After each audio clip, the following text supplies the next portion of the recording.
Morning, good afternoon, good evening, everybody. Welcome on into the Dragon's Den. Thank you for being here this morning and enjoying your Saturday morning with me. Mr. Wizix, Bookalin, AB3D Chris, what's up? As you can see, I got a couple of things in the mail from Chris. Not that I'm a shill or anything or selling out, but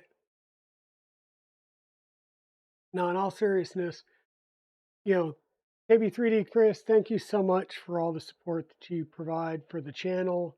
To me, um, and helping me with this black box build. I wear these things proud. I would have bought them anyhow, but thanks for getting them to me. Yeah, so apparently there's going to be a new shirt that I'm going to get at Rocky Mountain Rep Rat Fest. I've had this one for a little bit. 'Cause I had asked him, I was like, "Can you bring me a new one? Because this one's starting to fade out." He said that yes, there will be new shirts at the show. So we got our brand new KB3D mug for the channel. We got our hat. Been asking for the coffee cup and a hat for a little bit, so glad that I was able to finally get those in. And thanks for the care package. And by the care package, I mean uh, taking the time to overnight the things that I had on order, Chris. I did notice there was a couple of things that didn't make it in the order. I'm assuming that there was no need to overnight those, and that they'll be with the rest of the stuff that comes in. But a couple of the things that did come in, other than the hat and the coffee cup, uh, was my reamer set. Not that I needed a full reamer set because I have one or a couple of different ones, but this will be a nice one that we can add to the workbench here to include our specialty reamer. This is so your normal M5 reamer is a 0.8 millimeter thread pitch. We need a 0.5 for the magnetic inserts that we're going to install on the gantry for the install, Hall effect install. So this is the one that I really, really needed. But thank you, Chris, for getting all this stuff to me. We also got in the tool head fastener kit and the other tool head kit that I needed to get all of my tool heads built, and some tubes and stuff like that. And one very special thing, I still need the rest of the wiring harness, but this is your wiring harness that goes to your hot end thermistor and then to the back of the FDM tool. And there will be one of these for each tool head. And then coming from the back of the tool dock down to the board for each tool head. So you'll see this today as I show you how this goes in there. But thanks, Chris, for getting me the things that I needed. I think we have everything but the actual wiring harness itself. Well, that and of course 3 more of these.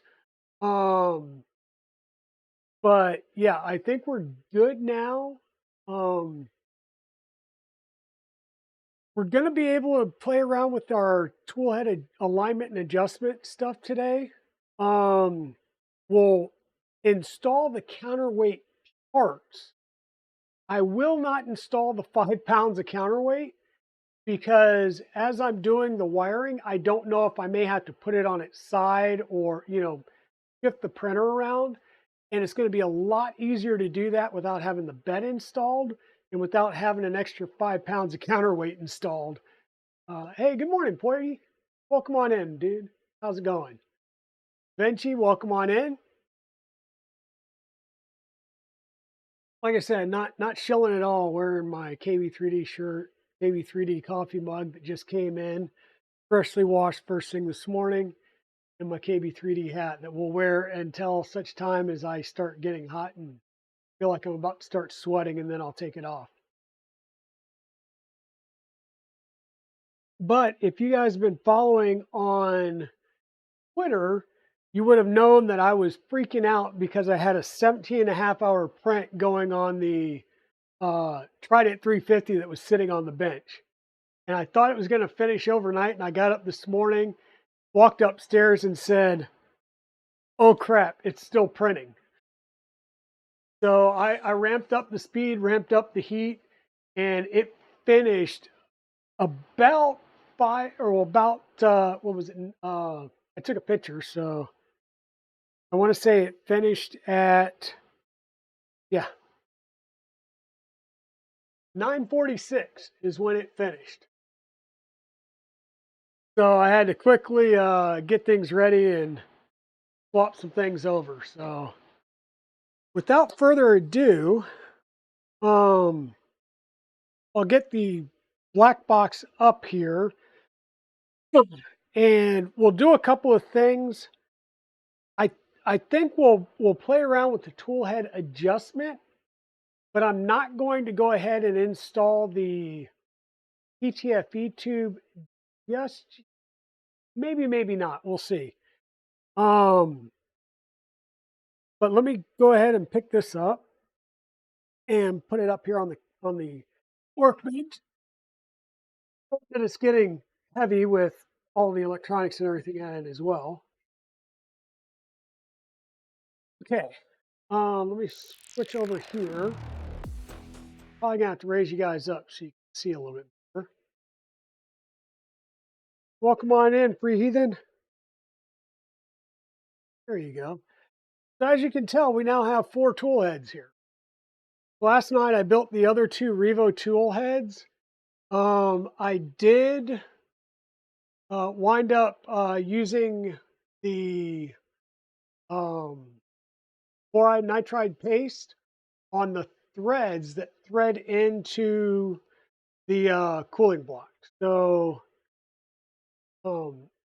the part of the nozzle of an obsidian that sits in the heater core, um,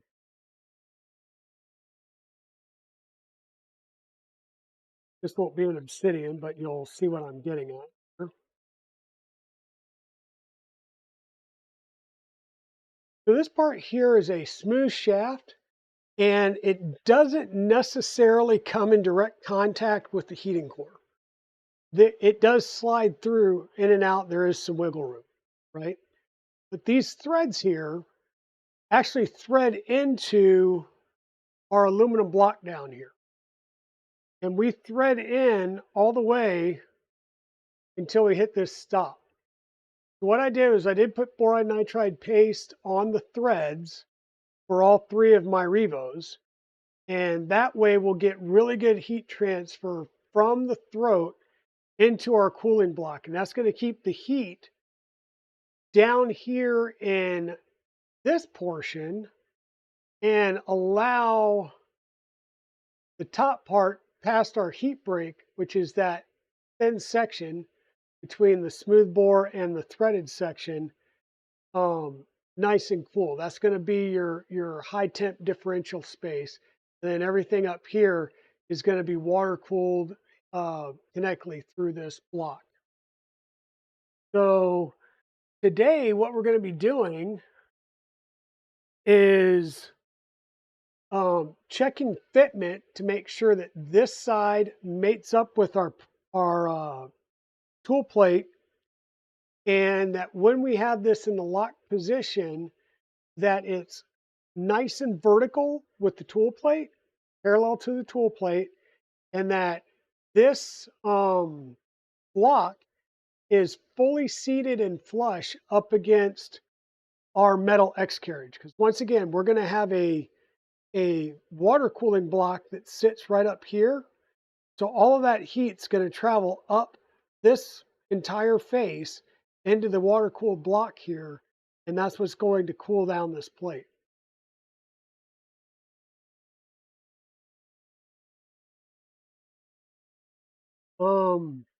So once again, we've got 2 different types of tool heads. We've got 3 Revo.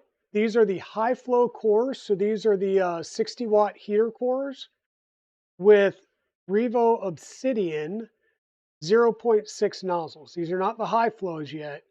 I'm going to run these for a while and see how I like them, and potentially grab some high flow versions down the road. But when if I decide to do that, then I'm going to wind up getting all three so I don't have to worry about different flow rates between the nozzles.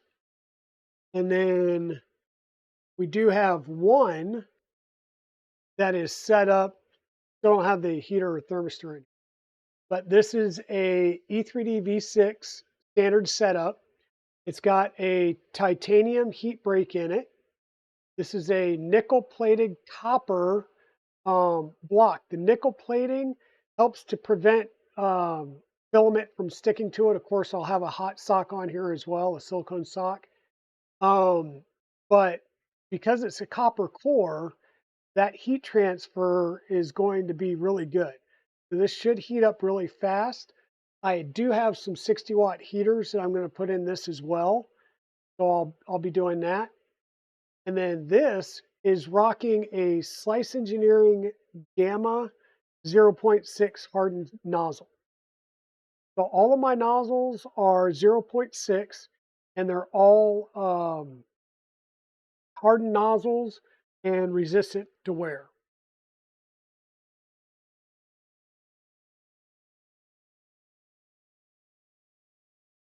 And so what we're going to be working on from an adjustment standpoint is, once again, making sure that this mounts to our plate well, that everything locks up, and that we're 100% vertical and parallel to this plate, and that our heat block is fully pressed in against the back side of this, or the front side of our X gantry plate. Then we'll move it over to the tool dock and we'll do some adjustments on the tool dock, which I've already been playing around with off screen. Then the next thing that we'll do is we'll work on installing the counterweights. And from there, we'll kind of be stuck in a bit of a holding pattern. I think I'm probably going to turn this around. Bear with me. Like that. So one thing you'll notice, and I'll bring you down here for visual, this is the left side of the printer. Front, left side, right side, rear. The left side of the printer has our tool dock, and you'll notice these double 4-pin connectors. Once again, one of those 4-pin connectors will be that cable that I showed you that connects your hot end and thermistor into one side, and then the other side will come out of the 4-pin connector and go down to our actual controller boards. Which means I need access to this area, which means I won't be able to put this side panel on. And until I have this side panel on, this left side panel is where all the water cooling stuff gets into, to include, the pass-throughs for cooling of this block. Because once again, we're doing that wicking cooling where each one of those cold block sides on our tool heads touching this aluminum plate, and then we're just wicking that away through the water cooling system. Okay, so that's kind of what we'll be working on today. We'll get the counterweight in, and if I put any side panel on, it would be this side panel, and then I won't do anything else because I'd have to have this one in before I can install all the water cooling stuff. We'll at least we'll be ready to kind of go with at least one of our tools shortly. That's kind of where we're at. We are going to be playing around once again with our X carriage here. Now, Chris, if you're still here and can answer a question, the worm drive gear on our NEMA 8 motor, should I be able to move the vertical screw by hand?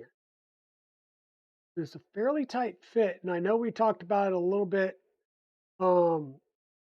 on Discord about where that screw needs to be setting, whether it's, and I'm not sure if I've got it in the right spot, but I know I can't turn the rotary dial. I can't turn the round gear by hand anymore, which means I also can't turn the tool head gear. And at this stage, once we start trying to align our tools to the plate, we need to lock it. I can't move this screw by. Kind of where I'm getting at is, would it be easier for me to remove the motor and the worm gear and then allow me to run the lock by hand without having the motor installed? It have a slight bit of backlash and spin freely. And if it doesn't, then I might need to move it further up on the shaft, right? Because I can't turn this gear by hand. Yeah, I can take the camera back here. And once again, the reason I may have a height and alignment issue here is because the printed tool that gets us the gap between the front of the motor and this um, was non-existent in my kit. So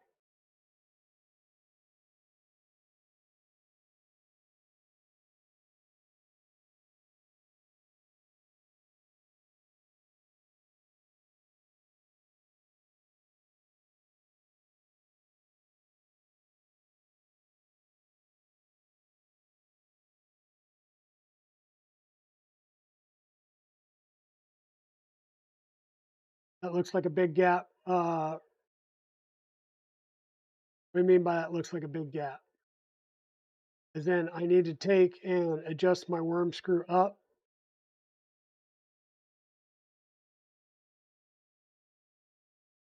Um, I don't think it's catching on.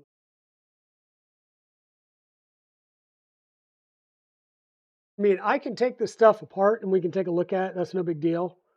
A few screws, we can get this apart. We can take a better look at this. I don't believe the set screw is too long. I believe the set screw is all the way in there. But yeah, let me take this back plate off. I'll bring you guys around here again. And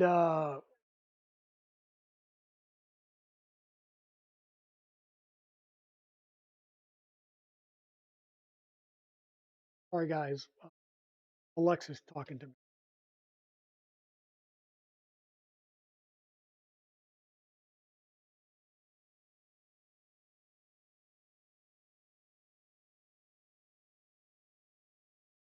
That was really strange. Visually it looks good, so I'm sure it's simple. Check that the worm gear isn't too high. Check that the worm gear, so the vertical shaft isn't too high. Let me turn this back around.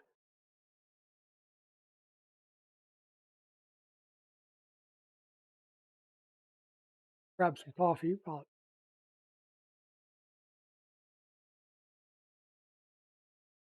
Okay. So we turn this back around. I can go ahead and take this shroud off, and that should give us access um, to the worm gear. Let me take a few things off.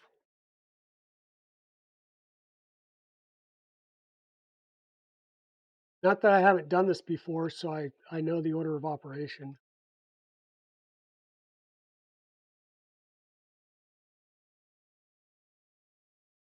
And got to take the head off, folks.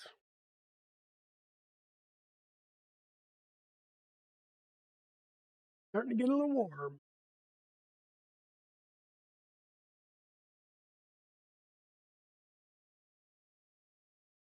Hey, Ram, how's it going? Hope you're doing well. Uh,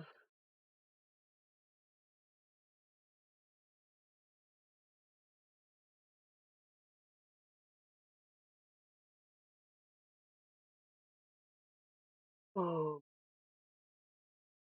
yeah, yeah. I gotta take this gear off too.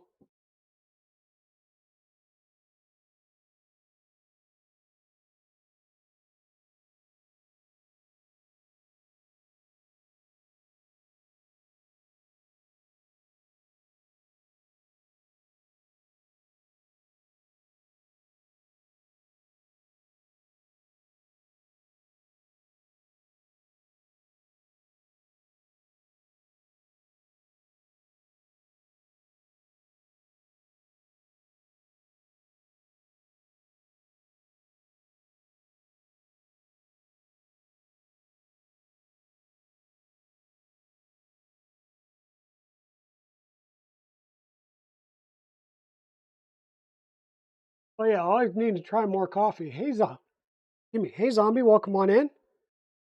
Welcome on in.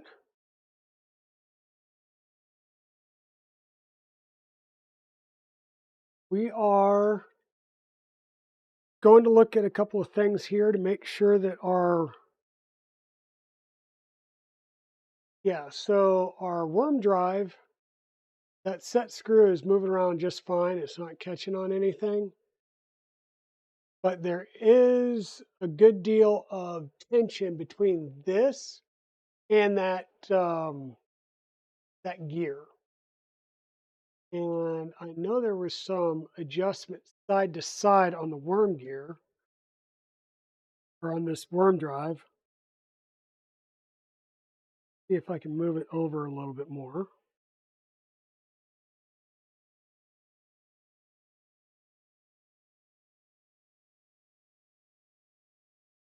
Because you had talked about the need to have the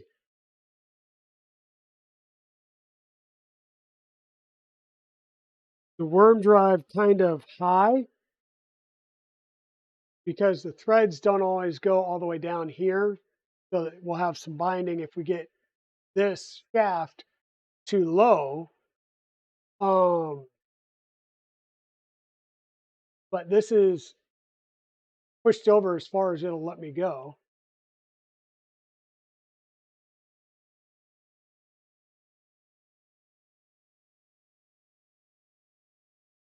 Did just raise that shaft upwards just a tiny bit now.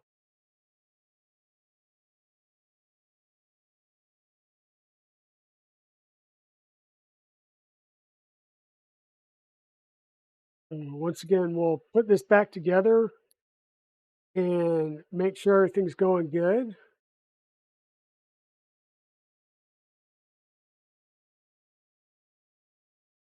The motor is so cute. Just saying. Don't know if anybody else feels.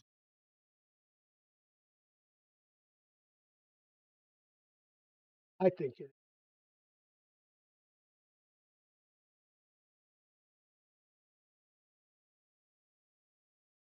You're wondering if the worm's pitch is wrong? Well, that could be because remember this vertical shaft gear, I had to it had a 3 millimeter bore, and I had to, yeah, correct. So that very much could be. I'll put this back together, and if it doesn't work, um, then we're gonna have to possibly get a new one of those shipped out. I'm not gonna put all of the screws back in this. I'm just gonna put enough that I can put this locking shaft back on.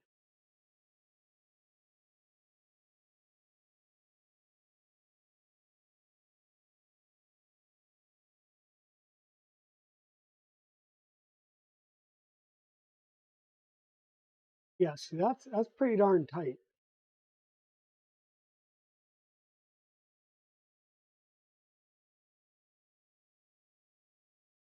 Pretty darn tight. Before I lock this down, let me show you guys this.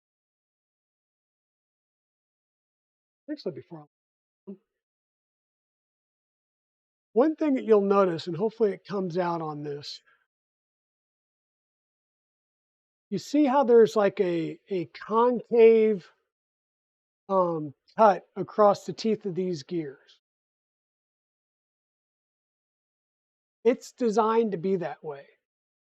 Because it's going on against a round cylindrical shaft, one, these are not all straight across, and then two, there's a, uh, a concave helical cut to these shafts.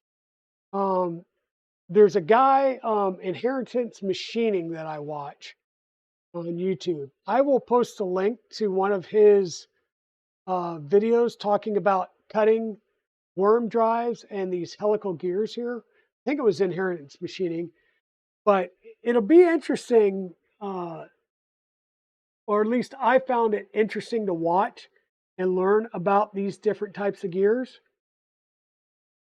especially since we're using it on this printer.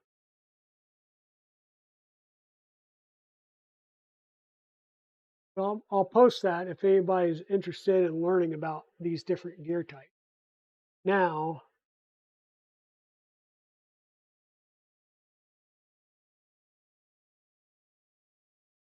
I thought I had it moving earlier, just a couple of seconds ago. There's like nothing to really hold on to on the gear, by the way, even attempt to try.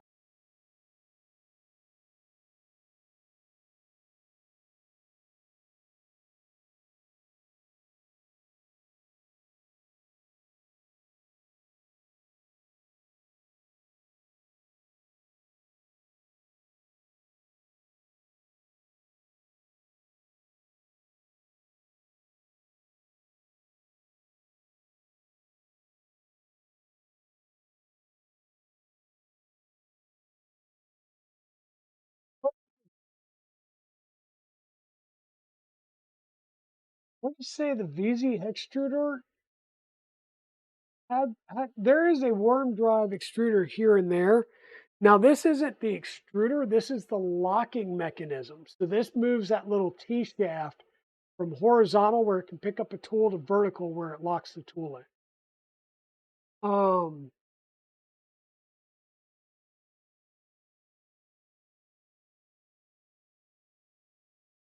Yeah, this drives the tool locking mechanism.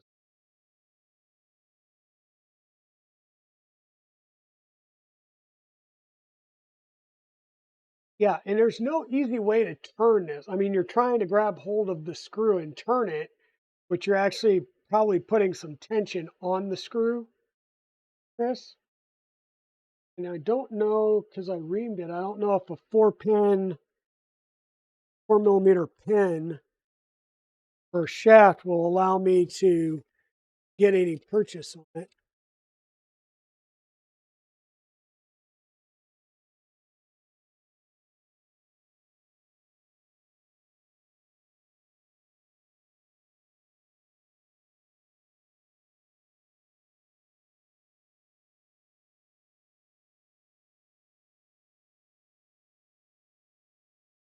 And that's not going to give me any purchase to,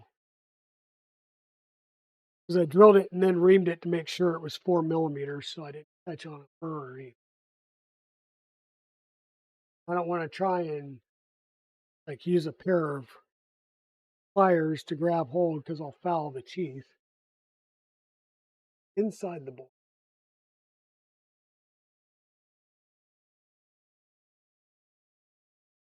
No, that's not going to either. Um, yeah, we might have to just take this off for now and work it by hand to test our fitment on the front plate. Because we need to have it locked, otherwise we won't have the tool head fully engaged on the plate.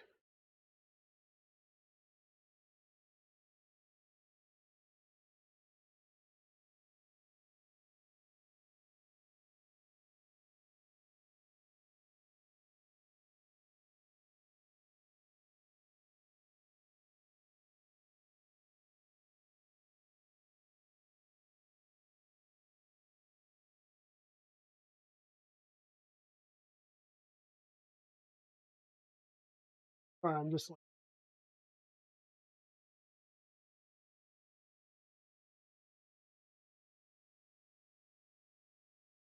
stepper is places for reason.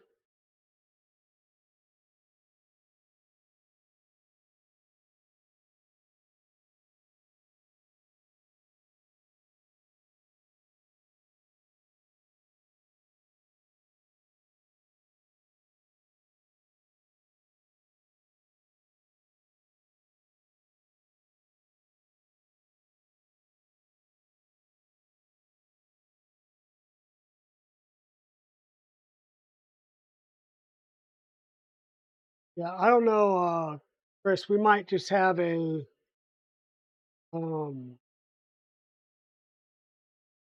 alignment issue there. Let me see if I can take the stepper itself off without having to do everything.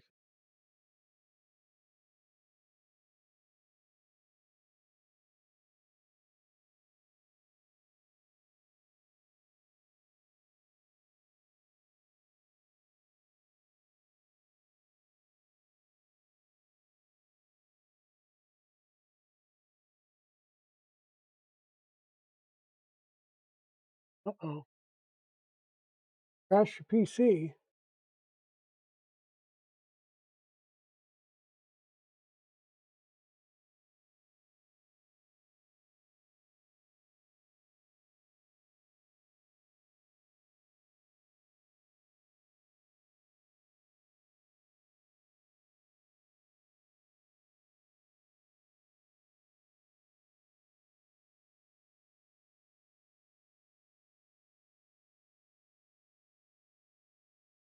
After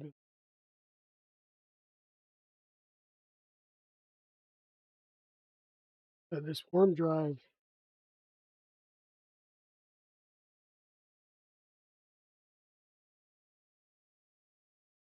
So the printed part that is used to set the gap on the drive gear to the motor was non-existent.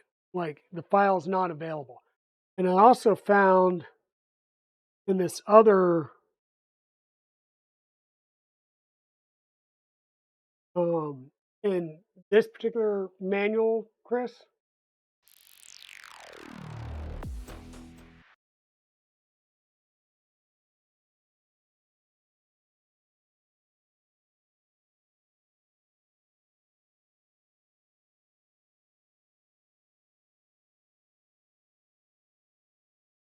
so another point on this manual, it talks about the tool alignment and adjustment.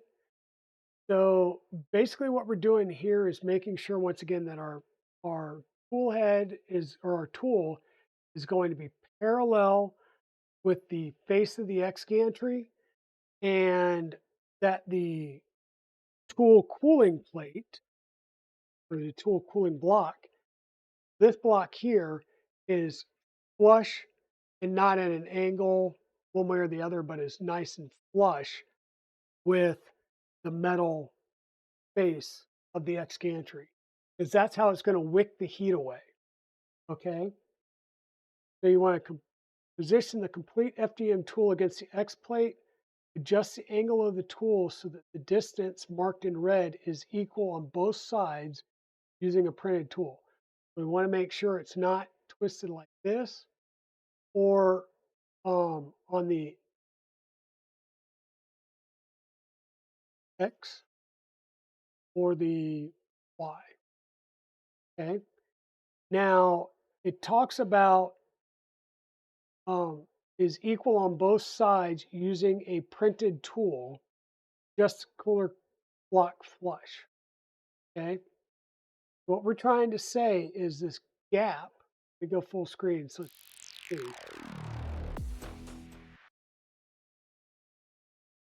full screen instead of me, so you can see. There we go. So there's a gap here. We want to make sure that this gap between the metal face of the tool plate and the X gantry is even all the way down. And then we're going to loosen these screws and make sure that our cooling block is flush against the tool plate. Now this is showing the tool plate horizontal. We're going to be playing around in the vertical here. So, but this is what we're trying to see and get to, is an even gap all the way. And once again, Chris, it talks about using a printed tool jig here. That's nowhere in the files, so there is no printed tool jig to use. That's like the second or third printed tool jig that's not in the files. And this, I think, is probably pretty darn important.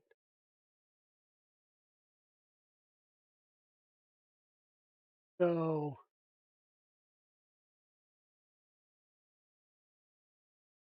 once again, there's the 3 contact points that we're looking at. We're looking at the um, we're looking at the 2 ball bearings and how they sit in the kinematic mount. And then we're also looking at the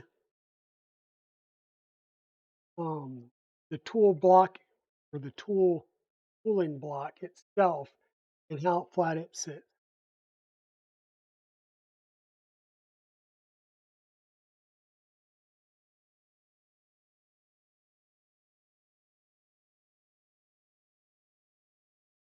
Okay, that sounds cool. Gotcha. So we're eyeballing it right now. I'm going to be locking it manually by just rotating this by hand to engage the lock. And we'll go from there. But I'm trying to figure out how best to put this.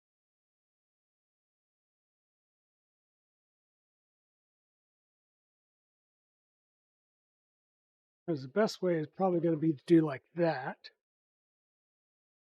This is sort of in the way, but we'll come back over here. Fortunately, our chain here is going to be slightly in the way. How can I do that? See if I can get up.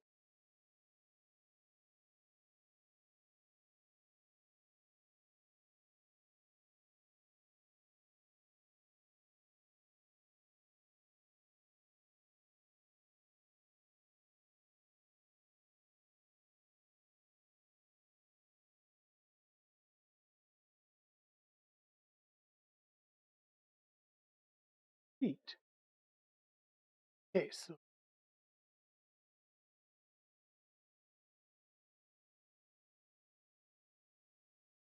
okay. What you're seeing here, this is the actual extruder drive gear, the SLS printed part. This is our tool locking lock. Here's our triangle.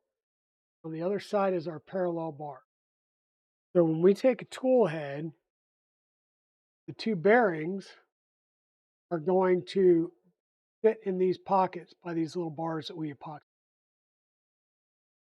And I'm going to take and loosen these 2 screws some. So we should have a little bit of play that we can push our cooling bar forward up against the. We're going to take this, we're going to line this up. We're going to rotate the gear to lock our tool.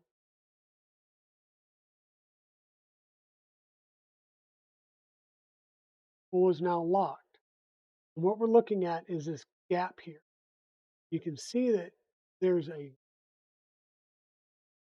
don't know if you can see, but it's rotated out a bit from the top to the bottom. So when we lock this tool, it cinches in the bottom and see how that kind of went. What we want to do is push our bottom forward. Going to lock our tool. Hmm.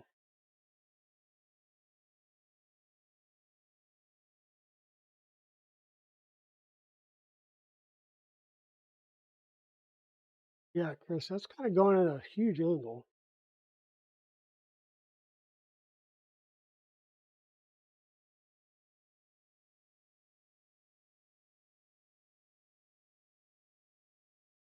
Sure, probably not meant to.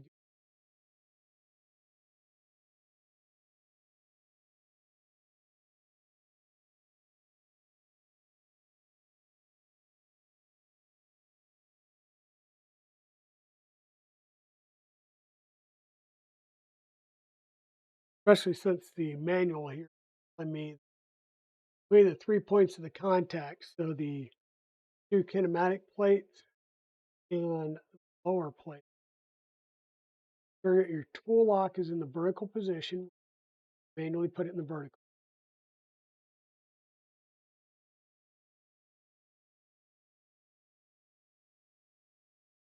And also, this says the tool should not stay in place without holding it. I think it should stay in place. You'll notice right here, it shows that this is a straight line, no major gap there. And I'm getting slight angle.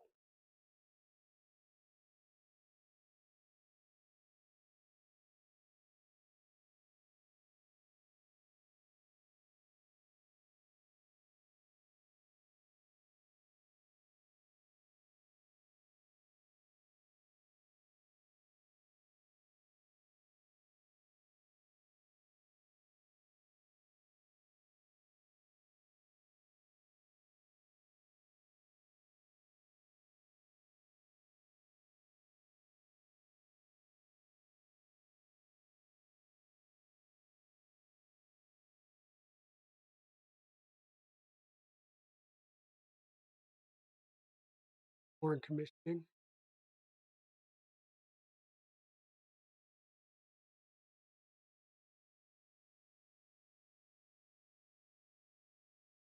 Am I confident that my 3 mm dowels are seated in the X plate? Well, I was confident until I just did this.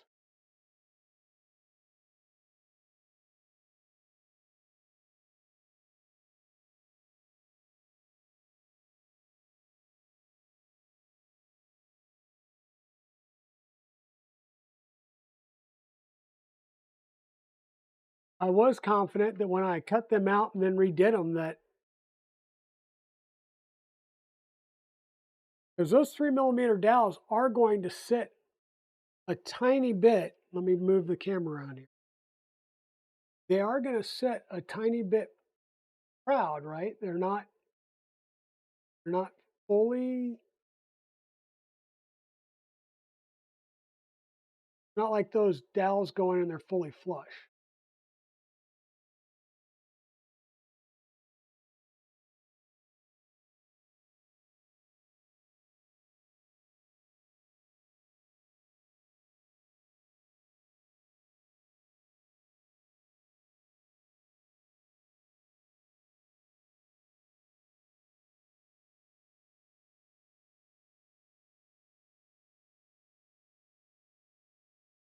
And if somehow they need to be, then I'm going to take this whole X carriage apart, clamp the crap out of them when I got to do them the next time.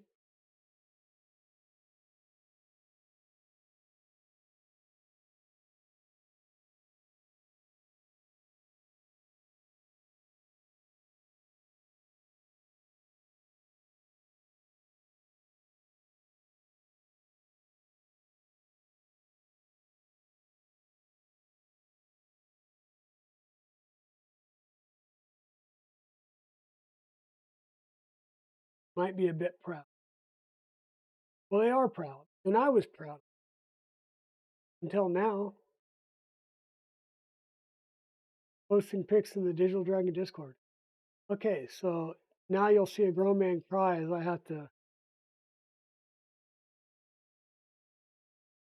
take the X carriage apart. I mean, undoing the belt.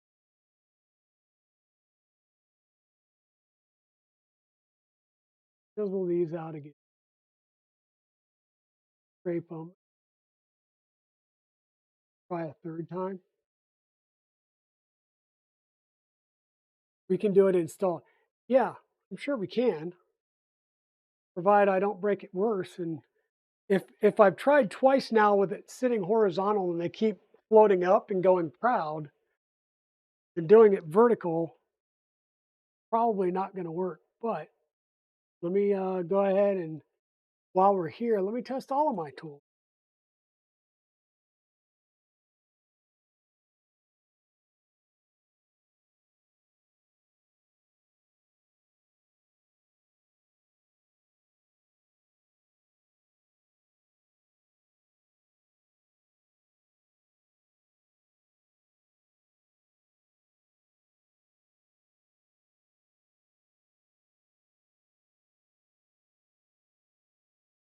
Again, there we go. I'm going to fully engage this. See it kind of rotate the bottom side in as it pulls that lock in.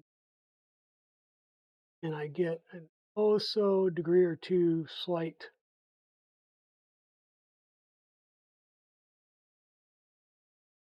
change.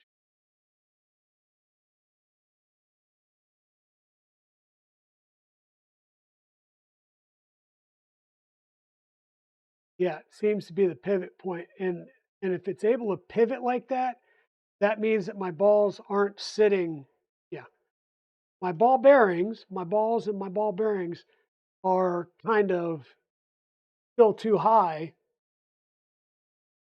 at this point, right? Like right now, the tool will be loose, so it's going to engage, and as it locks, it pulls the tool in tight, and you see there's a bit of a gap. Now I don't have an easy way of gauging that gap and difference in thickness, but visually it does look like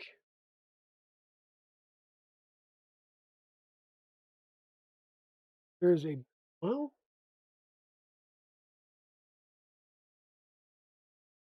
I wonder if that's like a, just a visual,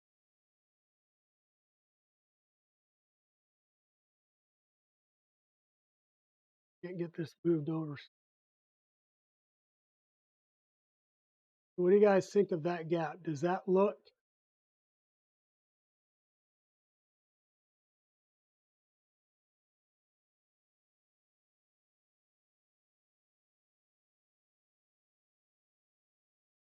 remove the extruder pinion gear.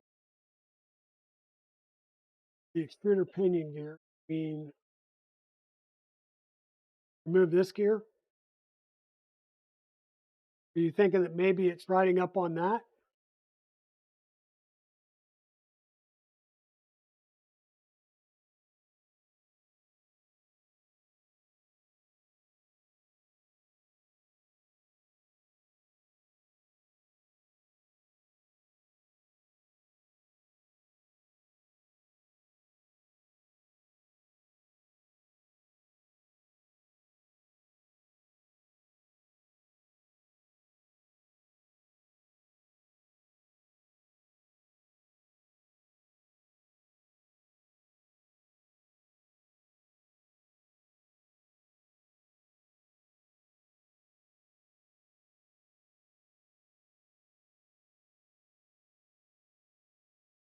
So see this one,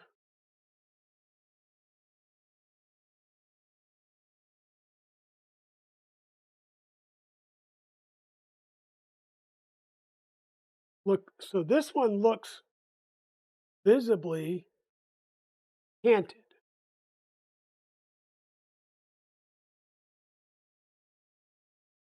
If I swap that out and I go to the different tool head,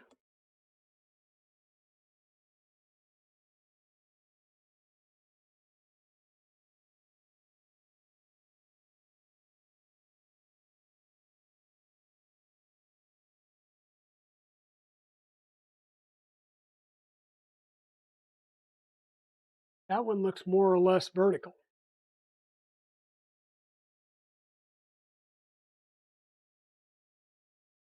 This one here looks more straight up and down on the gap.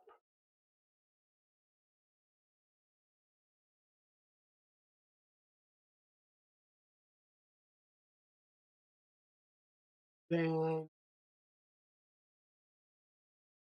this one does. You see this one,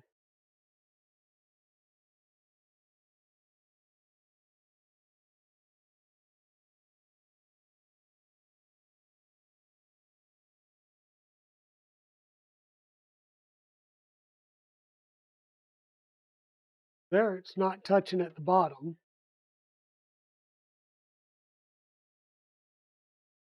Now the other thing,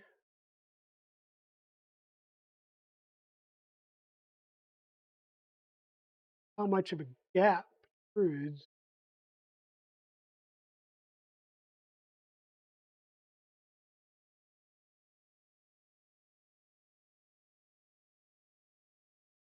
Because it could also be that the blocks themselves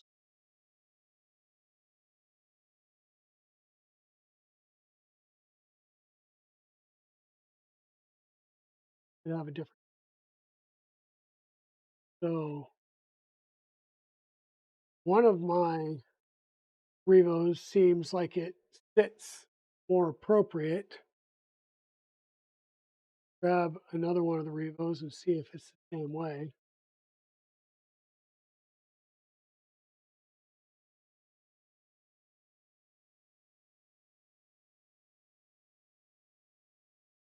That gap still looks a lot straighter.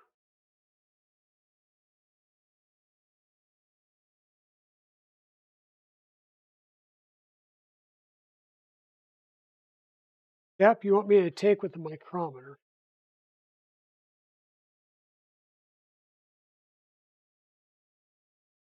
Look at you thinking I own a micrometer.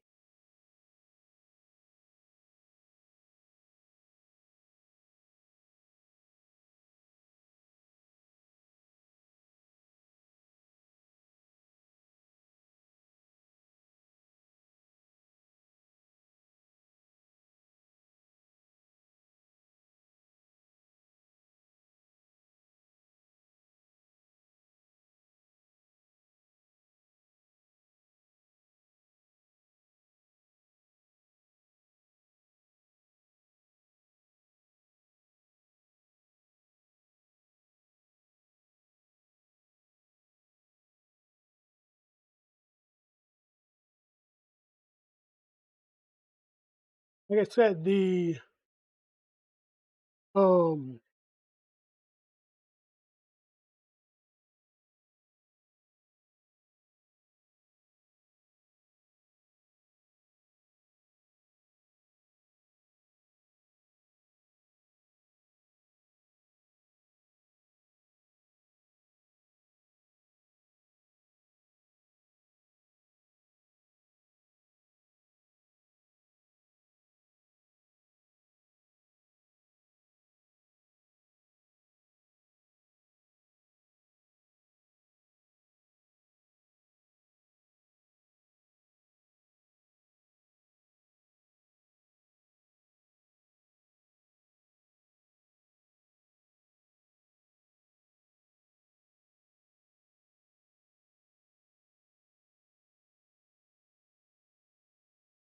I mean, this one looks like it's sitting uh, properly flush.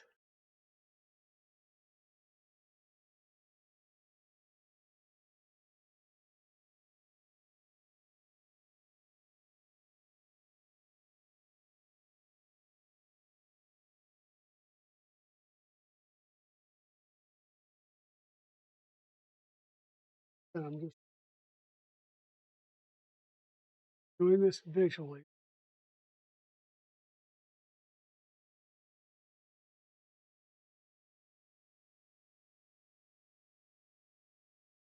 Fix 1.1.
Don't know why mine.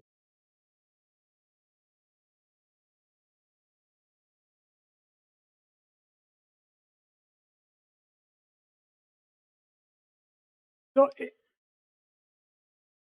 doing the depth gauge like that, it actually looks like the gap's right and even, but I swear to God, looking at it, it does not look vertical.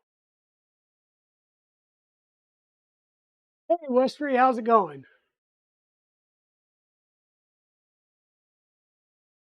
Make sure your tool prints are consistent.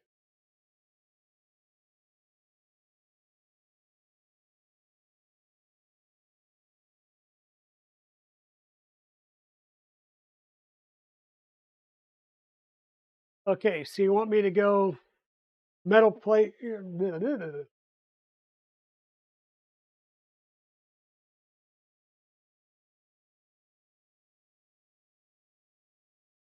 How's it going, Westry?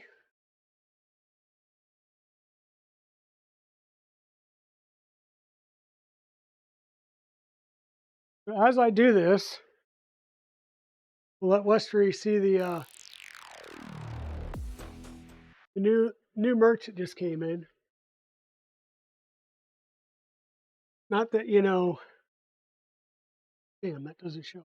Not that we're chilling for. Mia got her begging strips. Yeah, I saw that. She looked like a happy puppy, didn't she? Until you told her, I told her she had to share with her brothers and sisters. And then she was like, "Share? What the hell are you talking about? Share?"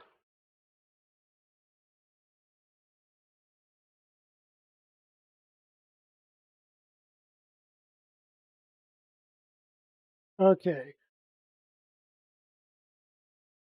metal face to print 34.79.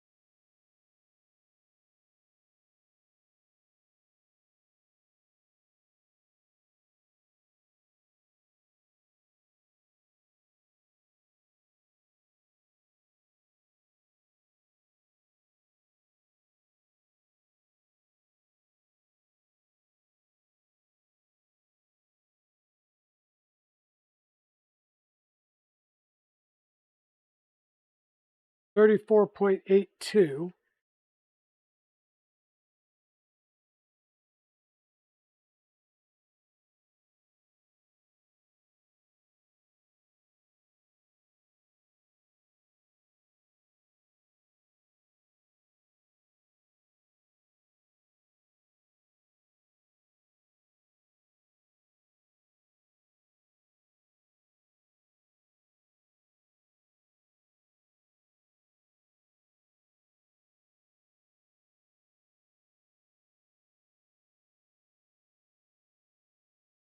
34.55.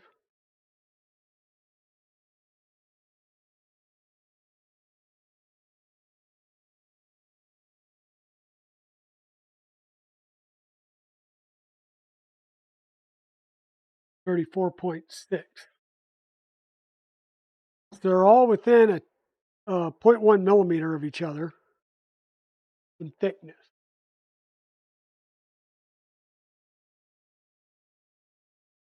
With my wonderful Venka digital calipers.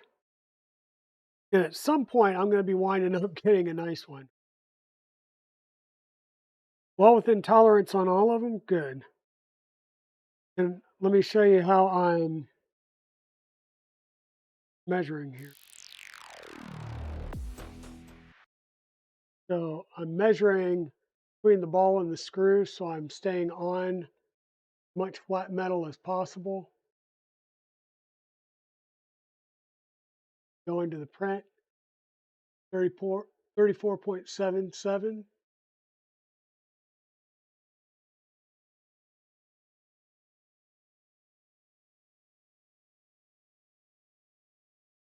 34.78.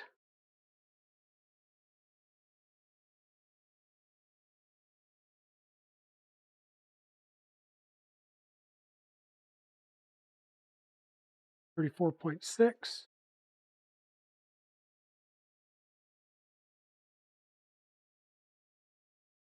$34.78. Yeah, so they're all right there.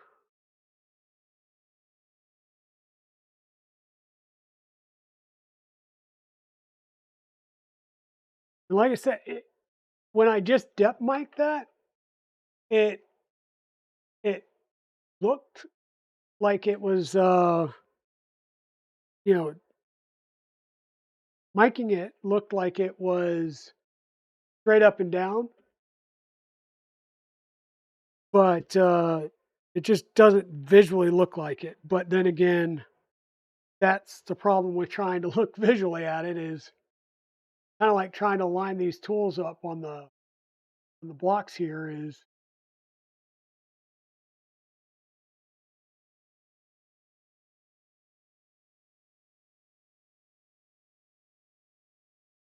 it's all about coming straight into them.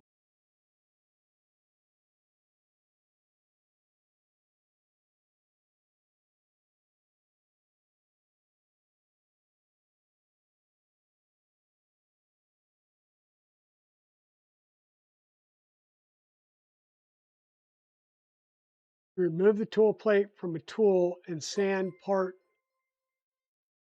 Hey, Solar just gifted 10 tier 1 gift subs to Laserbeam, Light Spinner PF, Hobby Main, Traxman 25, Sally Prince, uh, Laura K, Webs and Flows, Numeric, Not So Dirt, and 491 Phantom.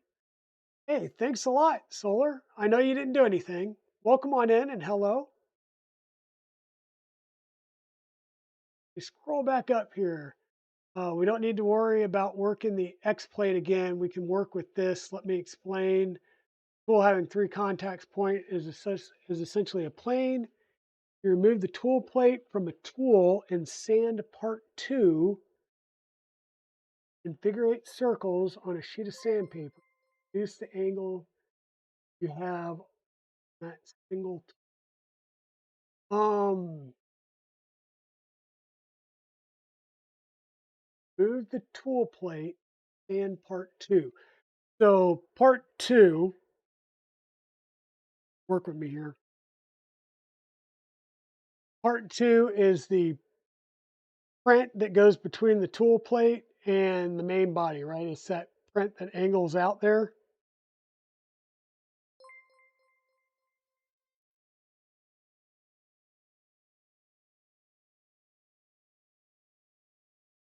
Hey, zombie.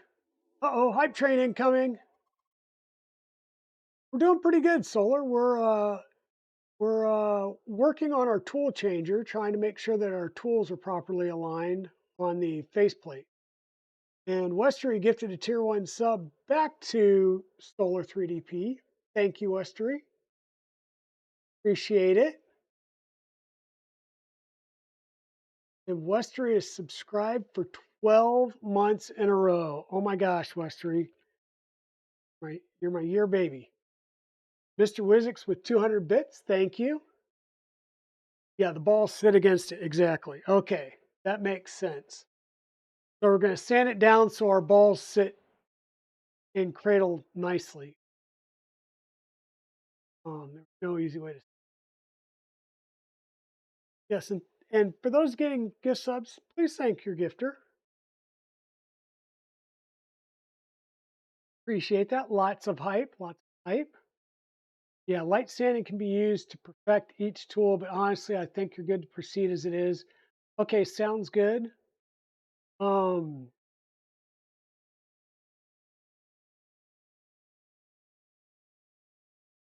Sounds good. And I was working on these last night when I built the other 2 Revo tools, and I made sure that with the like this is the harder one, right? The V6 is the harder one to make any type of adjustment because you're threading into both top and bottom.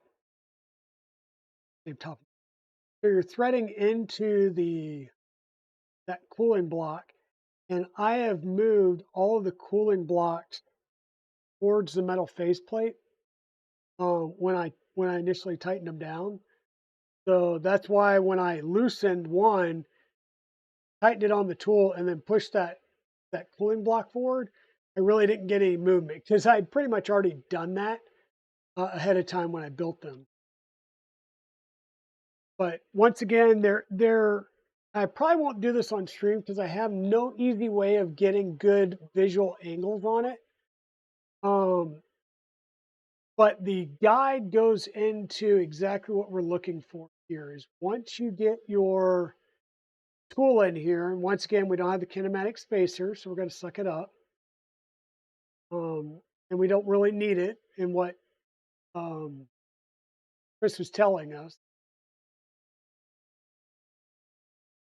Is we're going to be trying to get our cooler block tightened.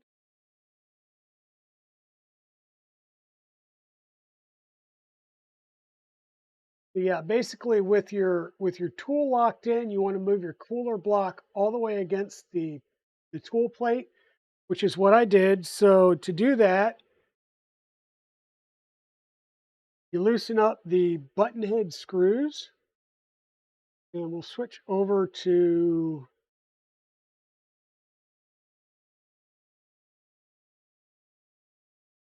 this camera so you can see. So you loosen up your button head screws.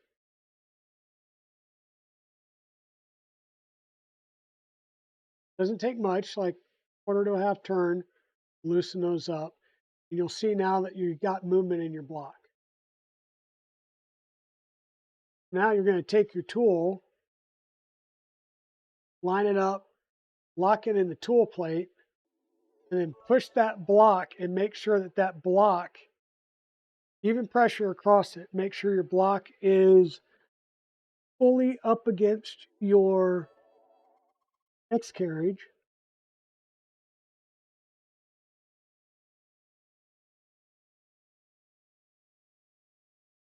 And then try and get your wrench on your freaking button head screw again. There we go. Make sure it's fully pushed up against there, flat, no rocking, and then tighten it back down.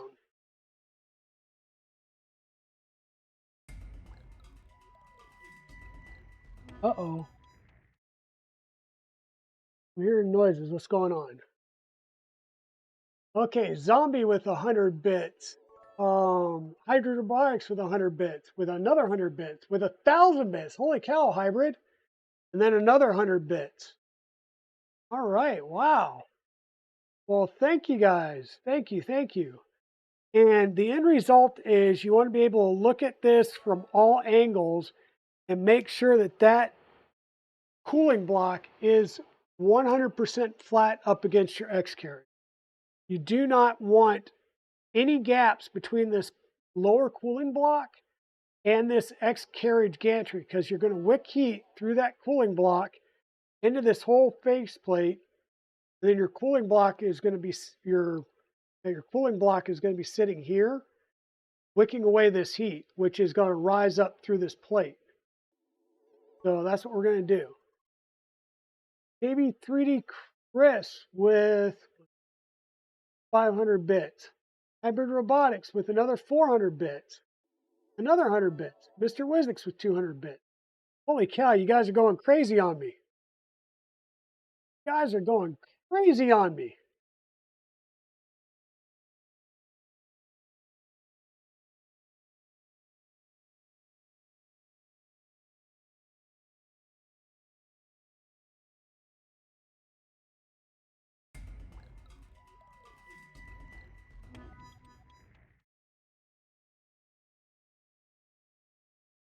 Chris gifting a tier 1 gift sub to Da Vinci. Thank you for that. Zombie with another 100 bits. Why not? Because cheered 94 bits. Hydra Robotics with another 200. Holy cow, guys. Thank you, thank you, thank you so much.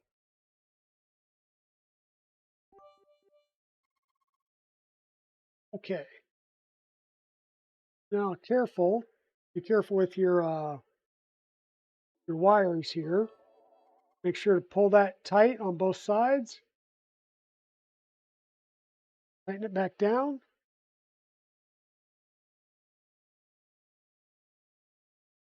You know me, we can go through and do this, all of these different steps one by one, or we can come through and do them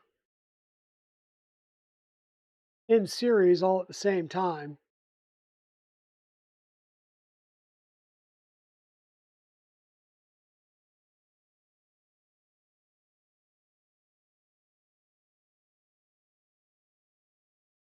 And just do the same procedures on all of your tool heads, one after the other.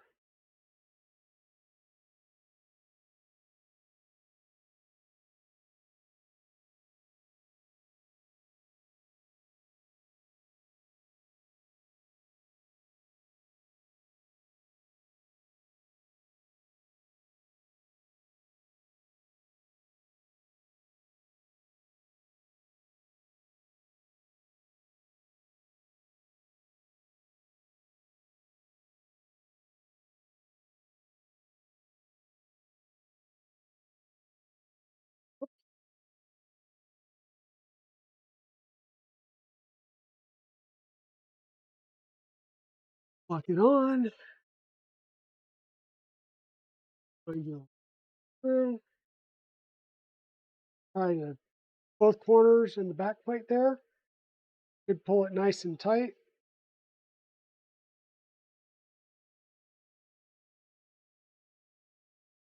Robotics with another 200 bits. You guys have been going crazy. We're on a 5% into a level 6 hype train. Holy cow, we haven't been this far in a while on hype trains. We're all a little crazy. Definitely.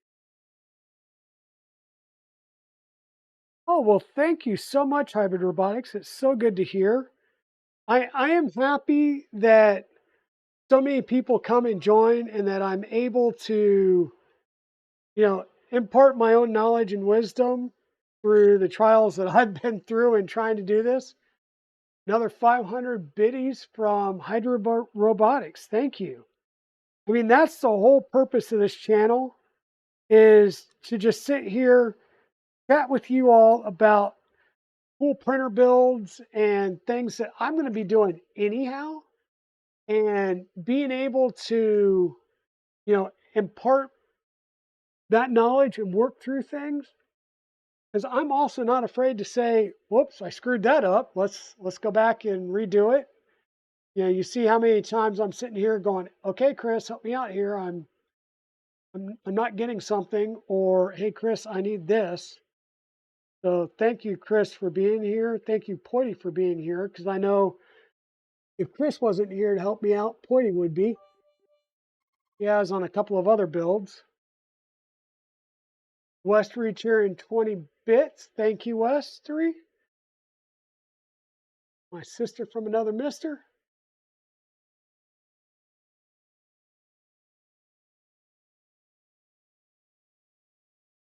Okay. Now, one of the other things we'll do as well is make sure that these slide on. And you'll see that I was having problems getting this one to slide on. And no matter which tool I put over here, this has a hard time sliding on. So this, I can tell you, is going to be something in the 4mm rods that stick out um, from the FDM tool mount. So we'll have to work on that. Um, so because I can slide these tools on any other one and they go on really easy. But this first one here, the same tool that I was having problems over there, flies on right there pretty good. It's just a matter of the 4mm rods. I feel like they're coming in on each other some. I just need to work on those rods.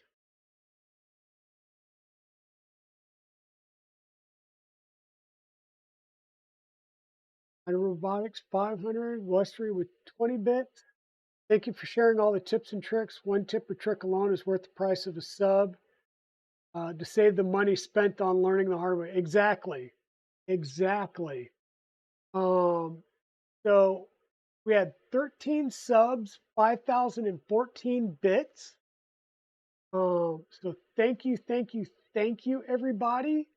That was a level 6 hype train at 19%. Thank you, thank you, thank you. You guys, it means so much, and it helps me bring so many cool things to the channel. Speaking of cool things, one of our next projects has arrived. Let me turn that camera on. You'll notice a box over, and I posted this on Twitter. It is a move you guys over here. Do I have it on? Well, yeah. So this is a 110 silvery goodness box. But let's see if we can see that upside down. But this is a VZBot 235 build. Yeah, you're shocked. Another box. Exactly. So this is a VZBot 235 all-wheel drive. We've had a lot of black frame printers, so we're going to get another silver frame printer in the Dragon Den.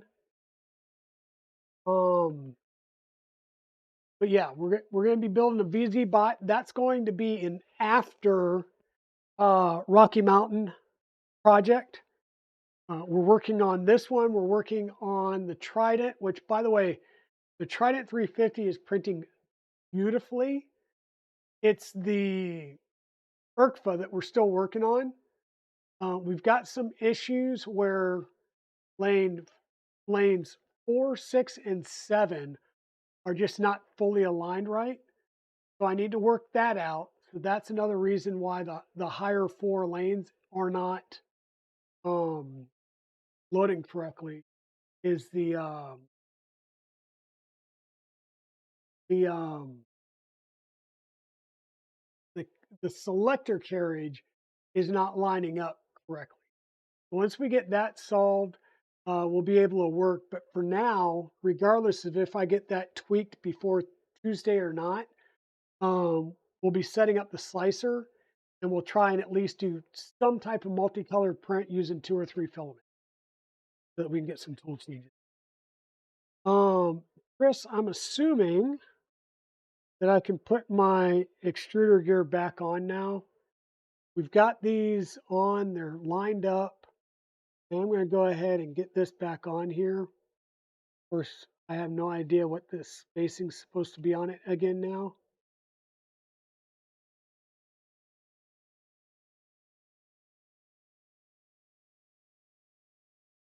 We're going to guesstimate.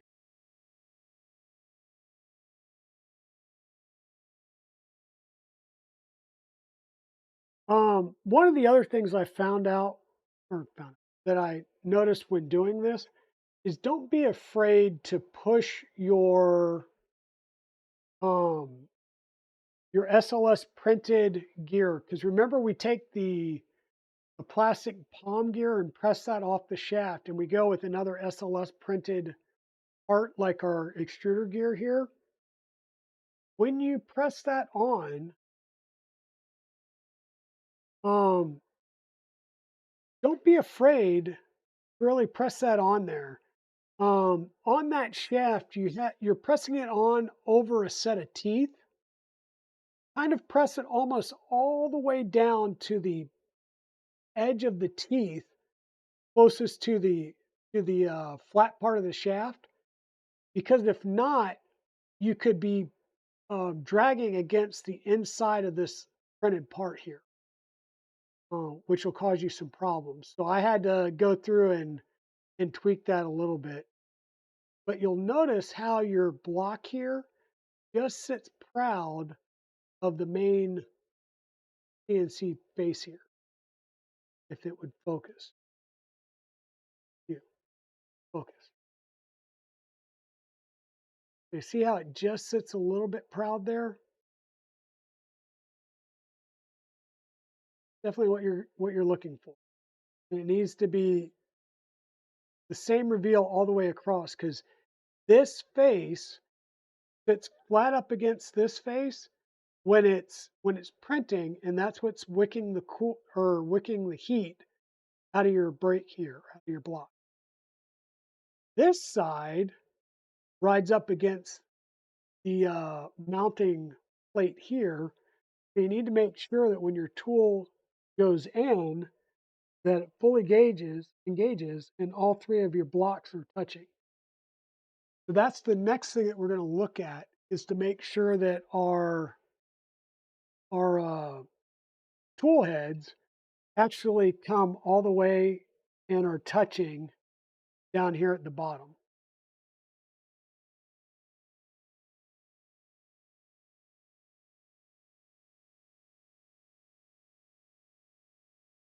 That's one of the next things that we'll be checking out.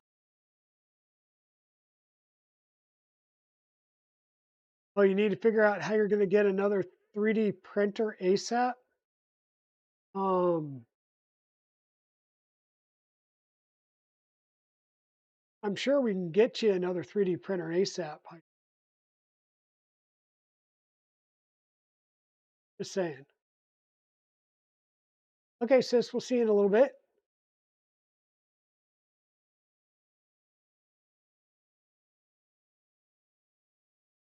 I like that we got our little pride wing. I understand there's a couple of those different pride wings around. Once again, we validated that this gap is pretty good, consistent. I will off stream put every tool on here and I will depth mic. So when I say depth mic, let me put this back on here. I'll lock the tool on and I will use the depth gauge. So I will line this up visually with the edge here and mic it to the plate, top and bottom on both sides. Because what I want to make sure of is that I'm vertical and I'm not twisted this way, and I mean, you can see we're pretty rigid. I am not, there's a tad, tiny bit of wiggle. But I'm having to use a lot of force to do that, right? So there's no wiggle on the X. There's no real wiggle on the, let me see, be Y, and X would be this way. I mean, this is a pretty rigid, solid mount here. But we just want to make sure that we're, at 4 points here, that we're at the same or within probably 0.01, and that'll give us the ability to then make sure that we line up all of our nozzles more accurately or most accurately when we get to the commissioning phase and we're trying to get all of these lined up so that when we pick up a tool, they all go back to the same point. And we'll use the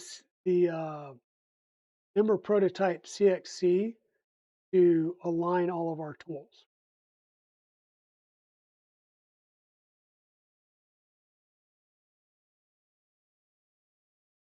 And once again, Chris, we we may really want to um,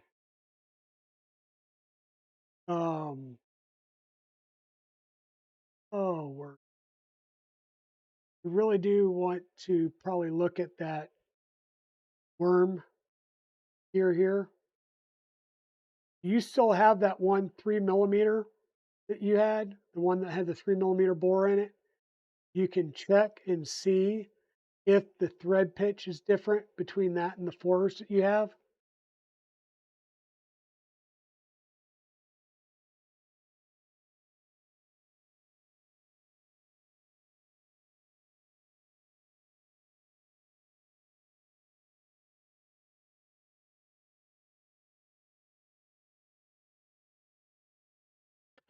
Felt the bird that I was trying to get rid of.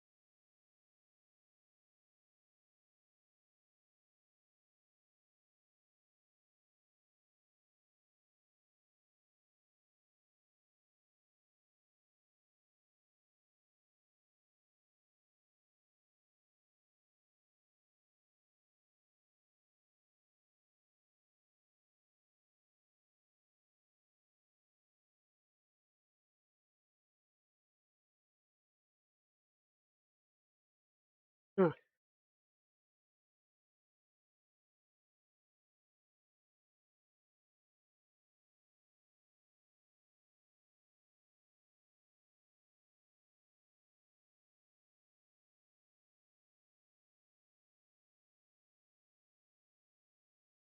And just for friends, Chris, send me one of these with the 4mm bore in it.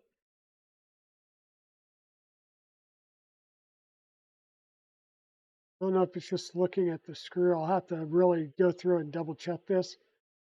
Wondering if my 4mm bore is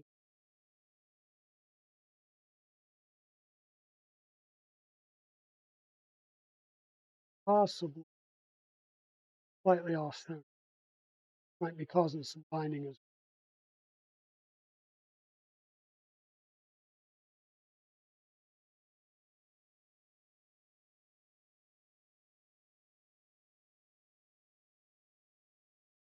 yeah, exactly. That's why I said so far we've had yeah, it could be a little bit eccentric, but so far I've had this drive, it's supposed to be 4mm bore. It was 3mm. And Chris looked at his entire supply, and out of 40 of them, he only had one other one that had a 3mm bore in it. And then on the M4 T-nuts that go in the 4040 extrusions, I had 25 of them that were actually drilled and tapped for M5 screws.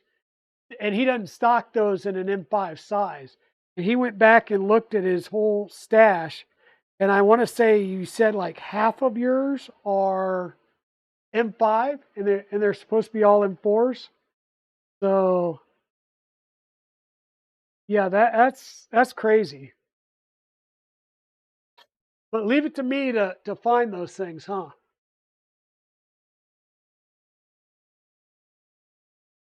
Papa Bear AZ, welcome on in.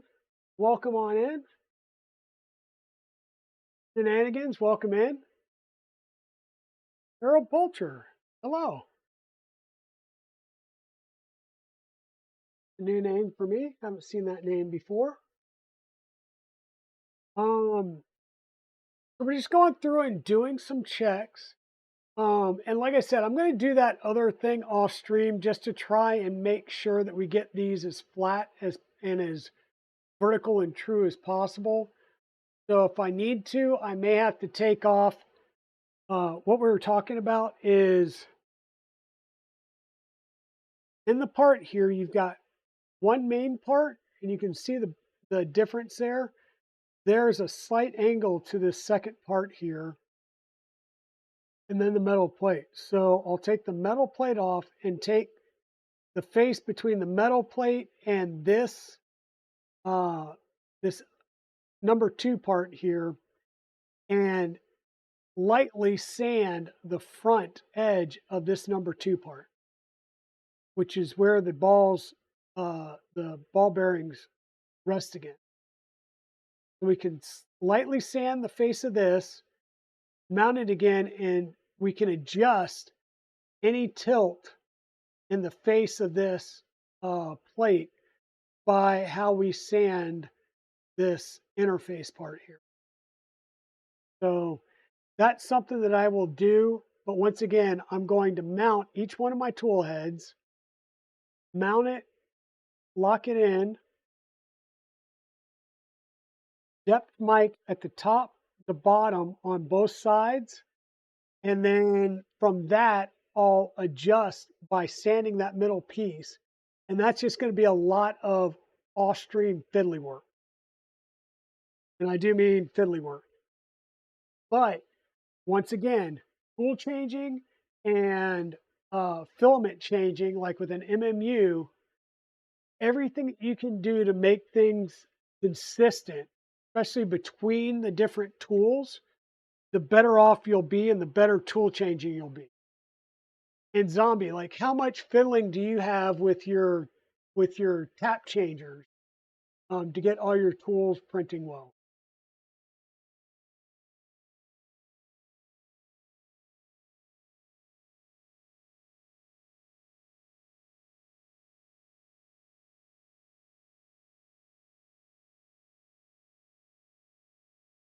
Yeah, there is a bit. Playing some TT RPGs with local game group. Nice 491 Phantom. Enjoy, enjoy. And so once again, this is where now that we've got our locking mechanism and everything in there, we're going to be doing a lot of this. Lock it, unlock it. Lock it, unlock it. And as we do this every time, we're going to be checking for repeatability. I'll be looking at it from underneath and from the side to make sure that we are fully mounted and engaged. Probably would have been easier to do that before we put belts and clips on here, Chris, because having a clip here is going to make it hard to look and make sure that we're fully engaged all the way around the block. But I get it. And we're going to do this for all four of the tools that I have built. So, like I said, we've got 3 Revo 0.6 nozzles and 1 E3D V6 with a Slice Engineering Gamma nozzle. So we'll get all 3 of these in there. We're going to also make sure and go through the commission, also go through the rest of this manual off stream, make sure that these are properly fitting, and you are mating a tool to a specific dock, right? Meaning if I take this tool and I get it perfectly fitted to this dock and then move it over to this dock, it's going to fit in there differently. Because each one of these docks is a little different, a little fiddly with the way that these were pressed in and are they in the right angle. You're kind of mating a tool to a dock, right? So just be cognizant of that, be aware of that, and just acknowledge that. Acknowledge that to yourself right now, that you're basically mating a tool to a dock. We kind of did this. You saw me do that with the tool, kind of wiggle it around and make sure that there's no rotation at all, that it's fully there. And if everything's confirmed, congratulations. You were very disciplined in your assembly. If not, no worries. There is a set of little adjustments that you can go through and make. And you'll notice here, you've got your good gap, but you'll notice that there's a little bit of a gap in shininess. Once again, it would be a lot easier to see this if you didn't have your belt tensions, your belts in place and tensioned already, but you can work around it. Not a problem.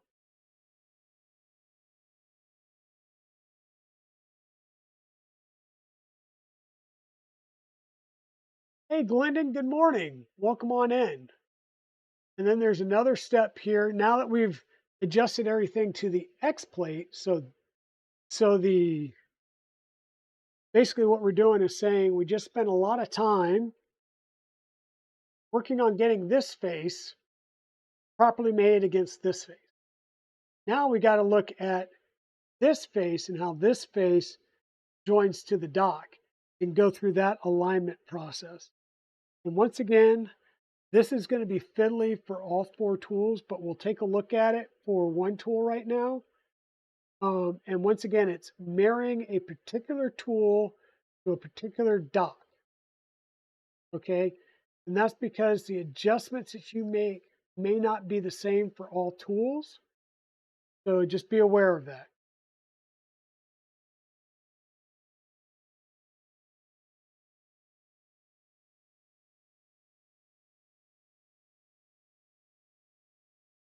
Okay, and so where our cooling block plate is, the tool next to that is 5. So the furthest tool, the one all the way to the front of the printer, is 1, right? So if we're looking at it, see if I can get this to mount and sort of stay there. Probably not.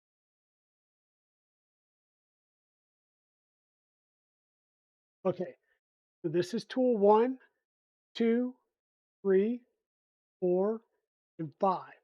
We're leaving 5 empty for right now because Chris keeps telling me we may have options for non-FDM tools. And I've got 3 Revos installed. And then this one was a V6 because this will allow me to try out different nozzles. So this will allow me, right now we've got a Slice Engineering Gamma on this one, but I could grab an Undertaker. I could grab a, um, a Fadus tungsten carbide nozzle. I can, this allows me to swap out and try a lot of different nozzles where the Revos let me try out anything in the Revo ecosystem. All of these are either Obsidian nozzles or the Slice Engineering Gamma hardened steel nozzle. So all of these are 0.6 and all of them are a hardened wear resistant nozzle. So I should be able to run any type of filament I want through these. Um, the Revos are running the high flow heater cores, so they're the 60-watt heaters versus the 40-watt. And I've got a 60-watt heater that I'm going to put into this. So all of them will be running a 60-watt heater, all going to be running the NTC 104 style um, thermistors. And yeah, so I'm going to try and go for consistency in the wattage. And with these running the high flows, it should be good even with the standard zero 0.6 Obsidians. If I want even more flow out of those, Chris is now stocking the Revo high flow Obsidian nozzles as well. And who knows, maybe one day I will pop one of these out and put an actual high temp um, block on it.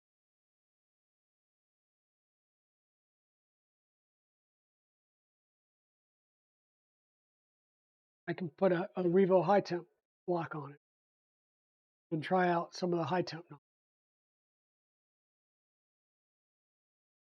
But you're going to begin by placing an assembled and adjusted tool onto the tool dock via the 4mm shaft, which we've done. Attempt to seat the tool securely to the inwardmost possible position. Take very little effort. Compare your tool's dock position to the following checklist.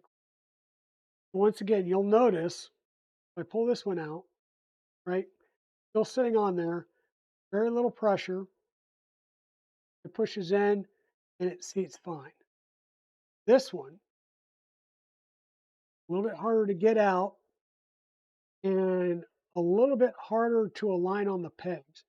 What this is telling me, right, you see I'm trying to wobble it back and forth to get the pegs to engage. This is telling me that my pegs are too far either out or in.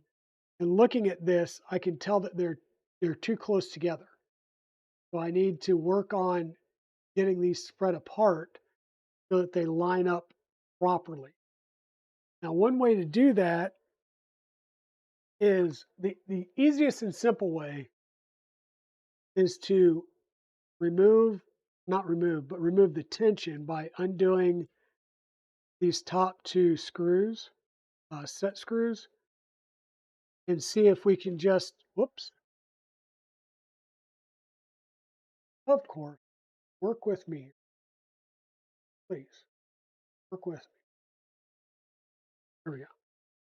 We can just kind of physically manhandle, see if we can't get it to adjust a bit.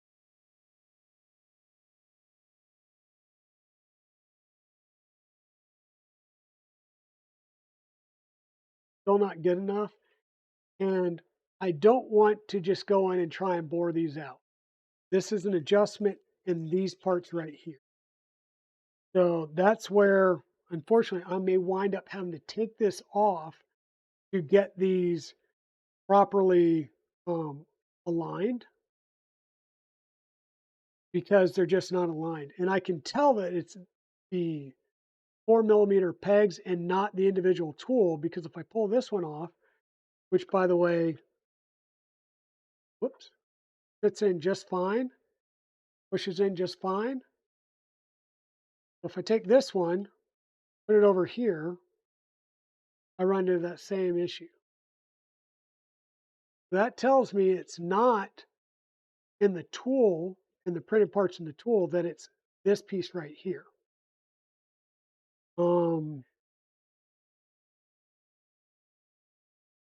May wind up having to take this off to work on adjusting getting them squared up.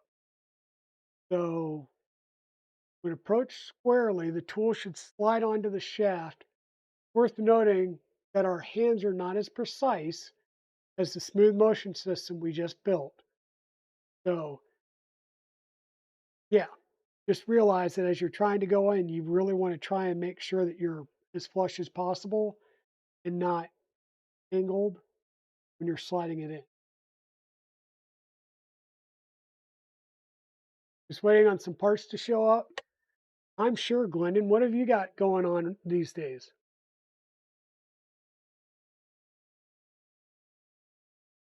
Besides, obviously,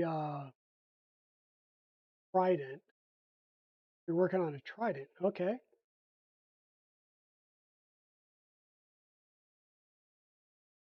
Um, as the tool approaches the innermost part of the dock, a natural pulling force should begin to pull the two components together via the three magnetic contact. So if you remember right when we built this, not sure if we can get it to show up here. There we go. In each one of these cavities, 4 millimeter rods going, there's those M5 by 4 magnets. So they're going to pull onto the post at the top. And then at the bottom, we've got a magnet that we press fit right here that will be going in against the uh, N, M10 by 2 magnet, I think it is, that we put in place here. So, you know, it's going to attract. And once we get it on, it does attract nicely. It's just getting it smoothly onto our rods. Once we can get it pressed in, it will attract and we will hear it click in place. But we need to fix these rods because this action is nowhere near as smooth as it.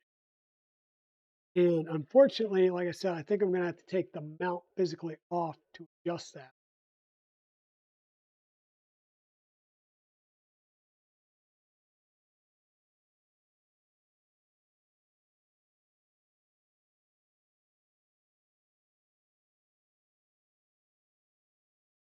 And yeah, it should not rock up and down. So you'll notice there's no rocking here. I actually put that all in. There's no rocking here, no rocking. So these are going in and they're going in nicely. And I need to adjust these. That's what it's going to talk about next. So we had a failure in this lane. Now, if I take this same block and I don't know, put it over here, I have that same issue, right? So I'm going to look at is, am I having that same issue? Line up here a little bit. a little bit, not as much, tiny bit. So this one we know that we're sliding on and off of really good. Let me take this part, put it here, and you'll notice that it slides on and off easy. It lines up and it slides on with a resounding click. So these bars may be tiny, maybe off a tiny bit. Well, so I'll have to adjust these. But this first one is definitely off. There, no matter which tool head I put on here, it's hard to get it lined up. And so with that,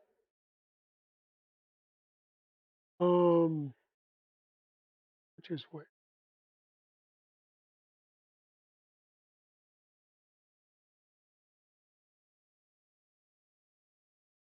that one there, we're going to need to adjust it. So once again, we want to make sure that our shaft is at a 90-degree here so that it's vertically 90 degrees. And then we also want to make sure that they're 90 degrees perpendicular to the front face here, which is going to be relatively hard to do since there's no real front face that you could put a, I mean, you'd have to have a pretty tiny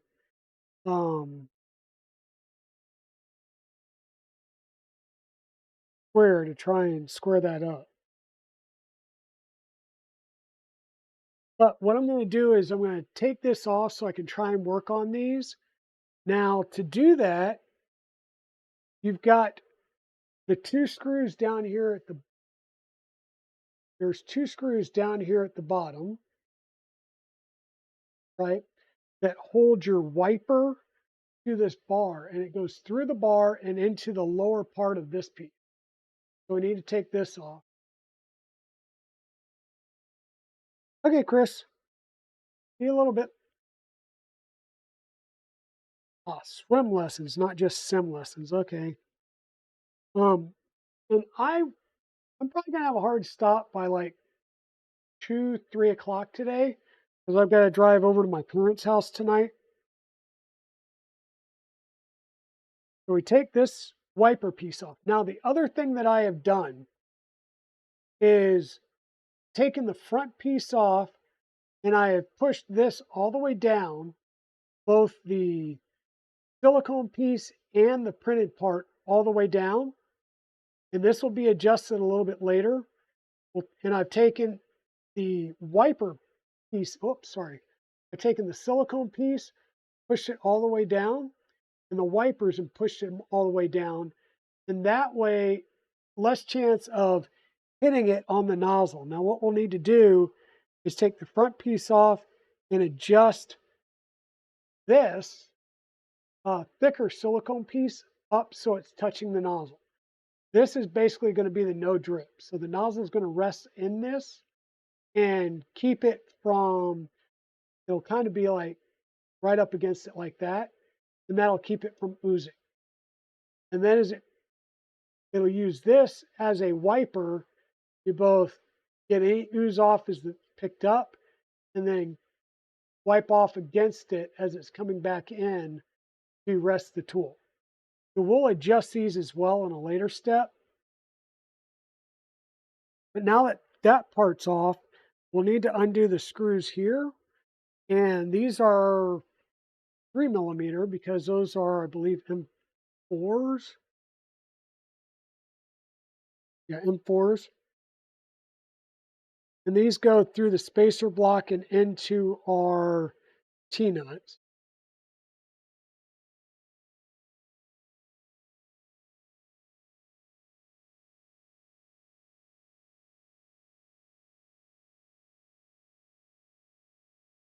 Preference would be to not take these out. However, we're going to need to try and get these rods fixed.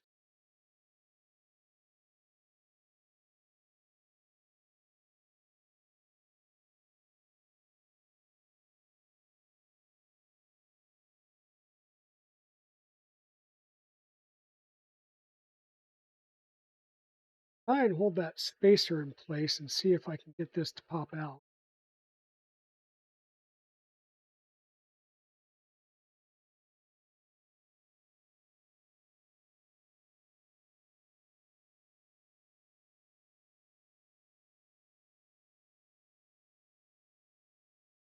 Touching on the tool next to it.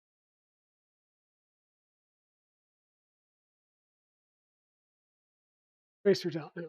Okay.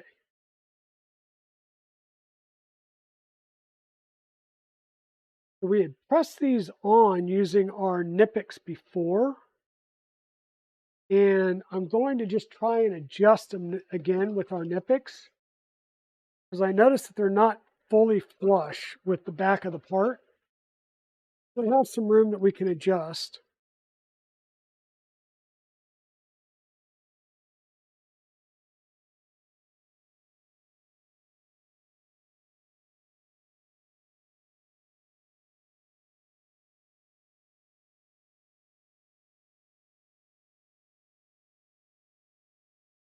So all I'm doing here is using the Nipix to make sure that this is fully seated against the back edge of the printed part.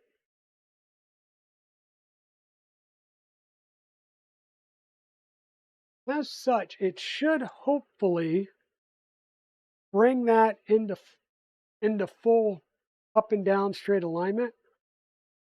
So we'll just test. And that's a negative. We still have, an alignment issue possibly.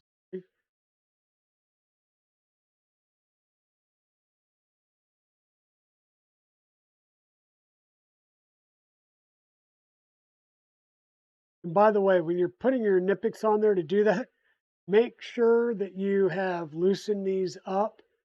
Otherwise, you're going to have a hard time. You're going to be wondering why it's not working.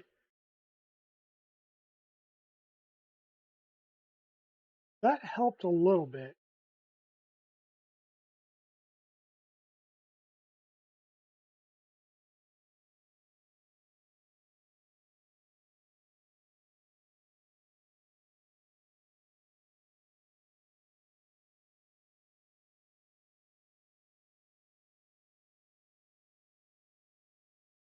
It's actually getting a lot better as I do it more.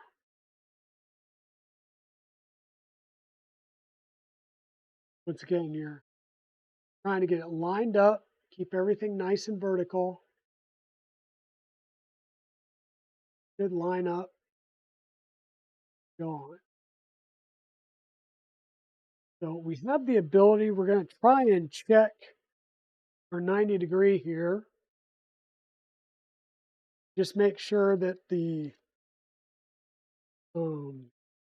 pins are 90-degree to the face. Printed part as best as possible.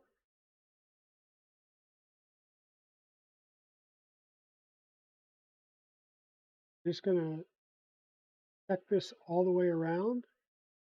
And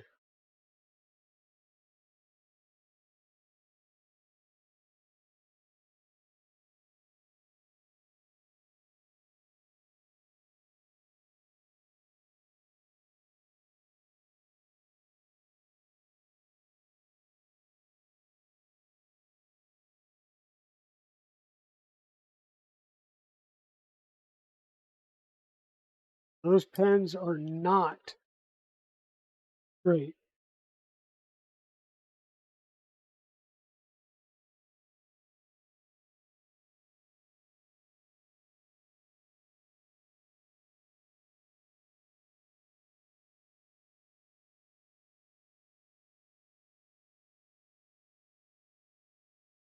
And so this could be either part that warped a little bit, could be that the pen itself is not 90 to so the cut edges in these pins might not actually be 90 degrees. So as I'm squeezing them together with two known flat jaw surfaces, it could be, moving them out of alignment slightly.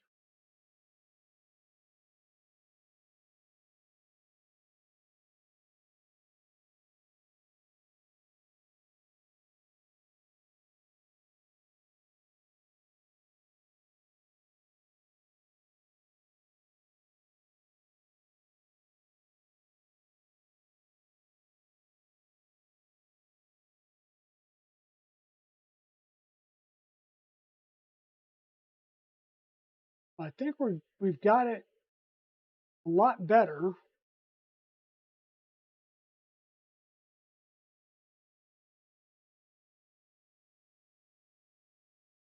Precision wise, if I can get it vertical,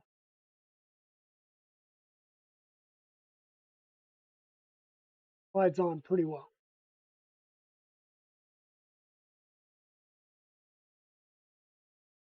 And it's going in, we're hearing it click in the magnet down here. The magnet to magnet, we've got a good lock here.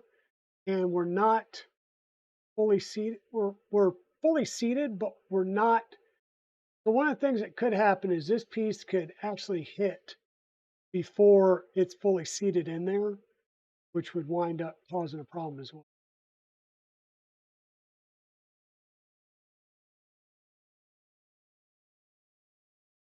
But I think that's a lot better. And once again, we've got our spacer block here. This is going to be easy to show here. So our wires going to connect to this end, come up, go through this gap in our spacer block, come down, and then plug in. That's how that's going to line up there. So I think we're good. We're going to go ahead and get this plate just kind of set back in there. Slide our spacer in.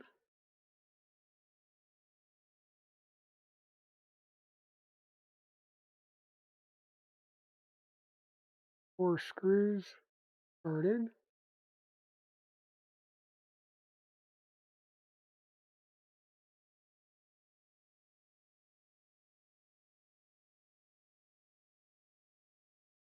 What do we do with the other end portion?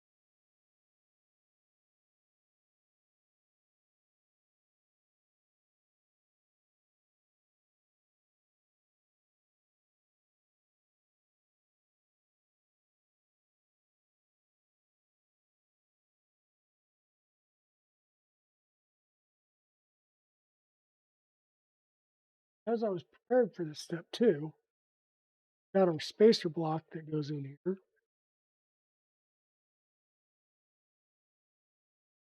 Make sure we get our spacing. Okay.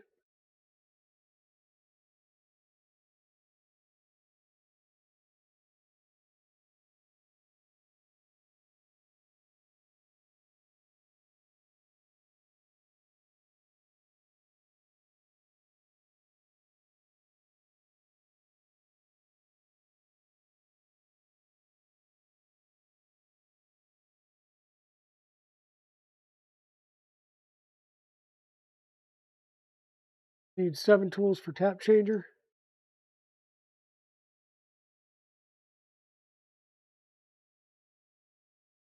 I don't know. Everybody keeps asking him to fit more tools. I think the Micron, they were asking him if he can get, what, 4 tools on the Micron? I think it's theoretically doable.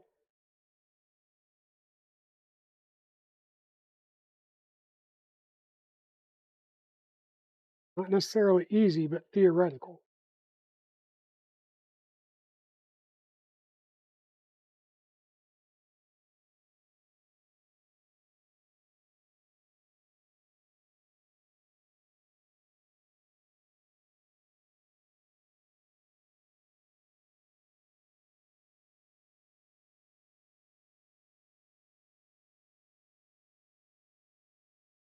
Okay.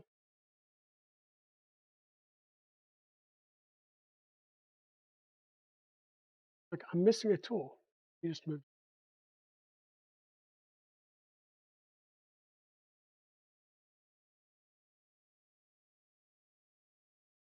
Okay, so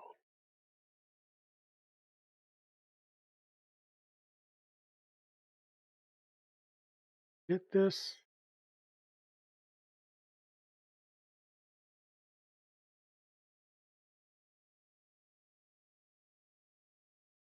Once again, we're sliding on there, but we're still having initial.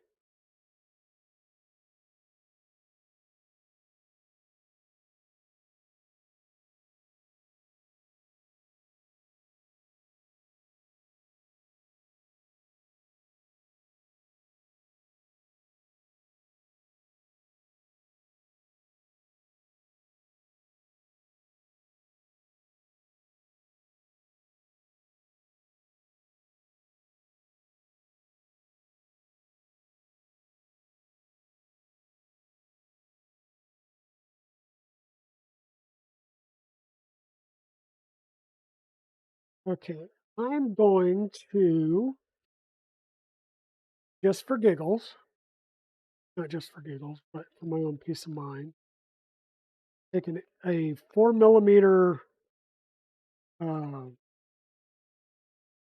reamer, and I'm not reaming the whole hole. What I'm going to do is just make sure that I'm nice and clean at the entrance.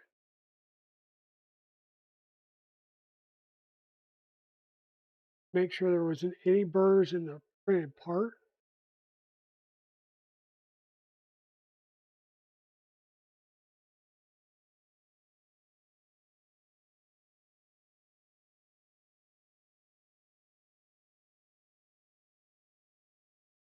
I think we're close. I may fiddle with that a little bit more off stream.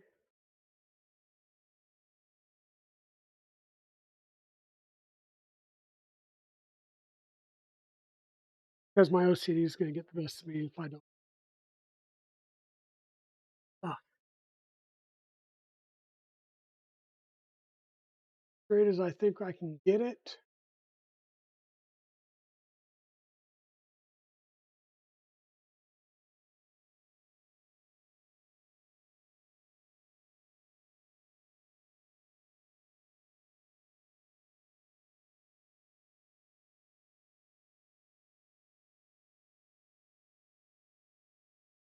1 point that can be directly causing an issue is in test point 2.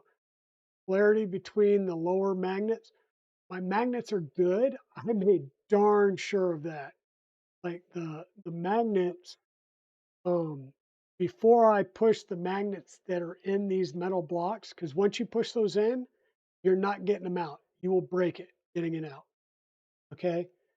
I put on uh, the magnet on this mount, colored it with a Sharpie, and said, all right, remember the Sharpie goes inside. So I made sure I did that.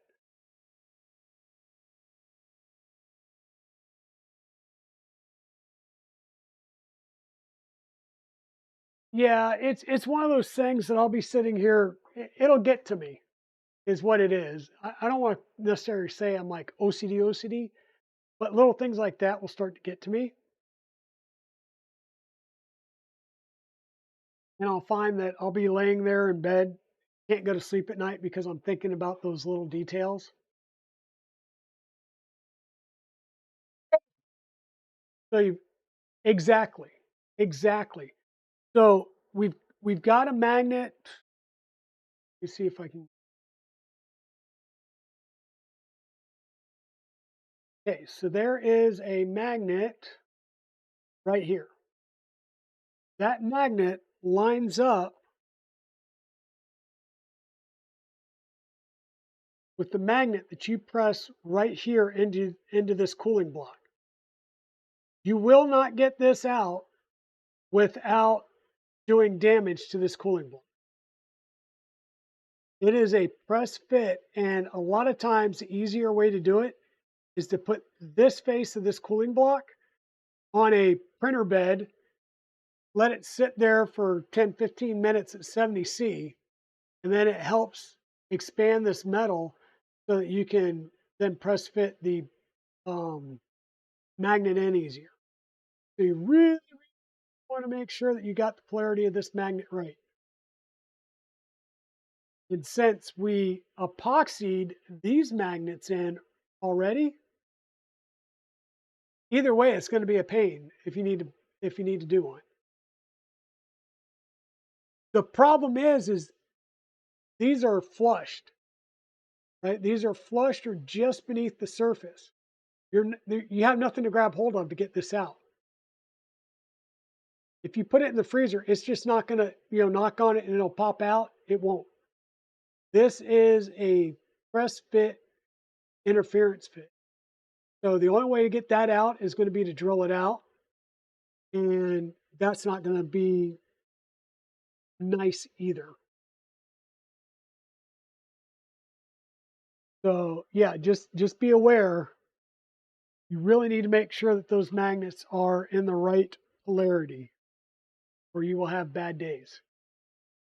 Sure, no contact is occurring elsewhere, causing the binding. An easy place that you will catch things, and I'm not sure if you'll see it here. I can break it free of the magnet. So it's coming out, coming out, coming out. Right as it gets on, right there. So let me see if I can bring you in here. Okay, you're looking down, right? So I'm pulling this tool forward. Do you see where it just hit? It hit and pulled this forward. It's hitting on the tension knob. It's catching the side of this plate with the tension knob. So that's another place where you've got to be careful, is make sure your tensioners are in all the way. In this particular tensioner, I've gone round and round with this. The heat set that it goes into, I don't know. I may have to take it out and try and redo the heat set because it feels like it cross-threaded. And yeah, I may be swapping this out with another um, twist piece from my stock. Not that I have sets of Bondtech gears and parts laying around, but I do. This should go in nice and easy, and it's not. And I've gone so far as to run another screw into this heat set here, and it's, I don't know, there's something with this heat set and the threading in that heat set that is not working out nice. So I guess, I don't know, I have this tap here. Can we get the threads cleaned up with the tap?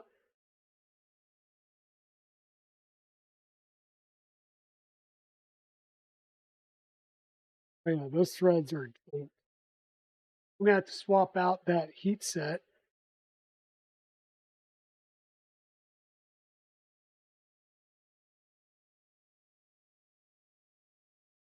Because those threads are just all kinds of fouled up, which is then causing this. You should not have a hard time getting these in, but you can see how taking the black oxide off of that, that's what I'm saying. I may have fouled these up as well, trying to get them into the heat set.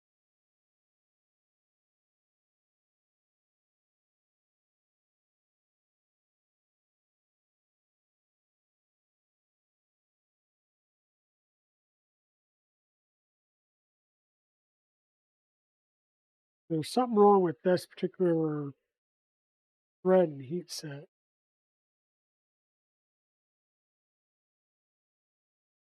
I just tried a new heat set and it still goes right on this screw with no problem. So it's something wrong with the heat set that is inserted in this part. So I'm going to have to probably take this tool partially apart, be able to get easy access to that heat set to take it out and to reset it with a different heat set.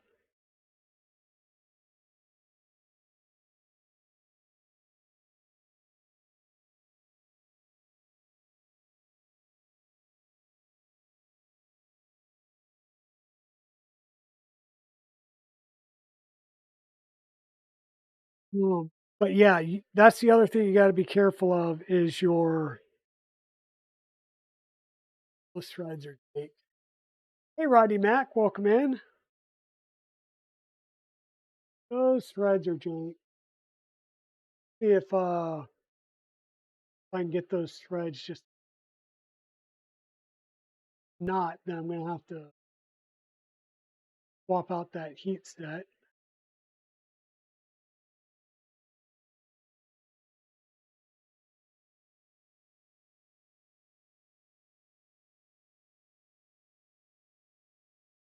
This is why you leave the building to me, Westry. Yeah, true.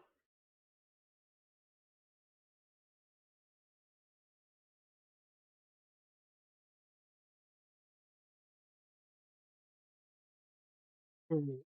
Played through those threads several times with a different screw. Now to see if this will go in.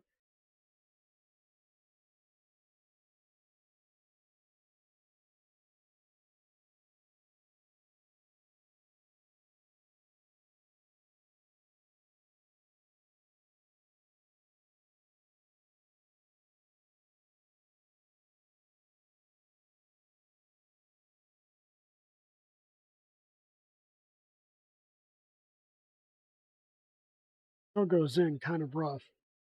All right, I'm going to go ahead and take that. I'm going to have to take that heat set out.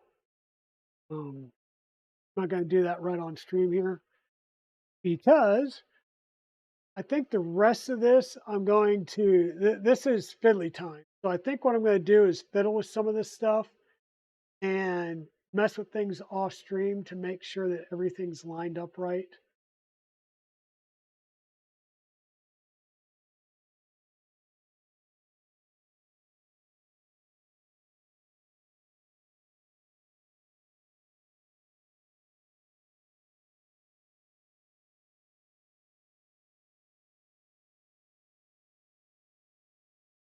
Oh, I'm like trying to look at this view.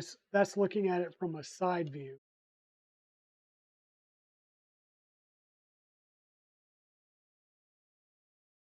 We'll check and update the we'll have to pull this front cover off. We'll adjust our silicone so it's just touching the tip, and that's going to keep the hot end from oozing. And then we'll adjust this height because it's going to wipe through these, clean off that nozzle. And you don't want it too high because it will then make it hard with the docking and stuff. Um,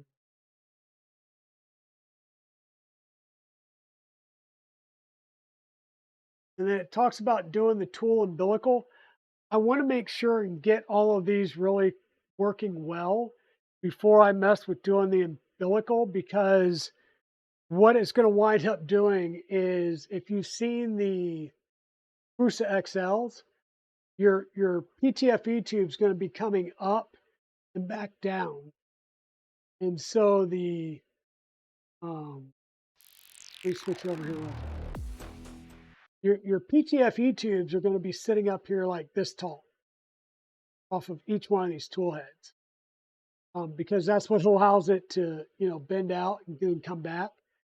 So we'll have a PTFE tube that comes into the front of the tool head and then comes through a hole right here. And we're going to wrap the spring steel wire around it. So the spring steel wire goes in right at this top head piece here, and then into this piece that we fasten in. And then the gap here is where the wiring comes. So yeah, we've got a couple of things to work on here, but we'll work on that probably in the next stream, just because it'll make it easier to do. Once I want to make sure I got the tool heads all jiggered around before I start adding these on here. But you'll see how these get mounted.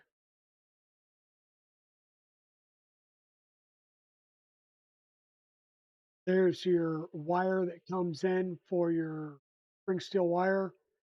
You'll tighten into it with the set screw. You'll wrap it around your PTFE tube a couple of times, and then it mounts into this piece back. And then once again, our wire will come from the spool, go down through this slot, down into the printed part, or into the.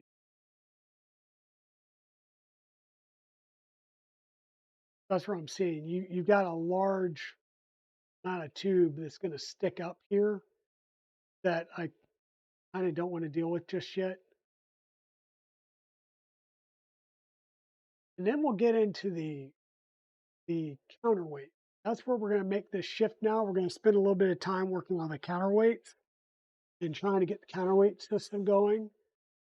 So we're going to need to do some heat set inserts and some other pieces. So I'm going to move this down off the bench for now. And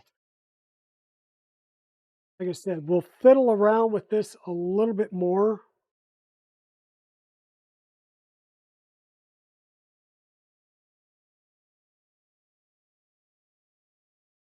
What are these tiny screws to?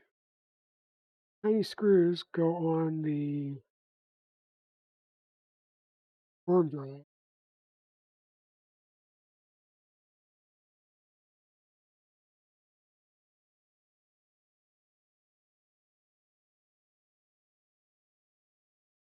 Correct 4 mm worm drive press.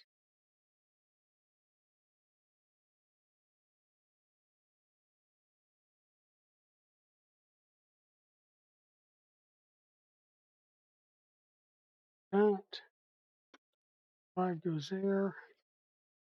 Here, I'm going to switch cameras.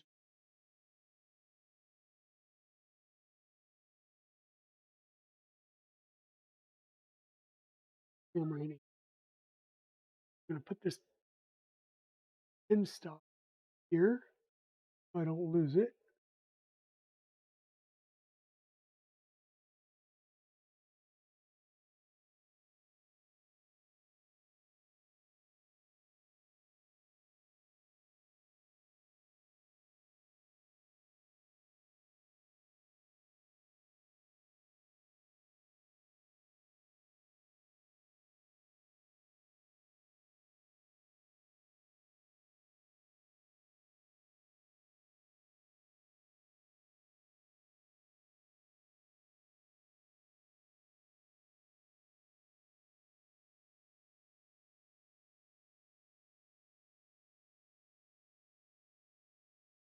Go ahead and move this off the workbench.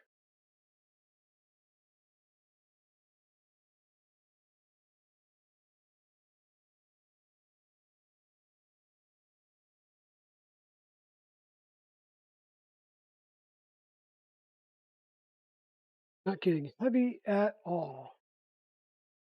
Lies, lies.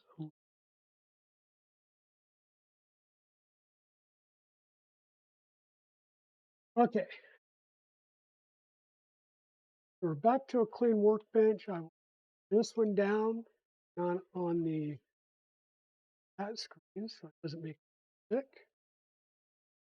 Go over to this view.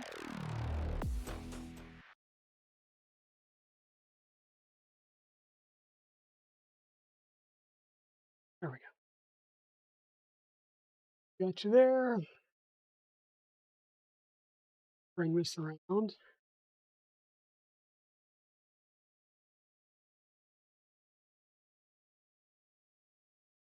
Set up We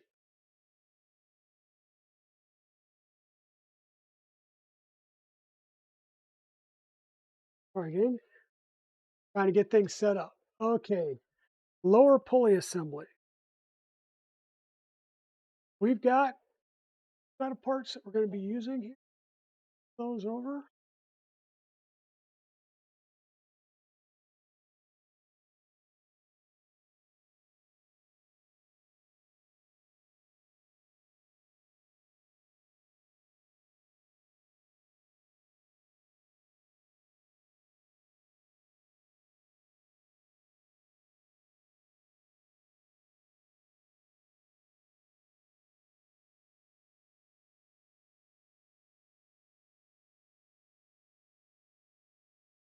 All right. Parts that we need. Bench. Hey, Airbrush Master, how's it going?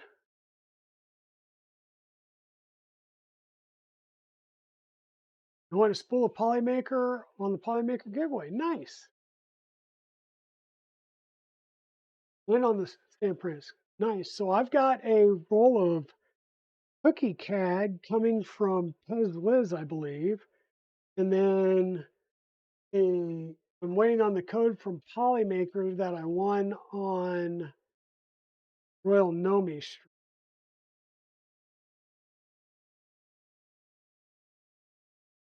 Now if you could just win a printer.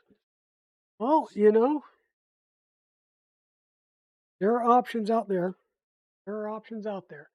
Okay, so the lower pulley assemblies, locate the two counterweight lower mount part 1, install an M4 heat set into location shown on both. So that would be these parts here. We're going to put an M4 right in the middle hole. So bring up our piece here and swap over to our M4.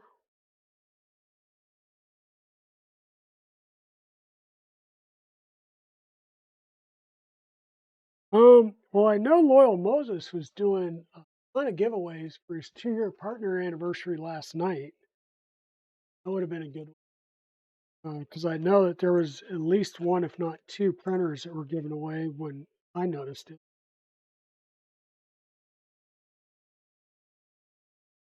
I didn't stay on. I was kind of like, I was sitting upstairs doing some prints, and it was like sitting there on. I was going through Twitch like TV, just flipping through channels.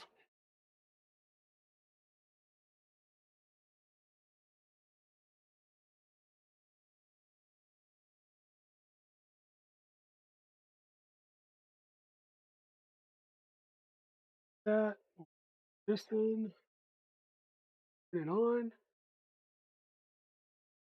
I'll bring my stool over here and start getting some other things opened up.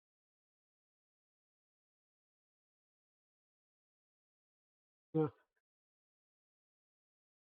So I got a bunch of my tubing. So we got the tubing that we're going to need. I've got 3 of my 4 spring. So each one of the FDM toolkits comes with a spring. You'll see that I only have 3, but I've done 4 tools. I used one of these for the 350.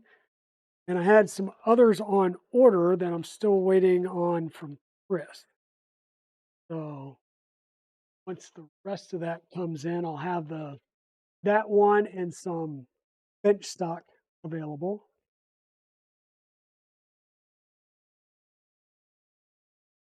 Need some M4 heat set inserts.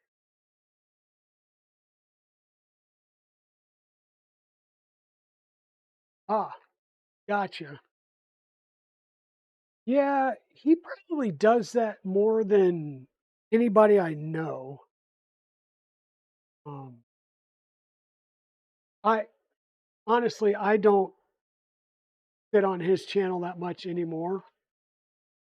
I used to for the longest while, and I just stopped.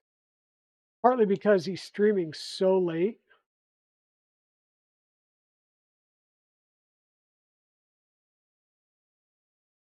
bring you guys over here.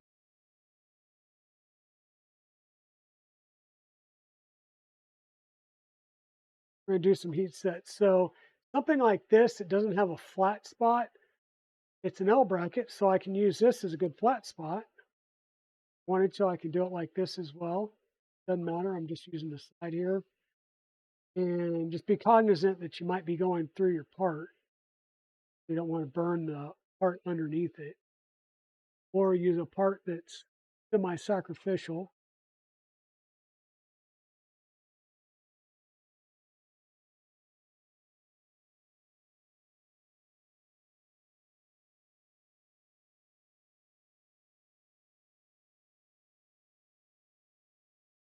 As you know, we get close anyhow, and then ooh, that's not going to work. We get close, but we have to get close because that's a depressed piece part there. So we actually do need to try and get it fully aligned.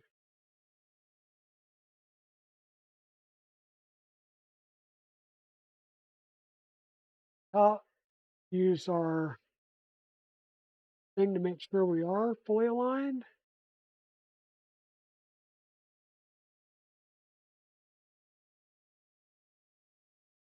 You missed the one from Sam? Yeah, that's right. He was doing one as well. He was doing one of the nuclearities.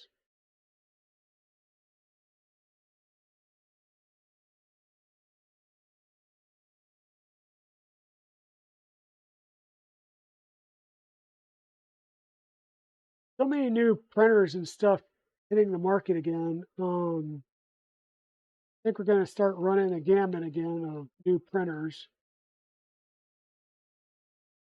Of course, one can argue as to whether or not they're new printers or new iterations of the same design by a different manufacturer. So we're going to locate the counterweight lower left mount in the lower right mount and install M4 heatset inserts into the pocket of each printed part as shown below. Note, each of these printed parts are embossed with the side of the machine they will be installed on. It cannot be reversed. Okay, and that would be these two parts. Got a left, and a right. And we're going to be putting it into this depressed piece here. So that looks like fun.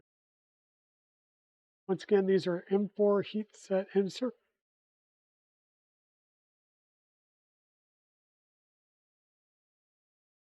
You just gave away an Elegoo.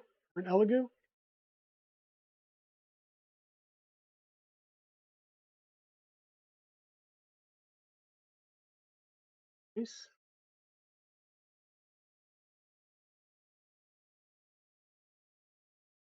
I'd import into the pocket. Oh. And of course, not only is it into a recessed pocket, which will make trying to get it lined up so much better, but it's also potentially at a slight angle too.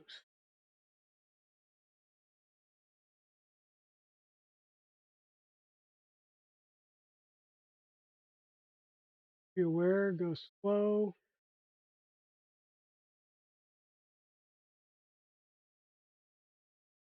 Need to, or stop.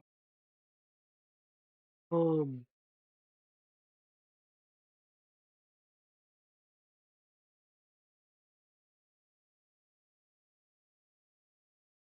all else fails.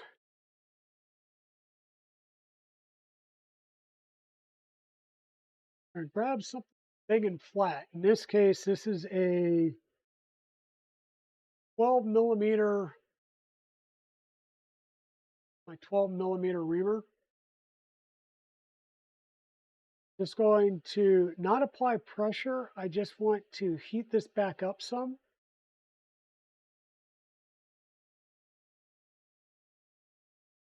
Then I'll take this and just make sure that it's fully seated and flush.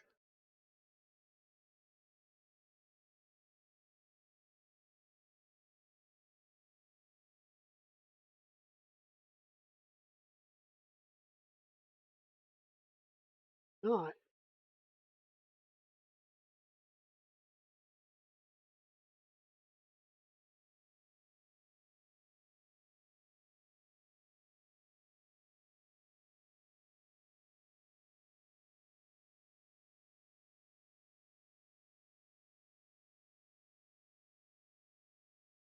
There you go.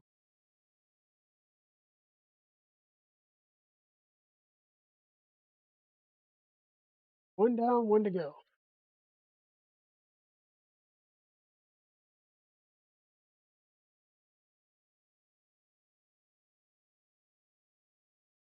Dang it.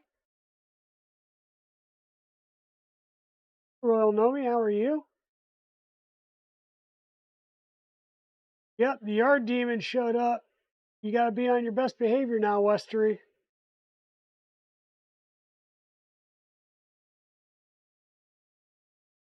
because the yard demon will tell on you.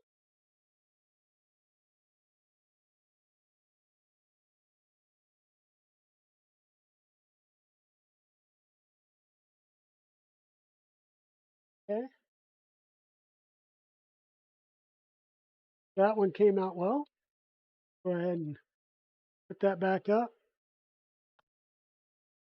All kinds of alternative uses for those.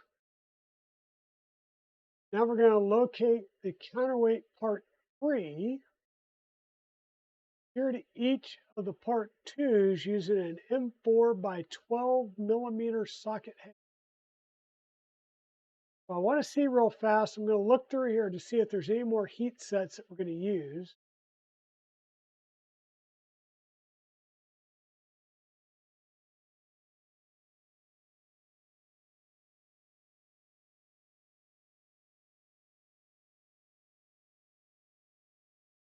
Not seeing any.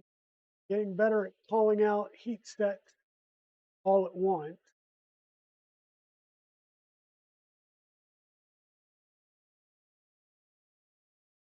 Okay, I'm going to scroll back up here so that we can continue the build.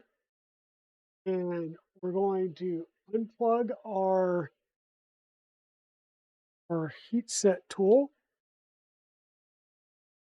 Put it down on the ground so I don't burn myself, because that's always joyous.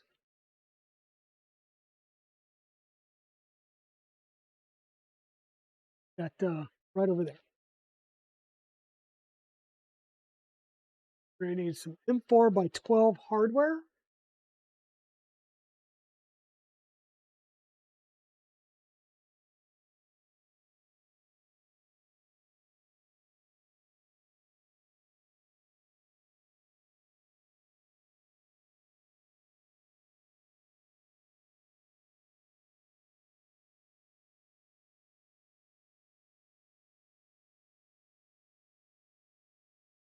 Yeah, there we go.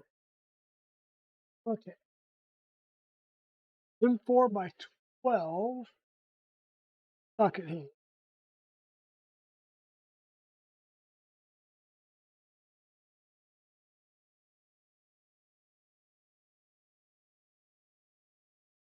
These away.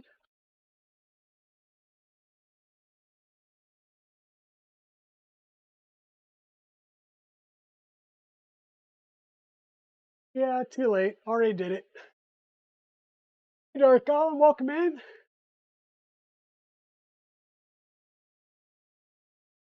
Pete, welcome in. Awesome, and thank you for updating your name to show Pete Salas and your reprinted 3D. That's pretty cool because I picked up on that, but I don't know if everybody else has. So that's good. And remember, folks, if you're going to Remurf, Murph, 3D Printopia, Smurf, whatever, when you get your name tag, go ahead and add your like your social handle, whether it's Twitch or Discord or what have you, or all of the above, so that people, because they may not know you by your name that's going to show up on your badge, but it should, they should pick up that, oh, you're reprinted 3D, or hey, hybrid robotics, Mr. Wizix or whatever. So make sure that you do that and help everybody out so we can get to better know each other. Yeah, branding is fun. Yes, it is. Yes, it is.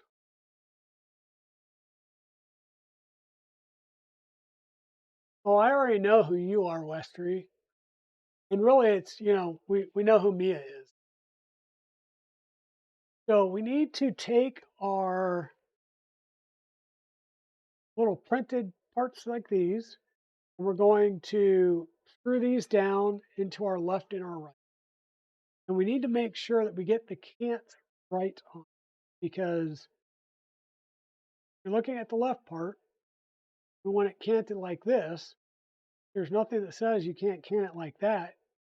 Well, I guess maybe not. I guess these are, so looks like we can't cant them wrong. That's good. They're not full. That's that's good. That's good. Because knowing my luck, I would cant them wrong.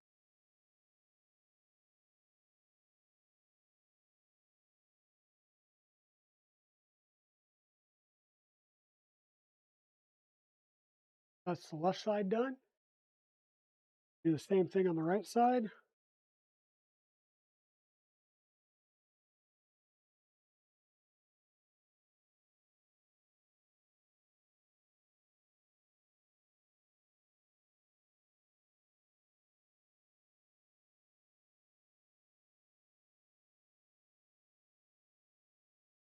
Package should have been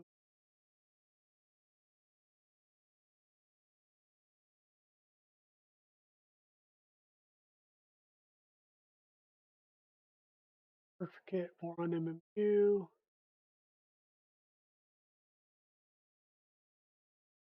You want an certificate, zombie?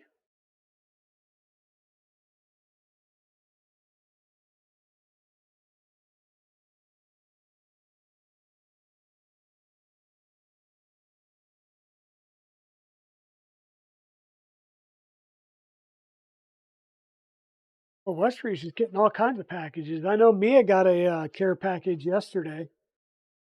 He was all kinds of excited about it too.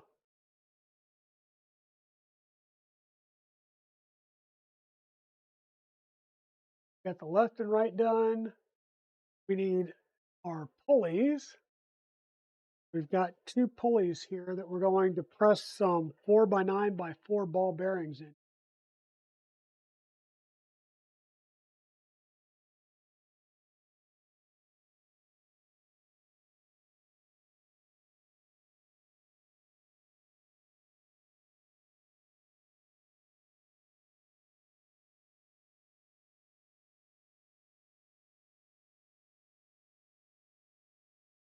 These are going to be pressed flush with the base of the part.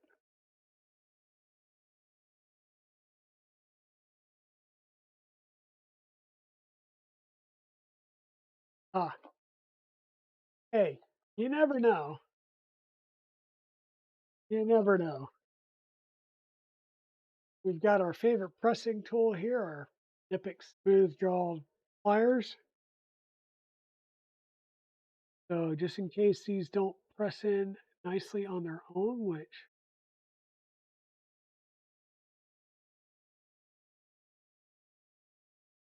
can be a little tight, we'll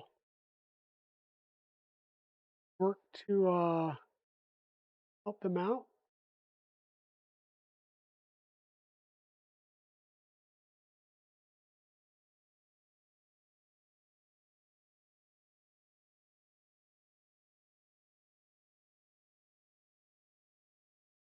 And when you're pressing things in, go slow, take your time. If you press too fast, you could stress your part, crack your part, break your part, and there's no need for it. Take your time, go slow. Sure, it's fully pressed in and flat across the face. There's that pulley.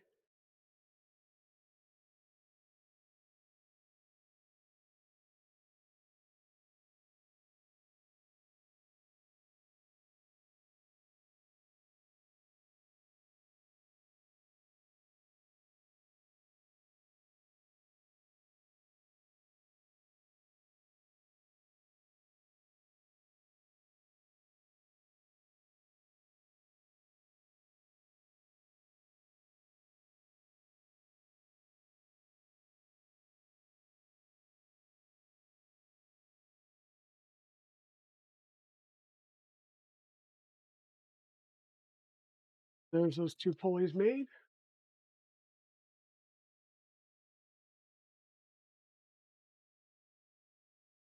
Now we're going to need some M4 by 15 shafts that we will use to put the pulleys in.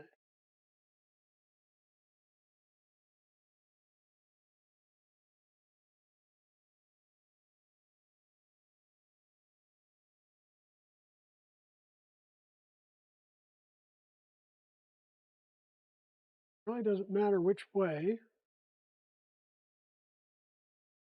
Sure that get it in there, and if we can't, then we'll ream it out.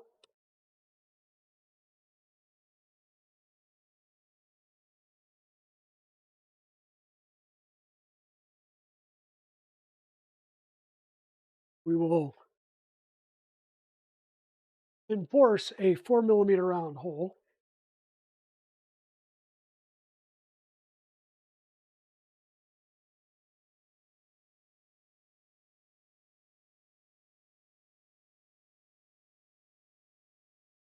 Good morning, Hutch Makerspace. How's it going?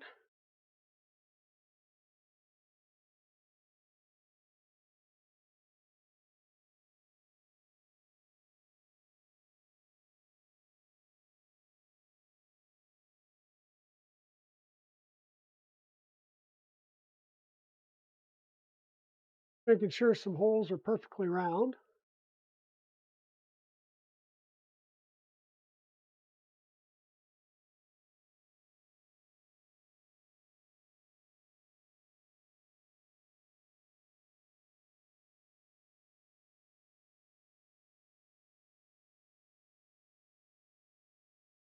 Make it a little bit easier. Very nice. So goes in, up, do our press fit.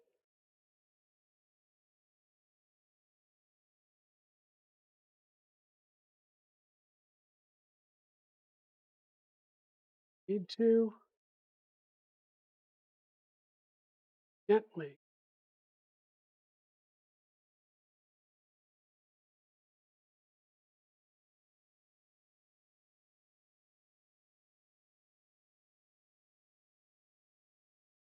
We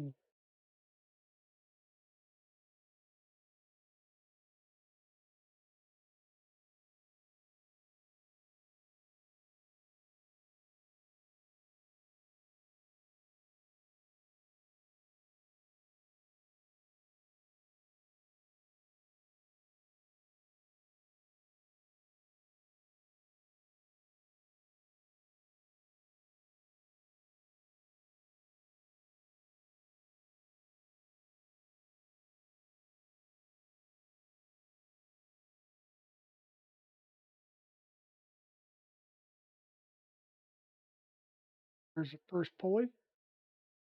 We do that for this next one. Thing.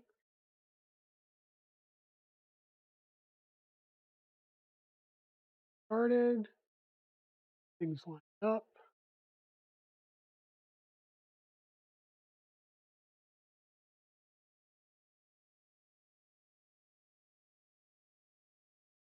Our pulley's done. Next up,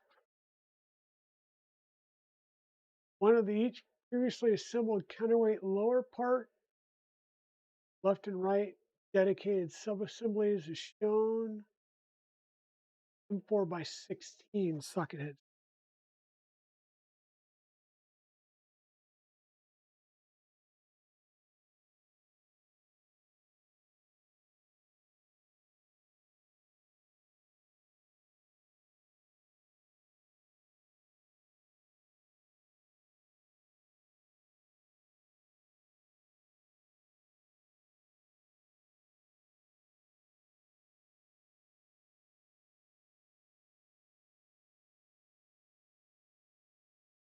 A little bit.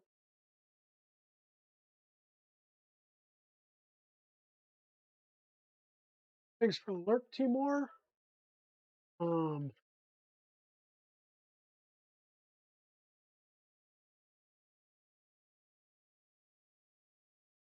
Here doesn't share her begging strip. She was mad she had to share a few. I bet.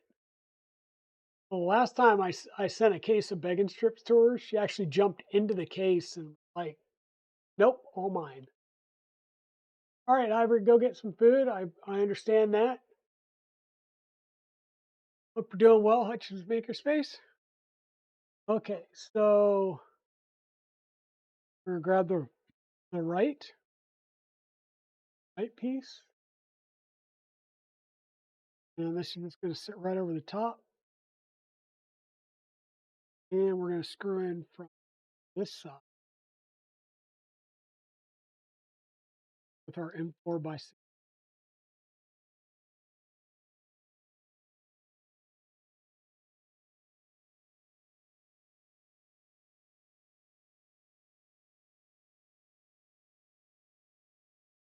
side, same thing. Um, Up,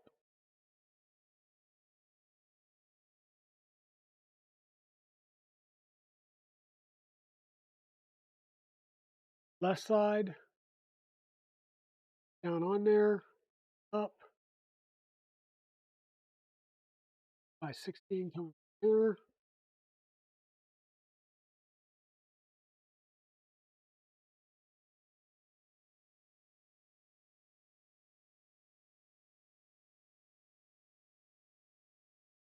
There's our two pulley assemblies.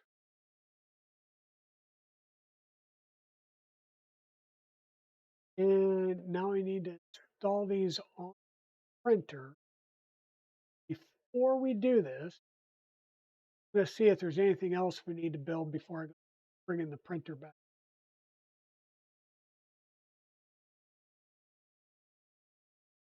Install these on.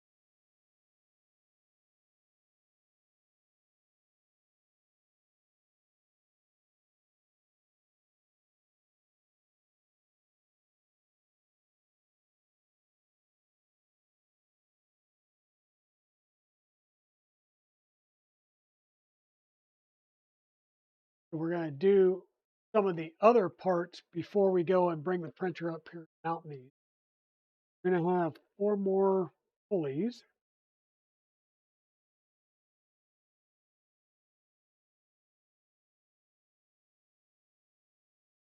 Use our last 4, 494 things. Oh, thanks, Free Heathen. Didn't realize you were still out there lurking. Yeah, you've got your stream popping on here soon, so enjoy, my friend.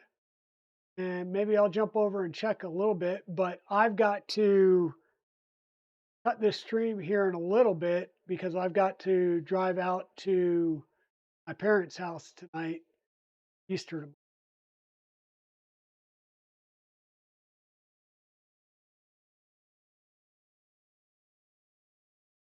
Same thing, we're going to press 4 of these into these pulleys.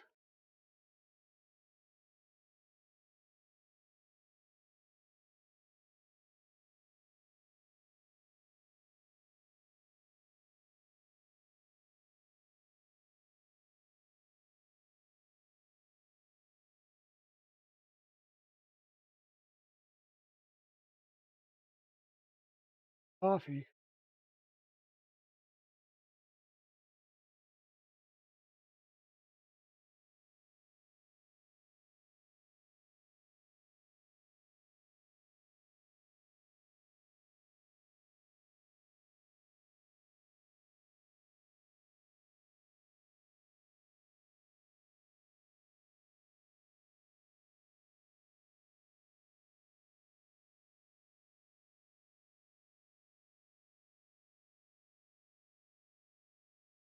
Hey, Mayhem, how's it going?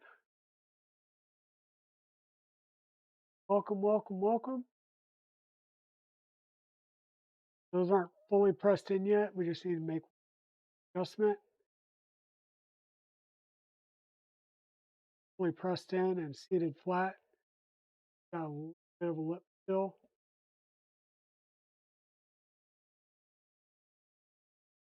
Way.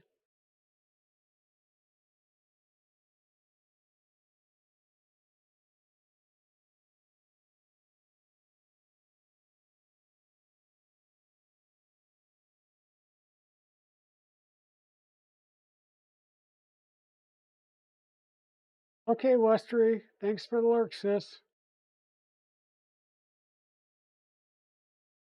Oh, not now. Oh, you got to mow?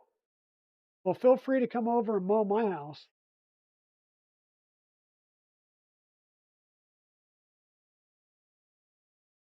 Ooh, fever, cold, chill, sore throat, not good. Yeah, just go get back in bed, dude. Go get back to bed. I hope you feel better sooner. OC bearing will be flush with the surface of the printed part. Got 4 like that right now. Now we're going to locate the print counterweight upper right part 1, print counterweight upper left.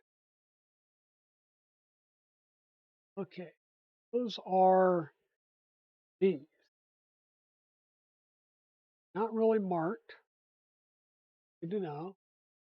We're going to locate our M4 by 30 shafts.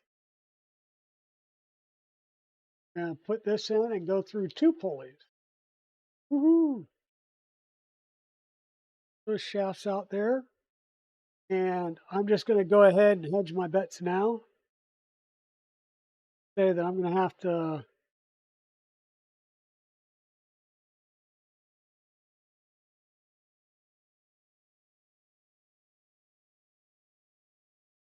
run the old reamer in here.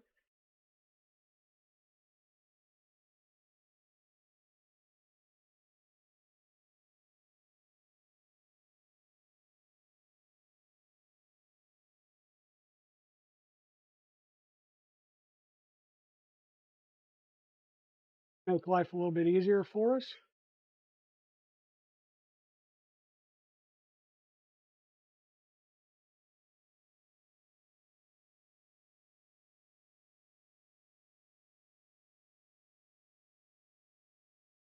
Good.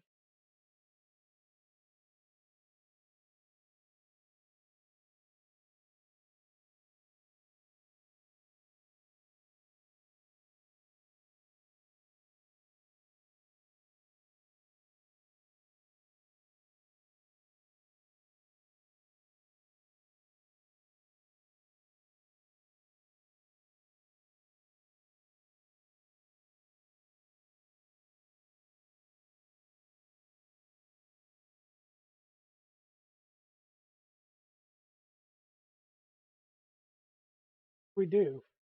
Check to make sure that our pins on our pulleys, no issues.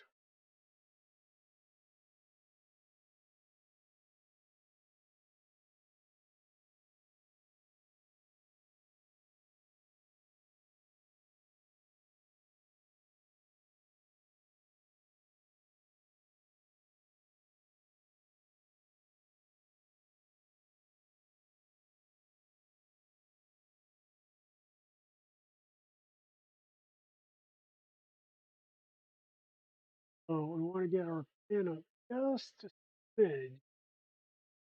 Not much, just enough that it'll catch the pulley. That'll help get it aligned so we can then push it the rest of the way.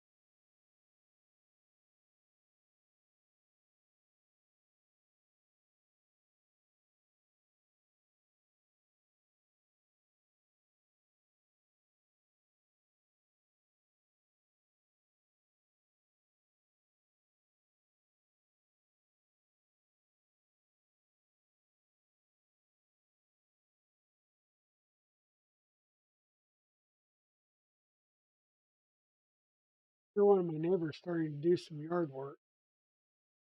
Oh,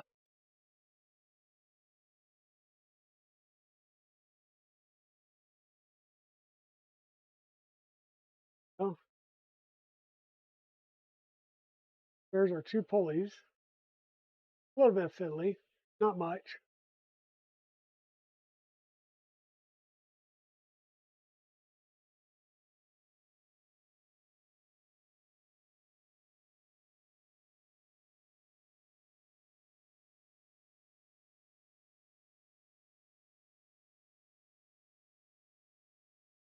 check out. There's an easy side and a hard side. If not, we'll have to easy side.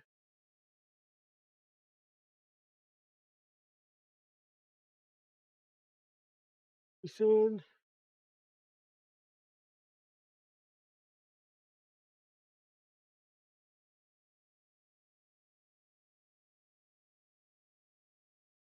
In.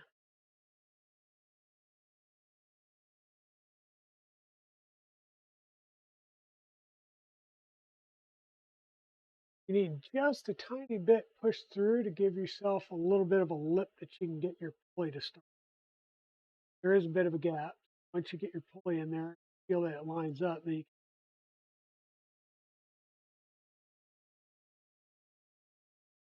get pulleys. We got our left and right pulley done.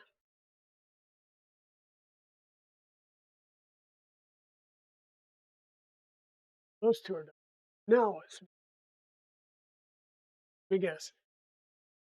All these. Okay, we've got these little printed pieces. They're just going to clip on. You got what looks like a board hole. These just clip on and good press fit in there nicely.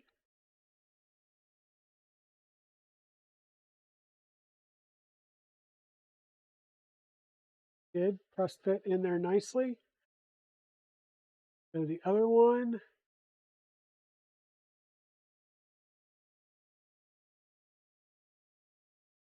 Lined up.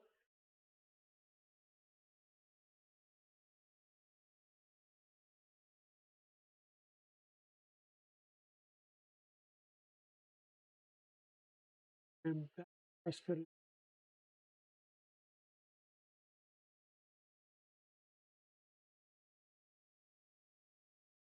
So I like the idea of doing like a printed part like that that snaps in, because these um, alignment things, so this is going to go in the 40/40 slot.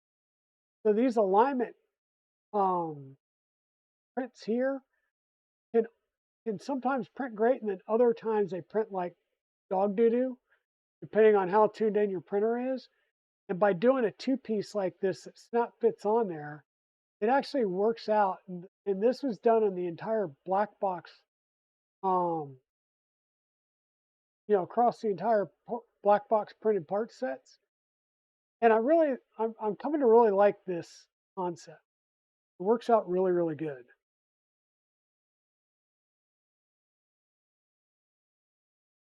Now it wants us to locate and install these. So what I'm trying to do is get all the parts prepped and ready to be put on, and then we'll bring the printer on here and we'll install it.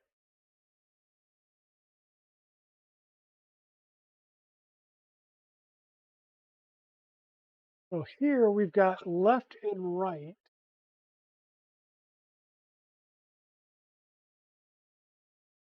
Left and right.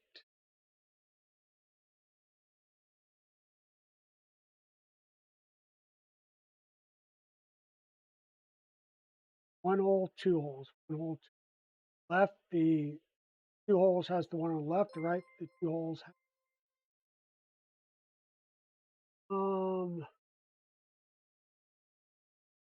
Right, Papa Bear Z, take it easy.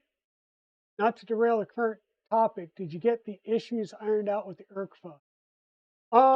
So why not? Because I've got most of them. So the Savix servo, swapping out for the Savix, great. Just remember that the degree direction is reversed between the two servo types. So be cognizant of that and change your configs if you're swapping out. We got the Savix put in. That's working great. You do have to recalibrate, go through recalibration stuff. I am having problems with lane 4, 6, and 7. and it's just that the selector is not lining up appropriately. So I have to calibrate 4, 6, and 7, the spacing appropriately. And I'm going to fiddle with that off stream. But right now, I get perfect loads and encoder calibration for lane 0, 1, 2, 3, and 5. So regardless of if I get 4, 6, and 7 done before the next stream, we will be multicolor printing, even if it's just 2 or 3 colors. And the next stream will set up the slicer and do some things that way. But we are doing good. Thank you for the follow, Roasted Rotini. I appreciate the follow. All right, Airbrush Master, take it easy. Yeah, I figured a lot of people are going to have to bag out earlier today. So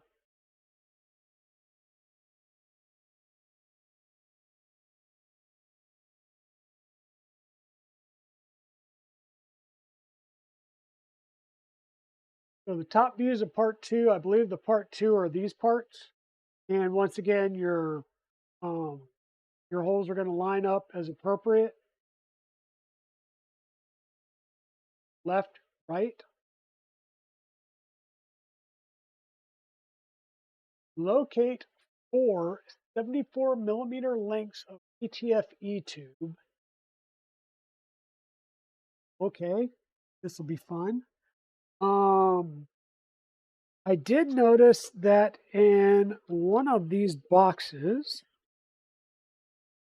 certainly not the electronics box, which has the spare parts to the Duet, but the other miscellaneous black box kit, I believe it was here, yeah. There was some PTFE tubes, and this is the cord that we're going to use to mount the we're going to use that to mount our counterweights. Yeah.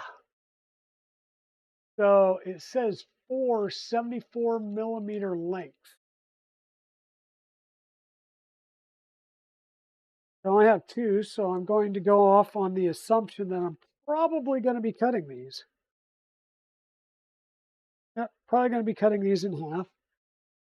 So let's double check. 74 millimeter length.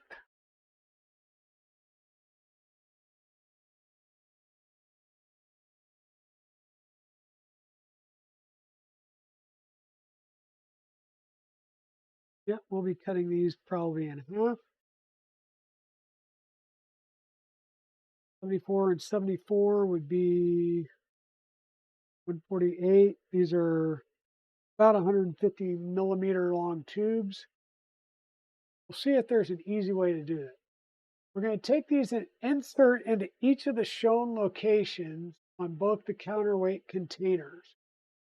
These are the sections, so it's here and here, that have the like counterboard holes in them. And then the center one is what's going to be used to screw the top in. Now, these look like they get kind of flushed to these the counterbores.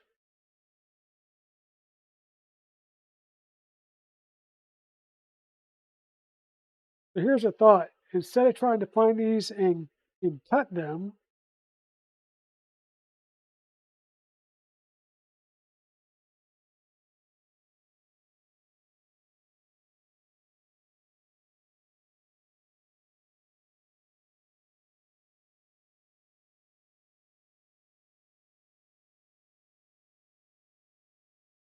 so they do not go all the way down at the end. At the end, these are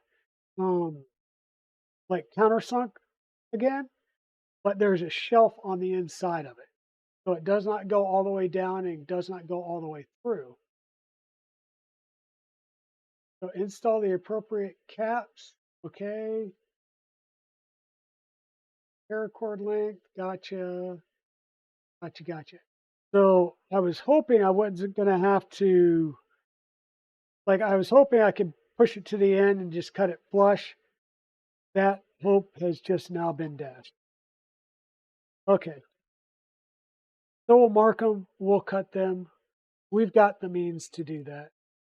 That's not a big deal.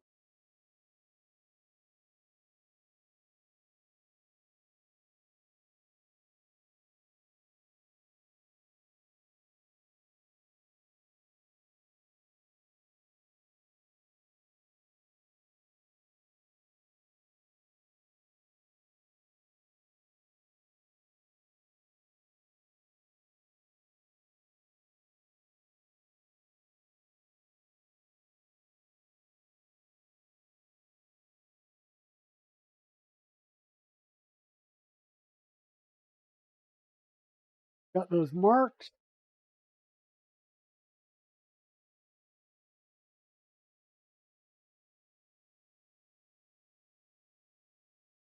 Interestingly enough, this is 5 millimeters, so that's why it won't go down into my cutter.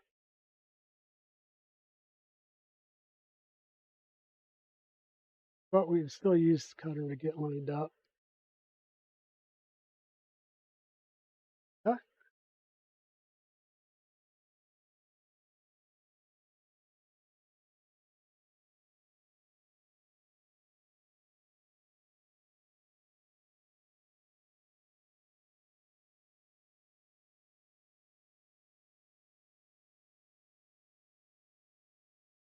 there we go. Now we'll take these tubes and once again, just slide these down in there.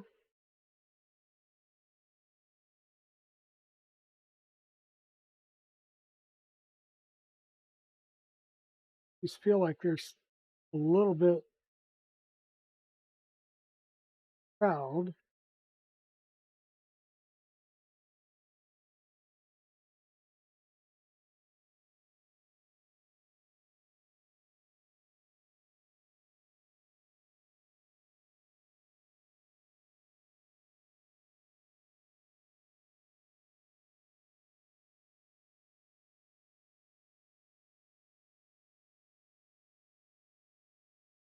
Just going to trim a little bit off the tops of these. One to try and flush cut them, and two to try and get them to sit down in there a little bit nicer.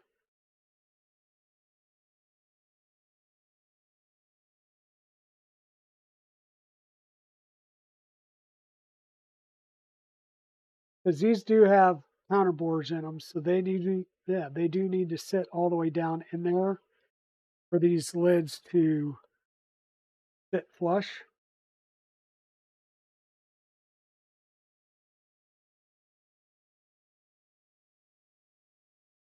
Basically, all I'm doing is just cutting them down, not a lot, maybe a millimeter or two, and squaring up the end.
Now we got those trimmed down, and like I said, I was cutting very, very small pieces, not like I was cutting off huge chunks. So we've got those 4 down in there.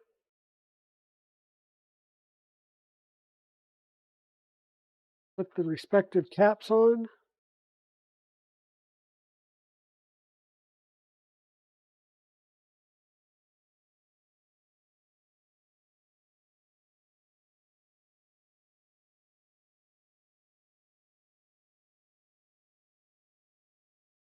And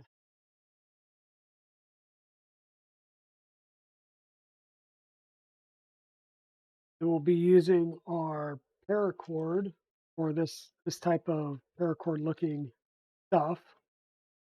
So at this point, we're going to start mounting everything up on the printer. So I am going to kind of clean the desk a bit and switch views.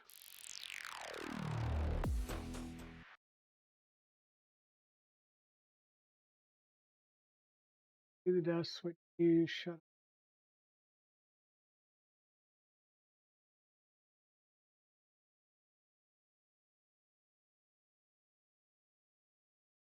that off, move that aside.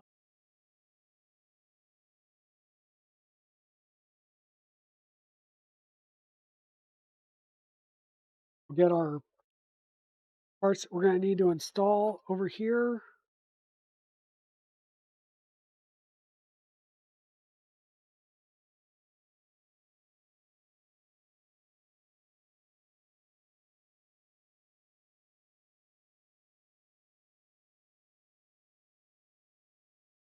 And 4 back up, put range 3 back up.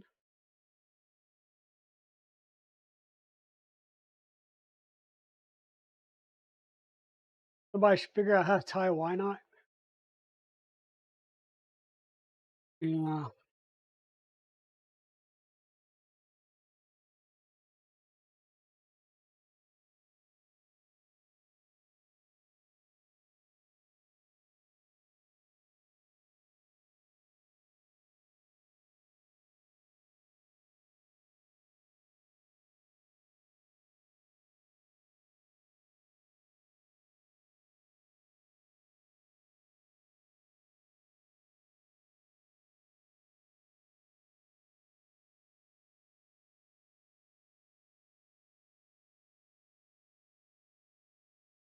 These away.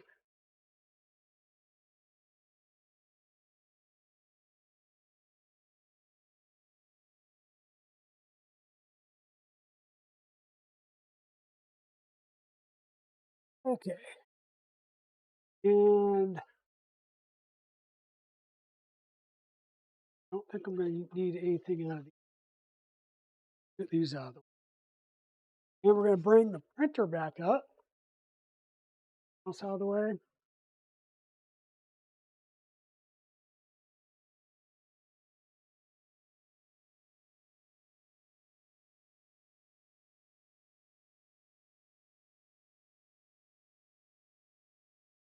Okay.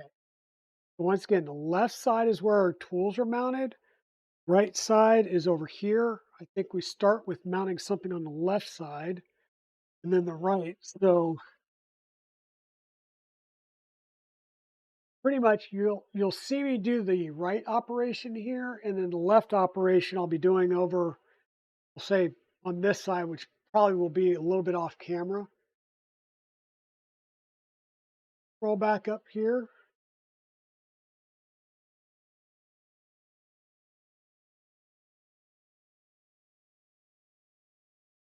Okay, here we go. So we need 4 20 series M4 T-nuts. So these are our standard 2020 T-nuts, M4 style. And I'm installing those over here on the left side. Which side are we doing? Into the right side. So we'll do this side first. 2 in the outside facing slot and 2 into the outermost underside. So we'll need 2 here, 1 there, one here, and then 2 on the underside. What I'm going to do is actually lay this down on its side. I can figure out the best way to do it.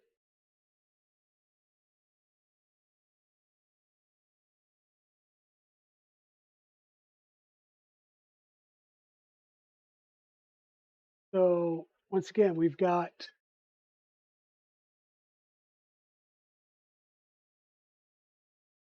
2 here, and then we're going to put 2 here.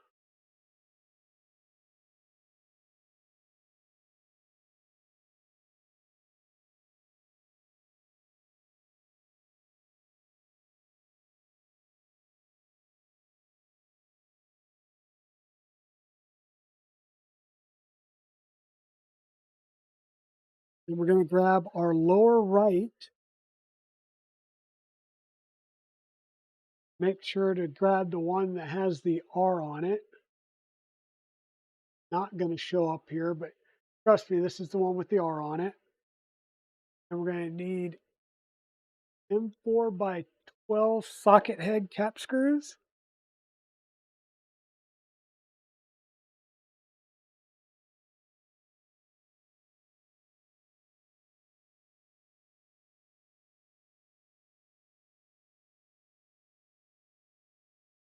And this is going to be for our lower 2. Set this on there.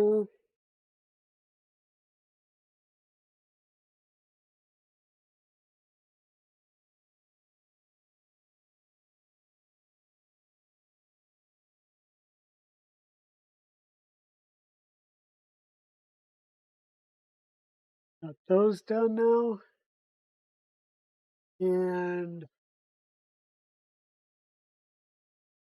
some 4x10 flathead screws go on the top.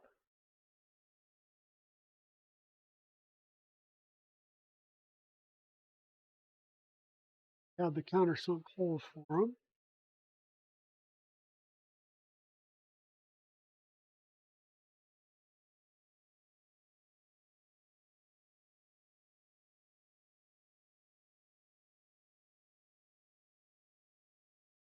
Now note that I haven't tightened anything up, which is allowing me to move this around.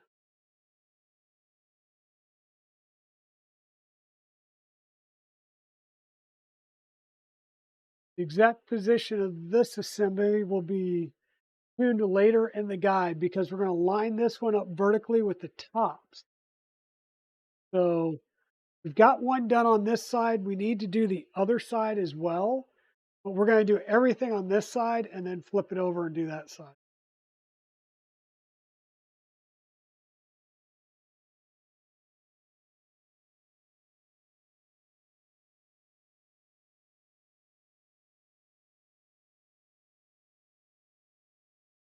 So we're going to put 2 of the 40 series. So this is the 4040s. So these are our bigger M4 T-nuts.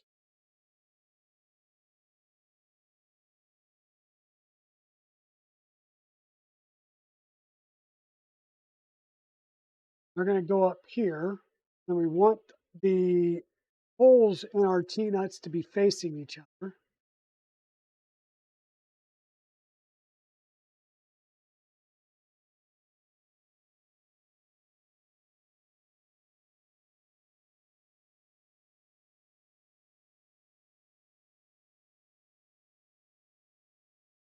Okay.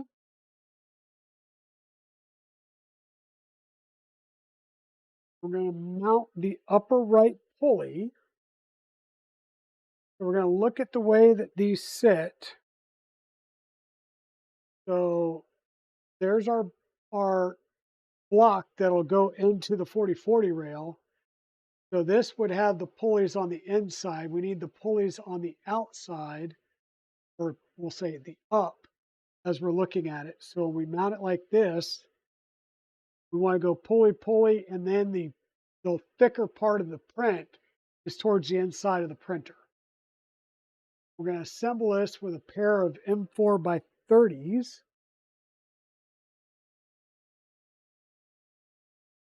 Pocket head screws.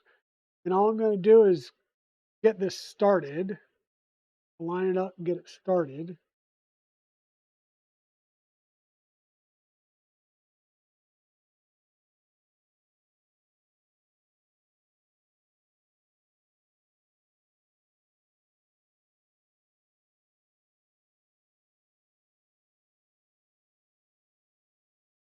Then we're going to have a printed piece,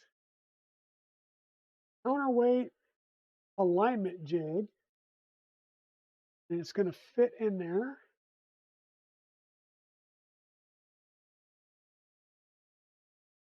We're going to use this jig.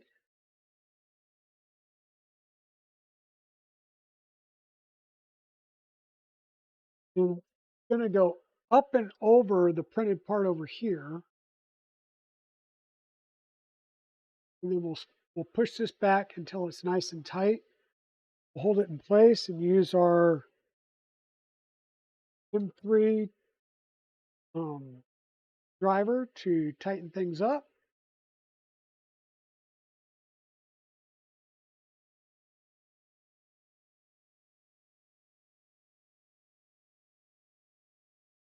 Pull our jig out, set it aside. We'll use that again later.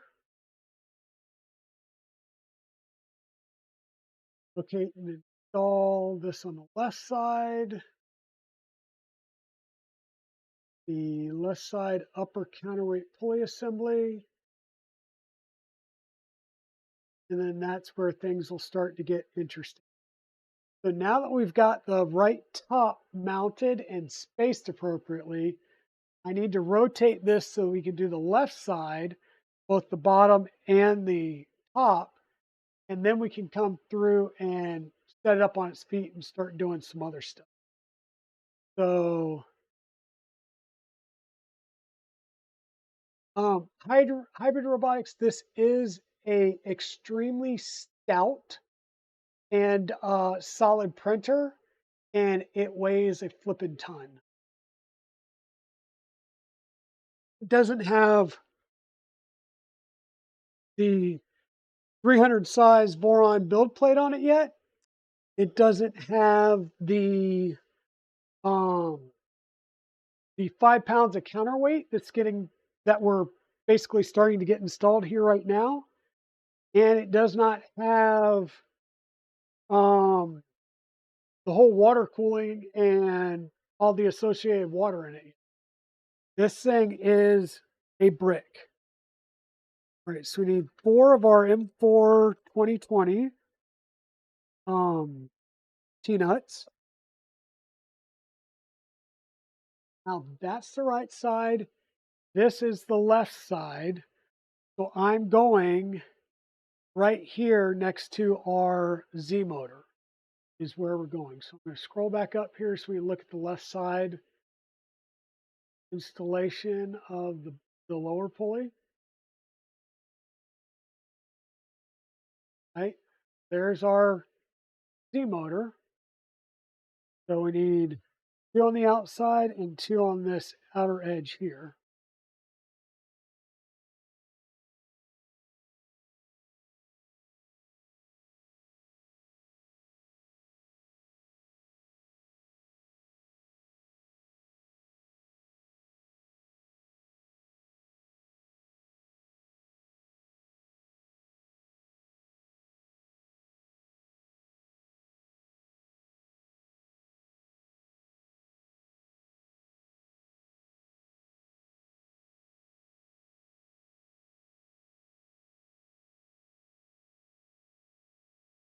Um,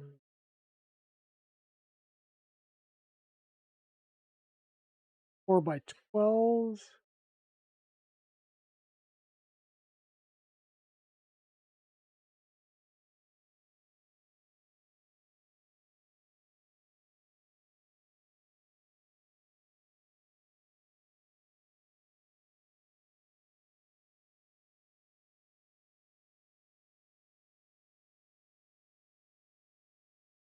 What?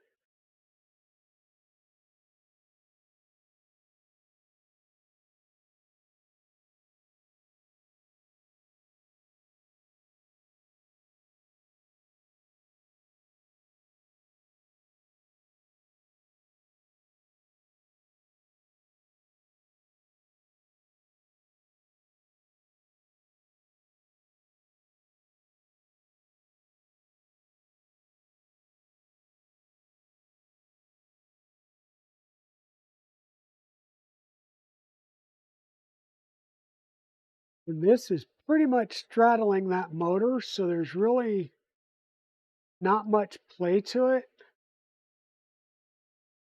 The printed part straddles that motor, so that's the most of the directional play on this piece.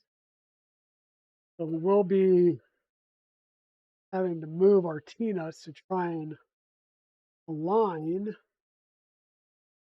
this end, which is M4 by 10 flathead, yes.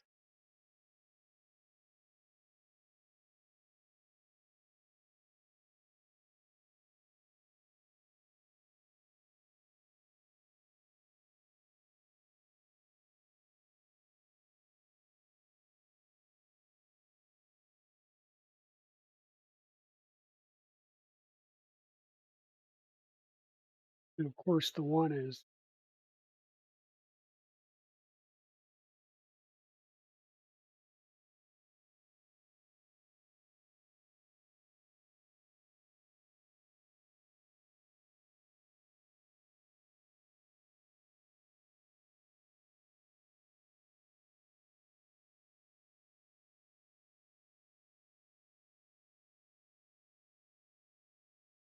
yeah, the tool heads are water cooled, not necessarily, I think, to get rid of fans per se, but it just works out better.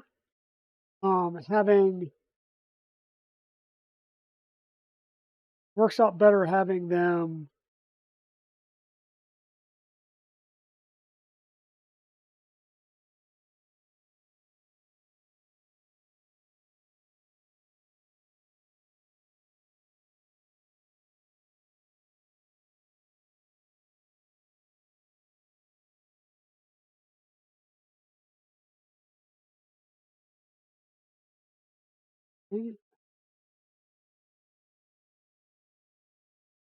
um,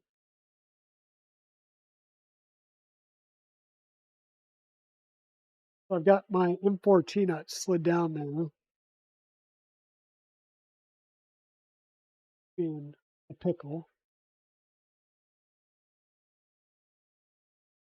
I wasn't sure if it was a T-nut thing or a rail thing. It seems to be a rail issue where the T-nuts not like holding in place there on this particular side of the rail.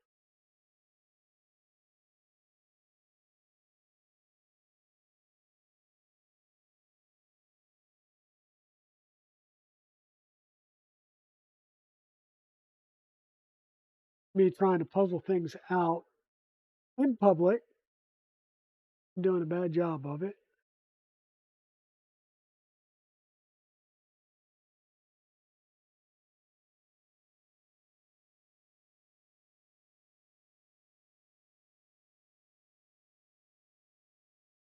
In there, not there, push it up, get it lined up.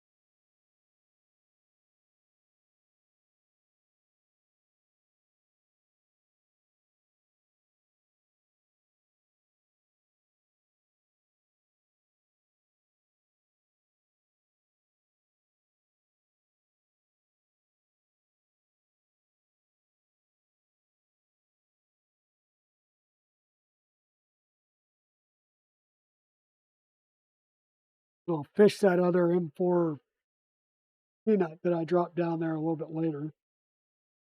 But this is there. We've got a little bit of room to move around to make sure that we get our alignment set. We'll need our 40/40.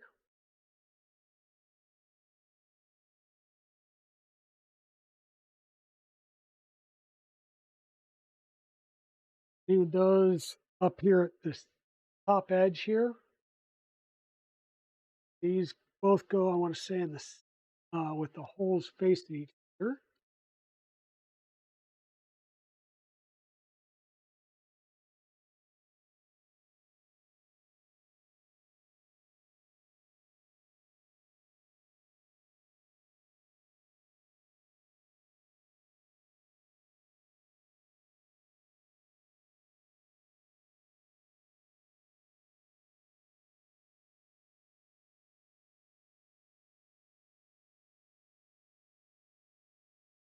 Install the other pulley with, this is M4x30s.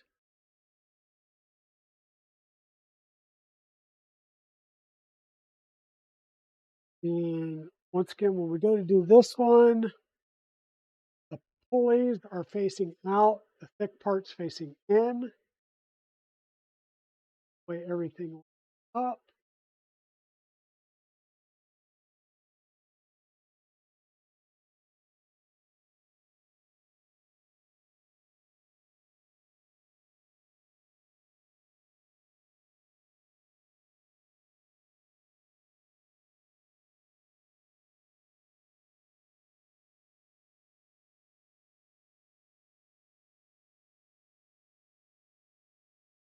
We're going to use our printed jig again. Get that in place. Push that up tight.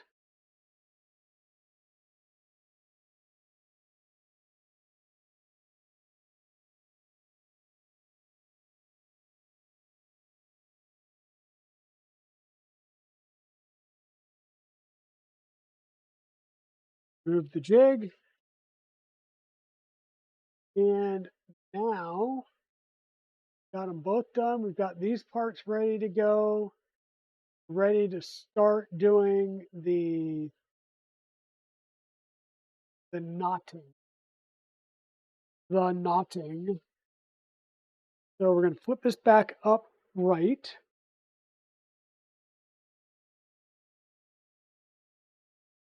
Turn around so you can see that right hand side again. Bada bing, bada boom, the right hand side in all glory.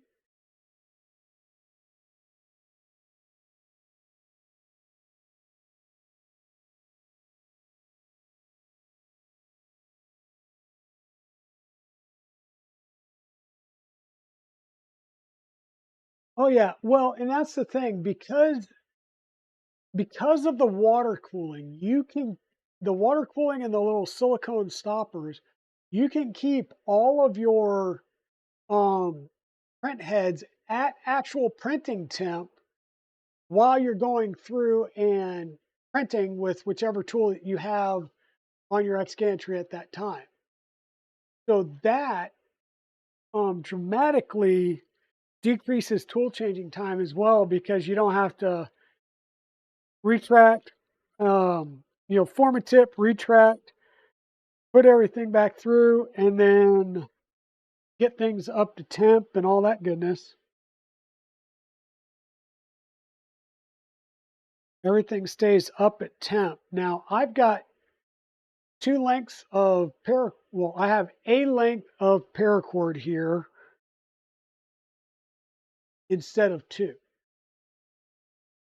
So it says locate two 1.6 meter lengths of paracord and tie a standard knot into one of each length. So since I've got one huge length here, I'm just going to fold it in half, give it a cut. And I mean, that is about 1.5 meters. I trust Chris provided me enough that if I cut this in half, it's going to work.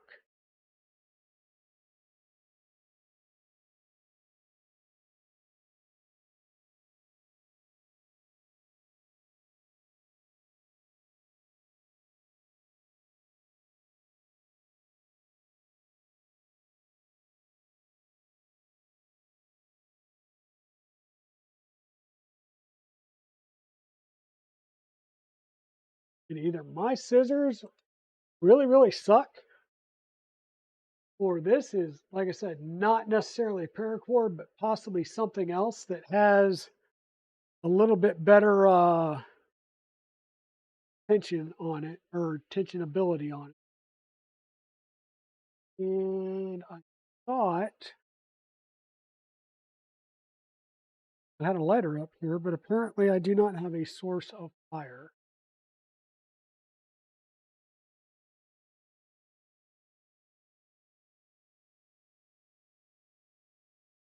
Where's no source of fire? I'm an adult.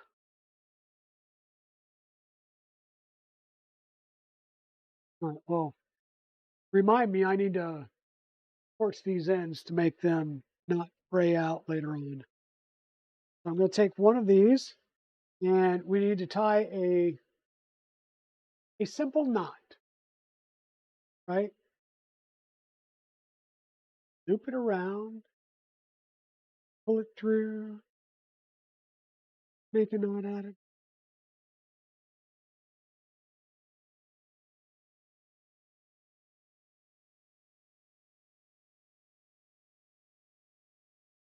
Right? Hold on.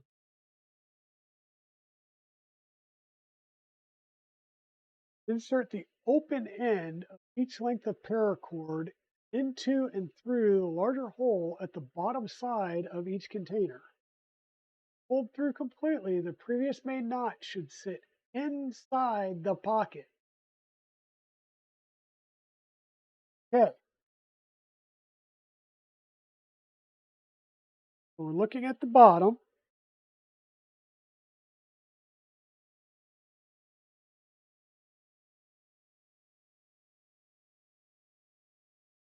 Looking at the bottom, and this is the biggest hole here based on, just the way everything sits. That's what we're going to feed the other end of our paracord through.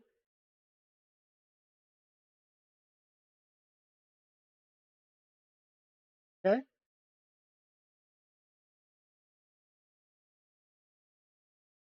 going to go just like that. We'll, we'll trim off this excess here a little bit. I'm going to do this to both sides now. Just create our knot. The other side.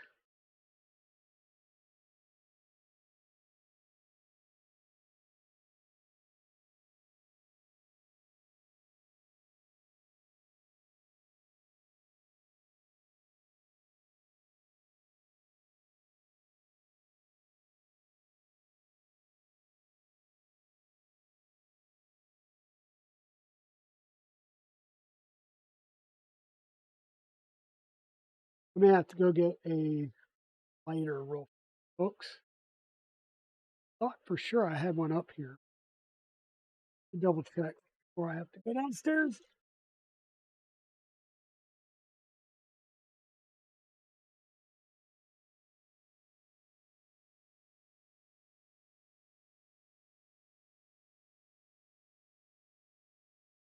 Where I am an adult.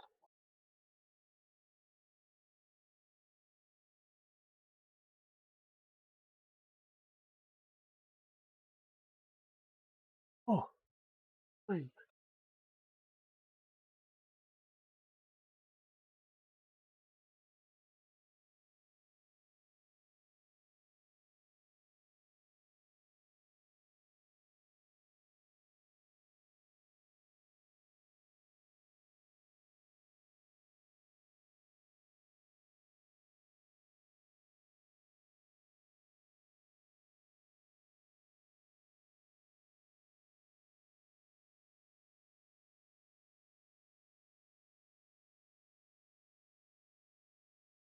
I don't know, like I said, if my scissors suck or if this stuff is a little bit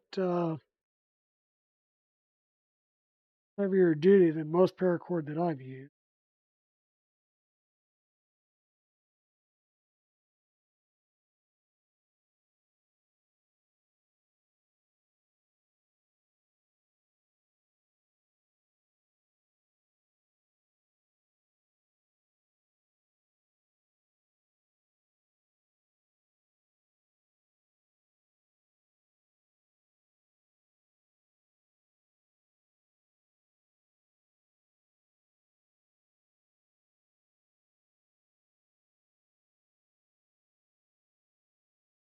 This is fraying, causing me issues.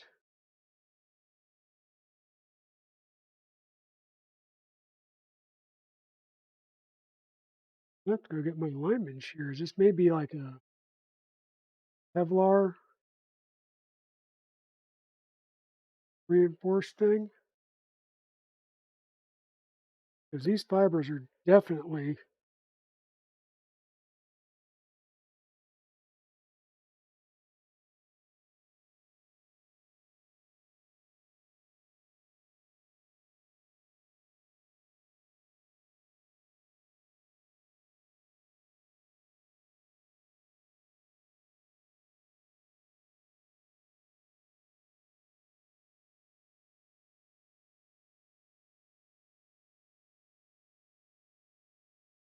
I have to go and get a different pair of scissors.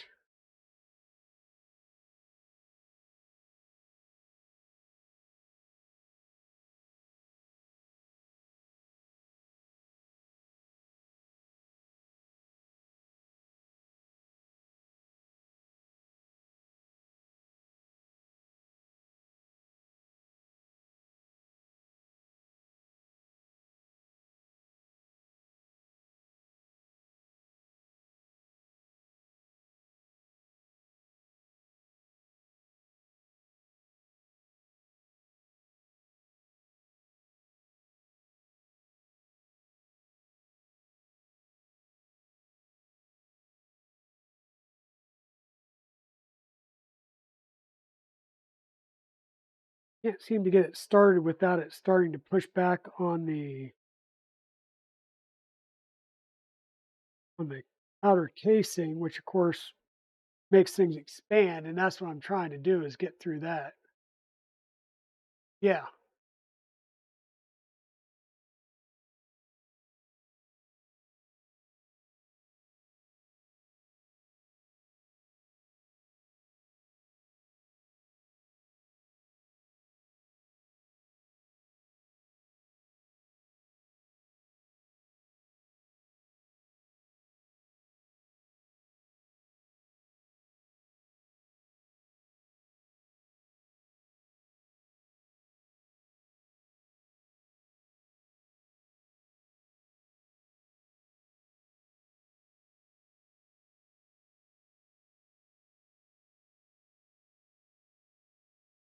All right. Give me 1 second, folks. I will be right back. I need to see if I can't get my nicer scissors from downstairs.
Okay, this may be comical, but I was looking for my lineman shears, but I can't find those right now either. They are not where I expected them to be. So, worst case scenario, we are going to grab some WIS W14L. These shears I use to actually cut sheet metal. So, and I've drawn blood these in the past, so I'm hoping these will give me a nicer cut on this. And that's still a no. These are the sharpest scissors I know I had. I have no idea what this material is, but it's hating me. It is hating me.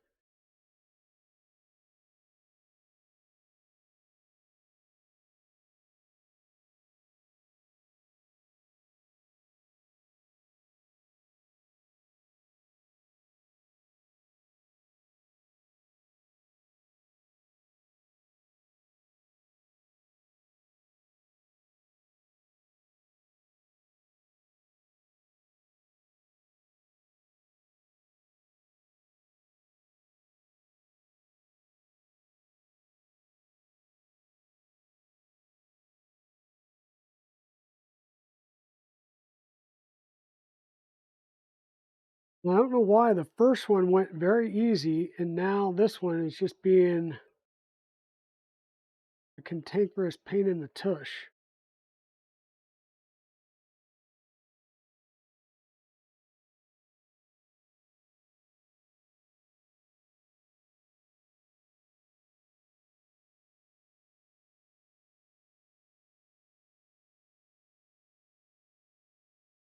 All right, hybrid, take it easy. Enjoy your lunch.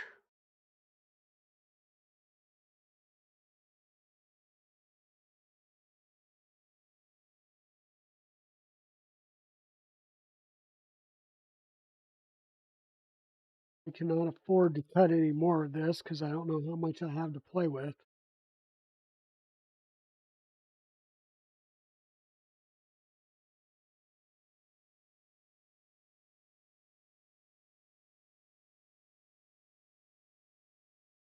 Worst case scenario.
Oh, did we get it?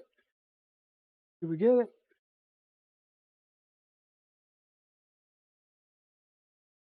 So close, and then we hung up on.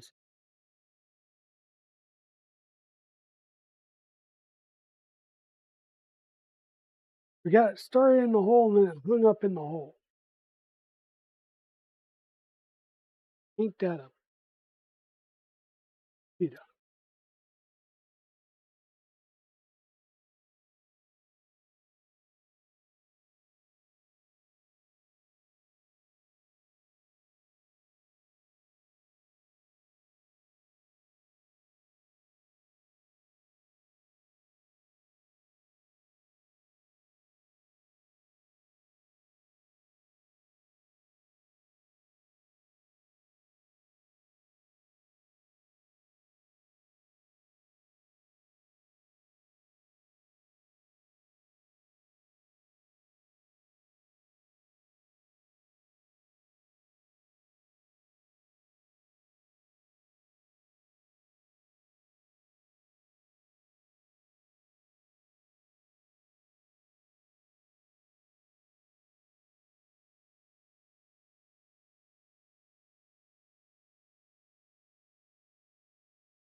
With the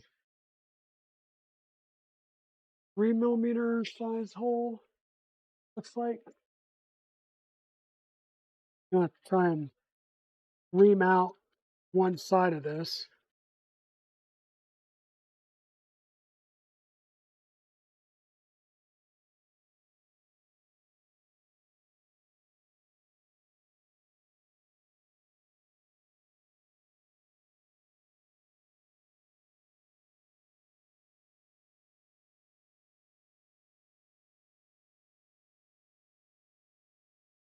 I was thinking if I was sitting here fighting this, and the whole time it was just the fact that there was a bad print fouling the hole.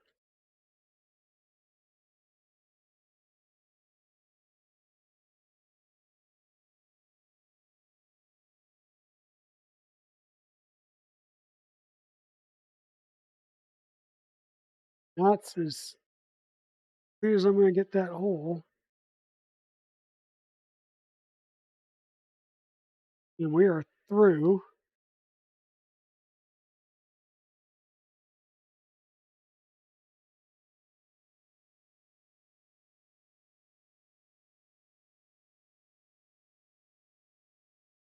Sort of. No. Now we are through on the other one. So I'm not going to worry about these other ends just yet because we're going to have to cut those, and then um, we'll cut them, and then we'll drill them out or cut them, and then melt the ends. We're not going to worry about that part just yet.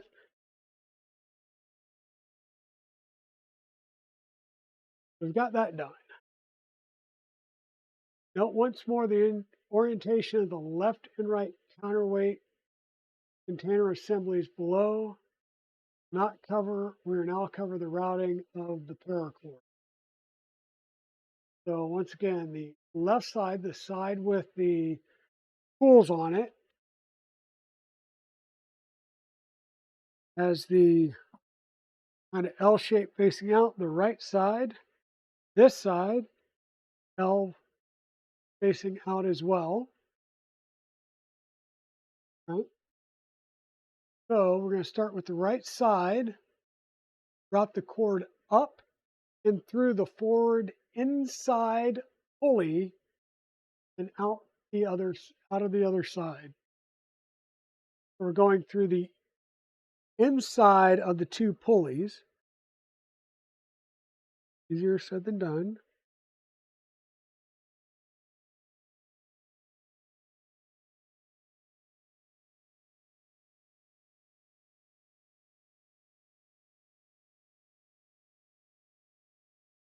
It's the inside.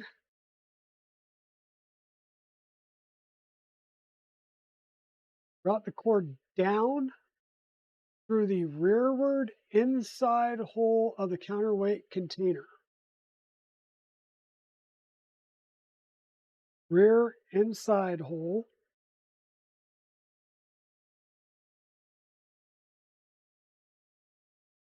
This is one of the ones that was PTFE lined.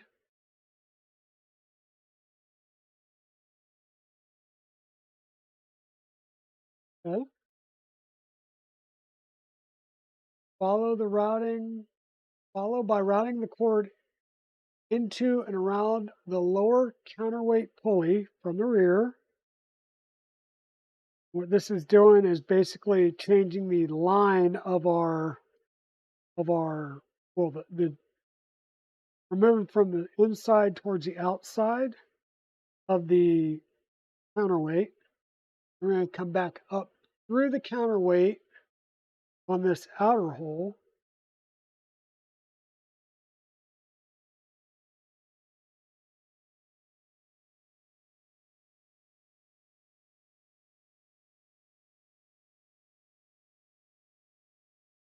My luck may have finally ran out on that one.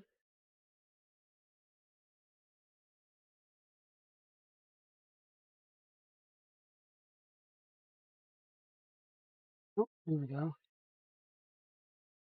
Once again, these are PTFE lined. Right, so there we go.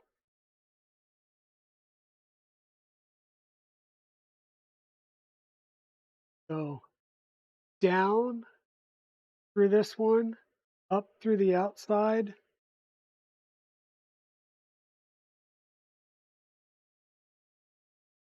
Route the cord upward through the front outer pulley towards the rear of the machine. We're going to go through the other pulley, the outer pulley.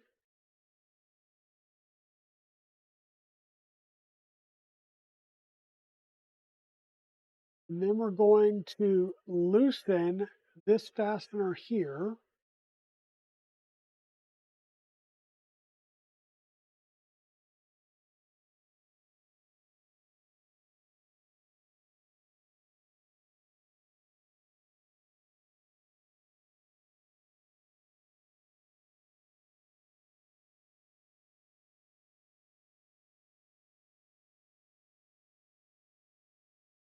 We'll loosen this fastener.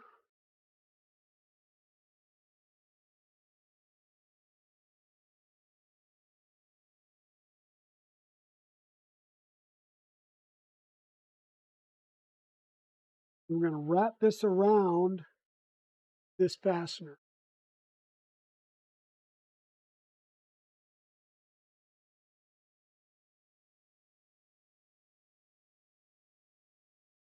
There's a printed part behind that fastener that we need to get around.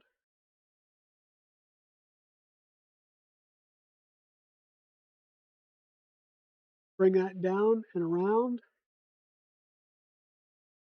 That's what we're trying to get around. So if we need to, we'll just take that off. Make sure that we get it aligned around that pulley. Put it back in.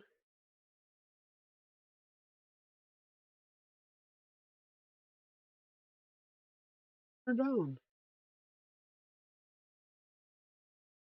So there's a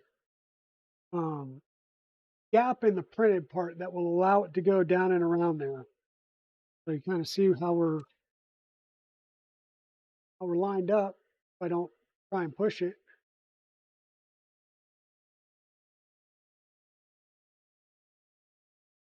All right, Rodney Mac, take care. Have a good one.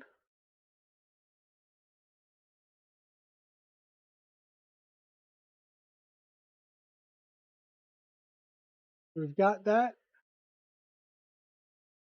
So we do have that tight enough now, so it's kind of sitting where it's sitting. See if I can get it to pull through a little bit.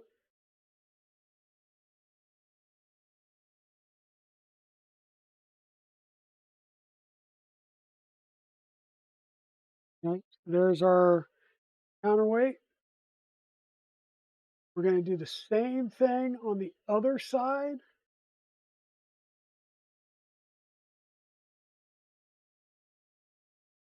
You need to route the cord towards our rearward and through this Z idler belt assembly.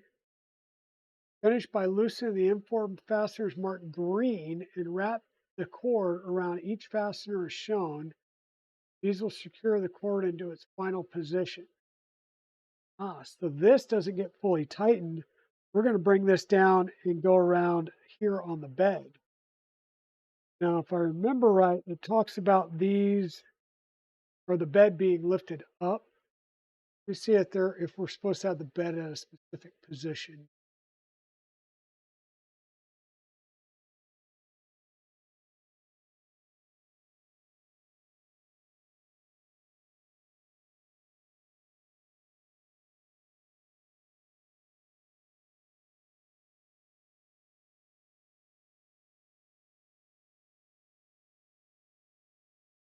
Give me 1 second.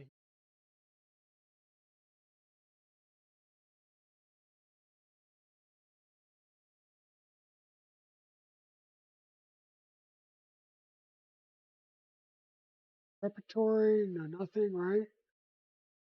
Just trying to see if it tells me to put the bed at a specific position before locking these in.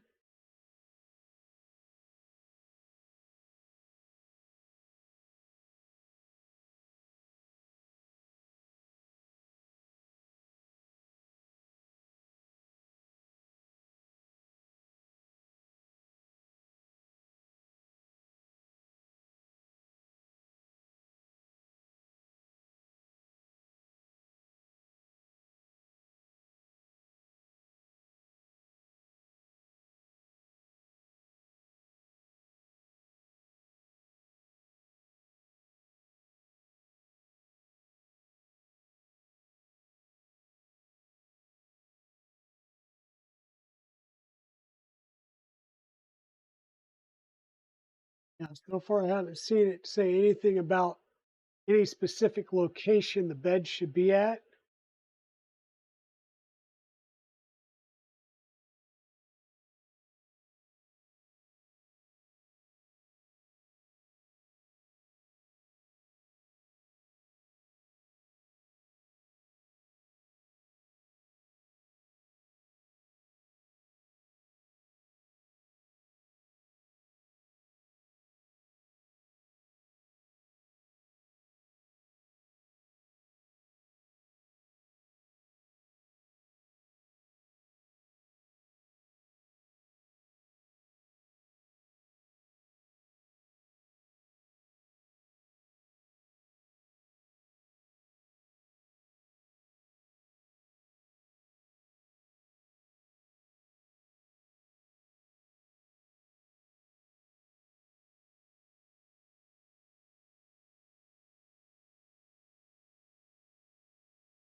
So it shows the bed is all the way up.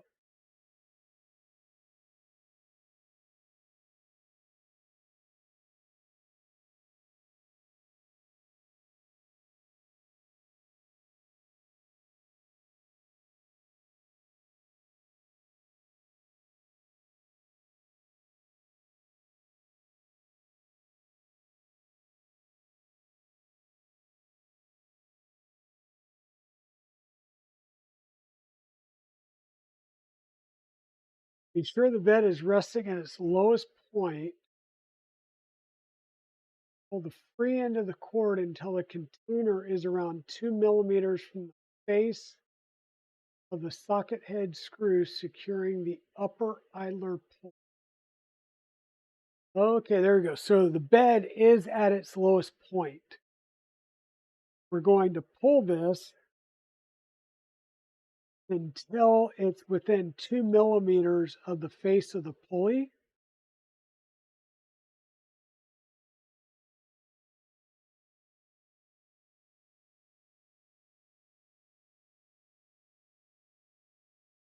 Right, so about 2 millimeters, we're guesstimating.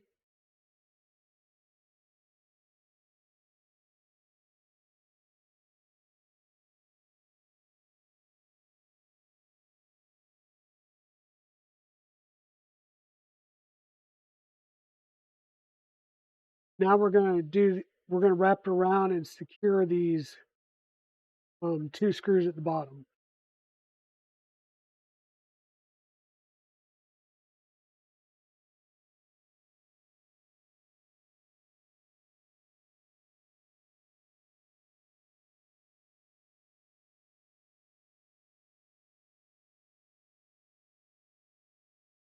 So about 2 millimeters.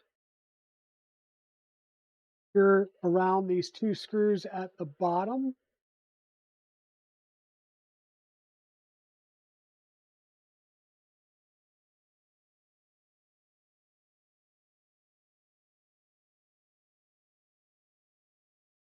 This is going to secure to the actual bed frame.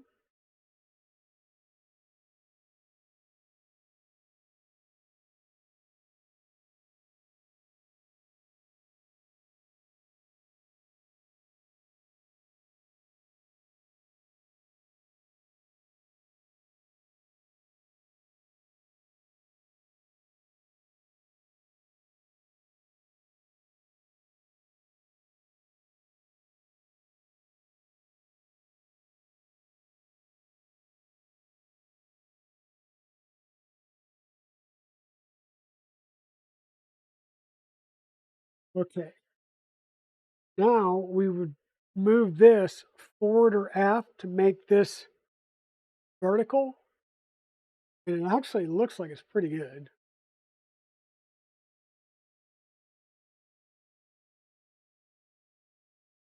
Um,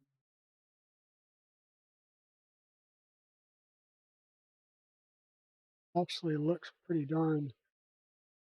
I mean, that looks pretty straight to you guys too, doesn't it?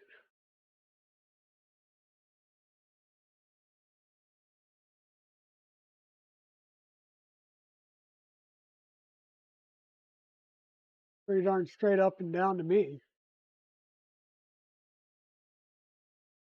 If that's the case, I'll go ahead and lock these two in. I'll have to do the bottom ones a little bit later.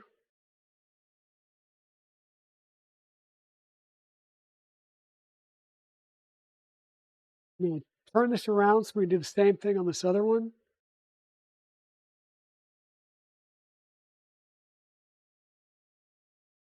Of course, you're just going to be working back in this area.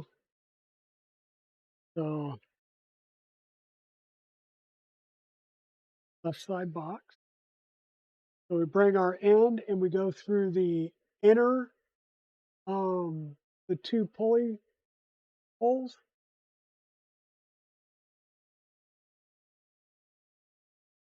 Seriously. Inner of the two pulley holes. Then we're going to go down through the center front area here. Hopefully we can get into our PTFE tube without a problem. Hopefully you'll let me get into the PTFE tube without a problem.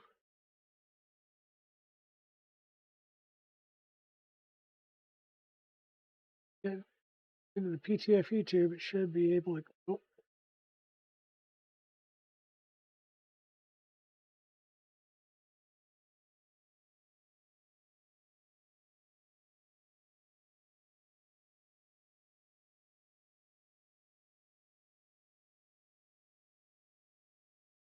What I'm running into is the same stuff where this braiding starts to push back, and as soon as it does, it expands out,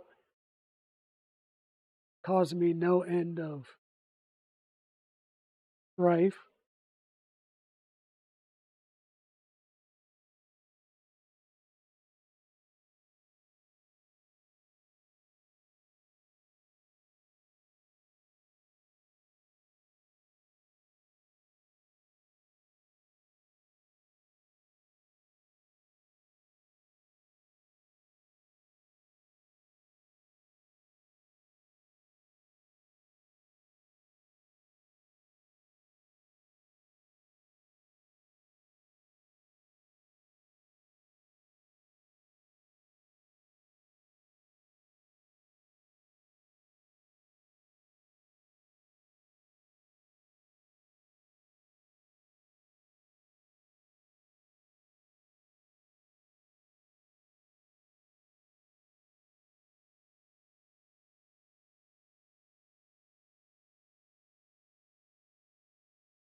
I mean, your PTFE line. Give me a break early.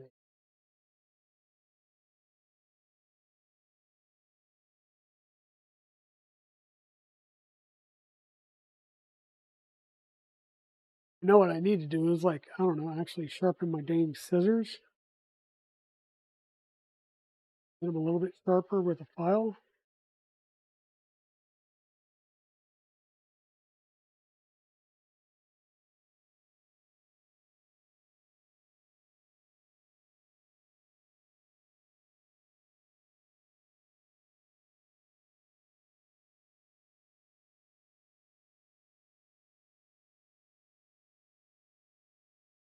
I do have a pair, or I do have a sharpener downstairs. It's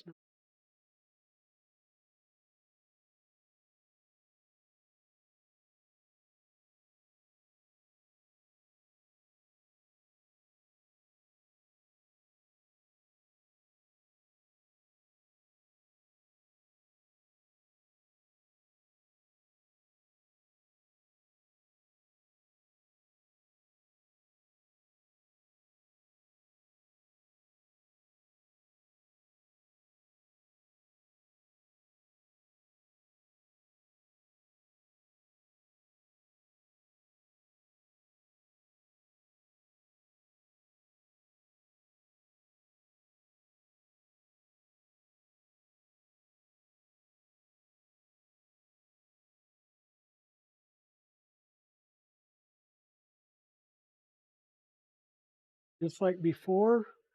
We're going to come down through our lower pulley.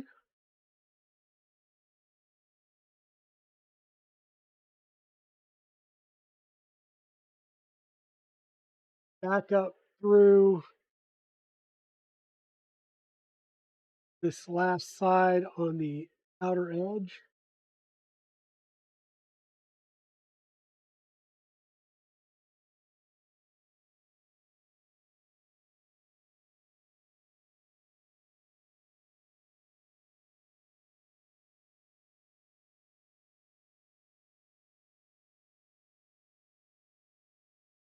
Okay. Through the top pulley, outside, like so.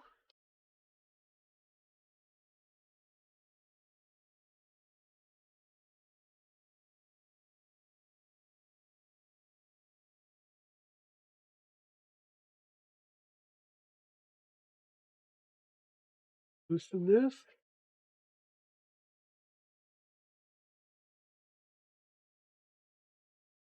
There is a channel here for this to go into.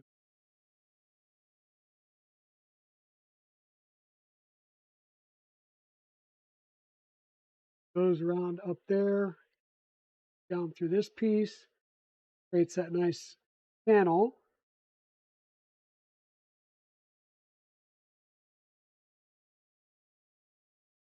And apparently I don't have my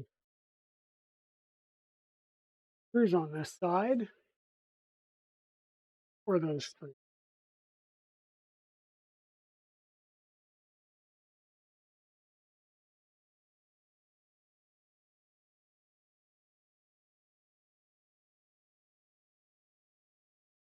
Screw sizes that they don't tell me. We're going to assume that these are most likely the M4x10s. Either 10s or 8s. They have fender washers on them. Those fenders are regular.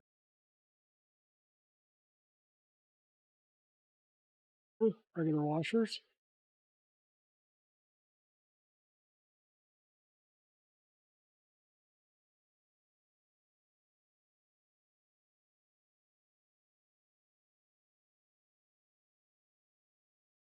Yeah, the other thing that you could do would be like strap a ferrule to it.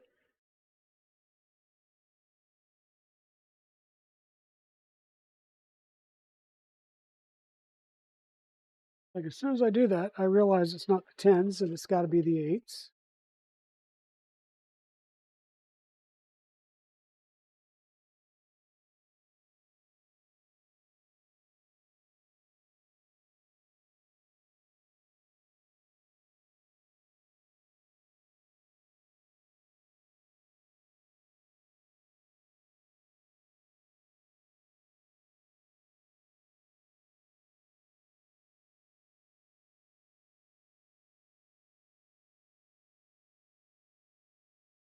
Like we did before, we're going to pull this up to where it's within 2 millimeters. 2 millimeter gap in there. Bring this down.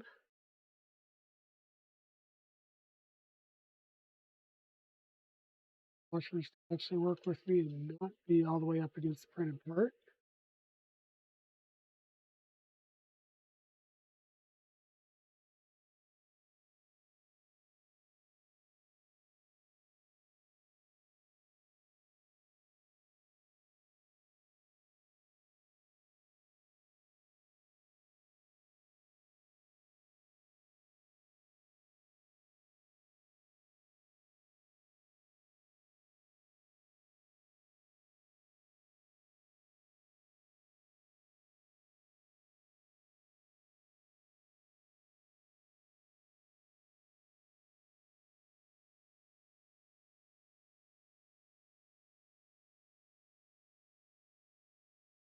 Okay.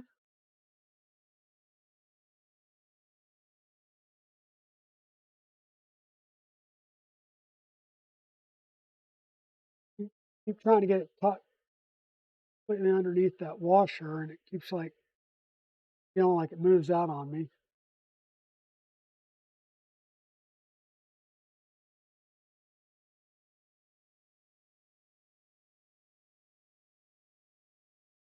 Okay, so there we are. We're hung on both sides.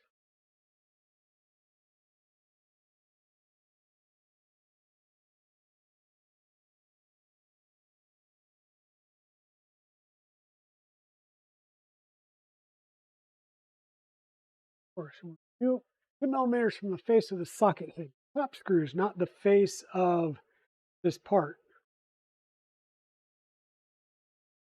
I actually need to let this down a little bit.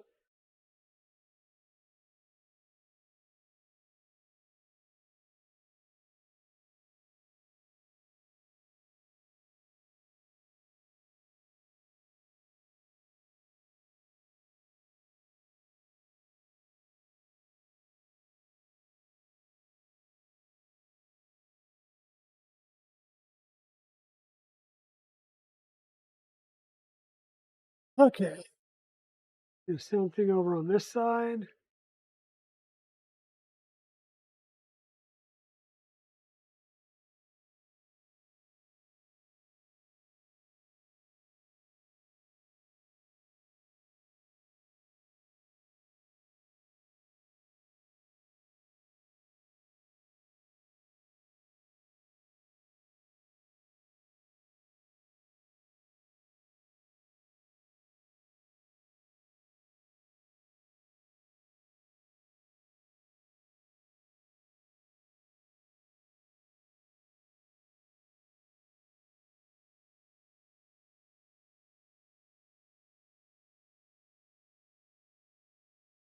Okay. Counterweights are set.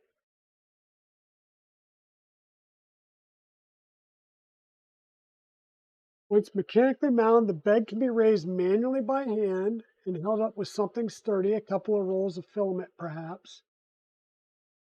Always manually lift the bed slowly with upward pressure applied on both sides of the bed frame. Excessive load on only one side can cause your Z-tram to deviate and require an adjustment. This will allow easier access with a paper funnel or similar tool to begin filling the chambers of the counterweight. There's 3 different chambers in this box. There's each side and then a center channel. You need to fill all of it. Um, I got fire. I found fire. Um, yeah, and I do not.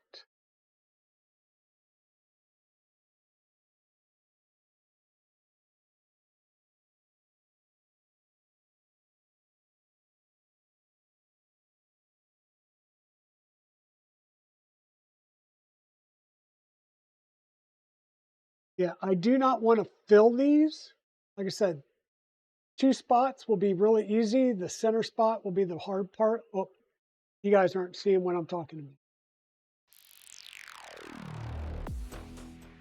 There you go. So filling the 2 end gaps is going to be pretty easy.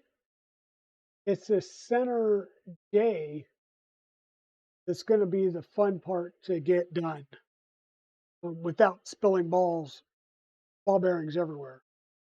So, like I said, that's going to be a bit.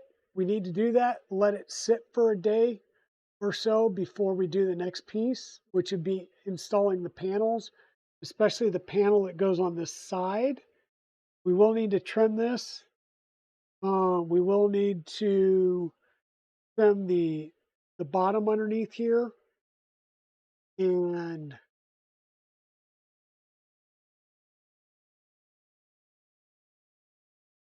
yeah, but that's, I think, where we're going to call it done for the day. So a couple more things I need to fiddle with these, with the,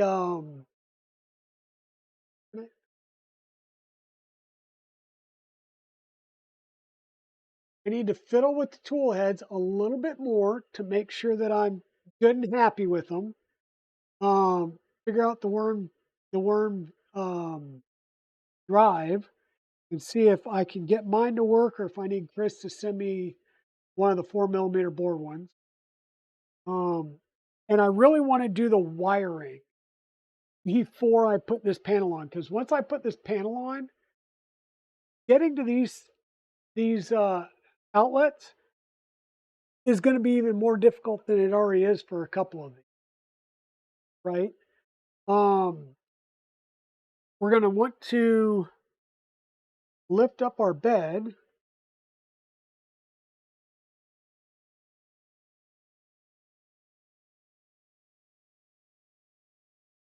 Just notice that these were not moving.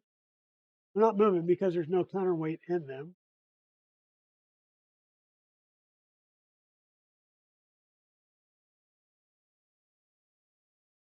Pull these down, popped out. But we'll pull these down, get these lined up as appropriate, and the our words are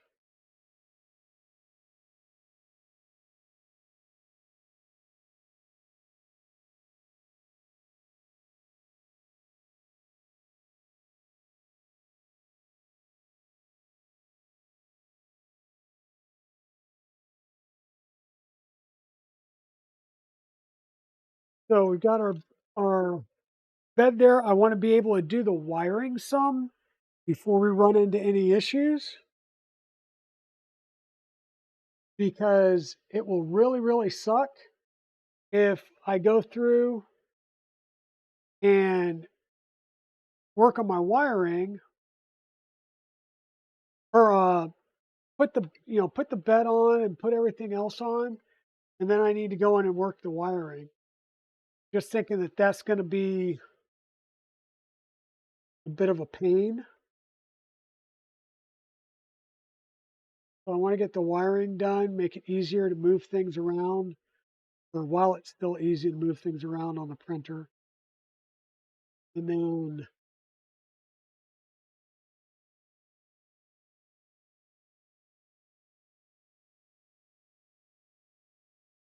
yeah, because as it is, like I said, I can get to these easy. This one, a little bit harder to try and see because it's behind these printed parts here. Fairly easy, fairly easy. Once I put a panel on it, not so easy anymore. So I don't want to put the panel in. This is the left side of the printer. And this is where I will have to put a panel because of all the water cooling mounts on this side of the printer, right? So that's where I'm running into. Um, but I think that's good for the day. That's where we're at. Leave this up because I'll work on this some next time. Next week, we will come back and we'll work on this some more. Hopefully, I'll have a couple of other things figured out. Working with Chris during the week. We'll have at least one of these fully done up with the Bowden tube, and we'll be working on getting, just working on wiring and getting everything set up. Hopefully, we'll have some wire available by next week. If not, we're gonna have to figure something else out. But yeah, thanks you all for being here. Thanks for hanging out with me, especially on an Easter weekend. I need to go and get myself ready to head out. I'm spending the night at my parents' house and doing Easter with them tomorrow. So yeah, thanks, Shadell. Uh, and Mr. Wizix, thanks. Hey, I'm enjoying this build. It's really going nice. I'm enjoying it. You know, there is some interesting stuff to it that's a little bit different than what we're used to doing. But you know, kind of what it is. I mean, that's kind of why we do these things, right? Um, we saw some new things with the Annex K3 back here. We're seeing new things here. We're seeing new things not with the Trident 350 itself, but with the Enraged Rabbit carrot feeder. We'll be getting the MMU3 in to work on the Crusoe Mark IV that's right underneath this 300 boron.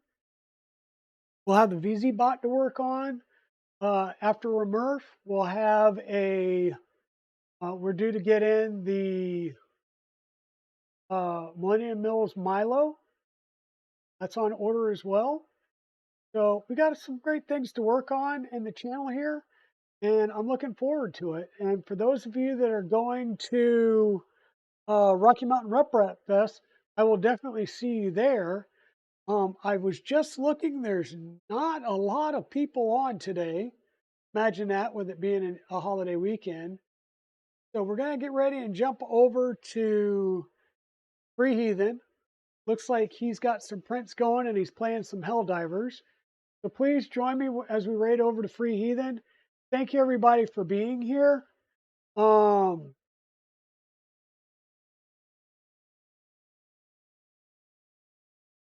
Yeah, why not? That's the thing is you're going to lose some build space if you do something like tap changer because it takes up space. It's not really designed for it. Where this tool changer is designed around that 300, 300, 270 build volume, and the tools are outside of that. So this really works well. Pro will work well, um, but if you're using an MMU, you just have to tweak with it, and we'll see that with the MMU3 even. So thanks everybody for being here. Thanks for joining me on the stream. Everybody have a great Easter or a great weekend, and roll with me over to say hey to Free Heathen. So thanks everybody. Bye bye.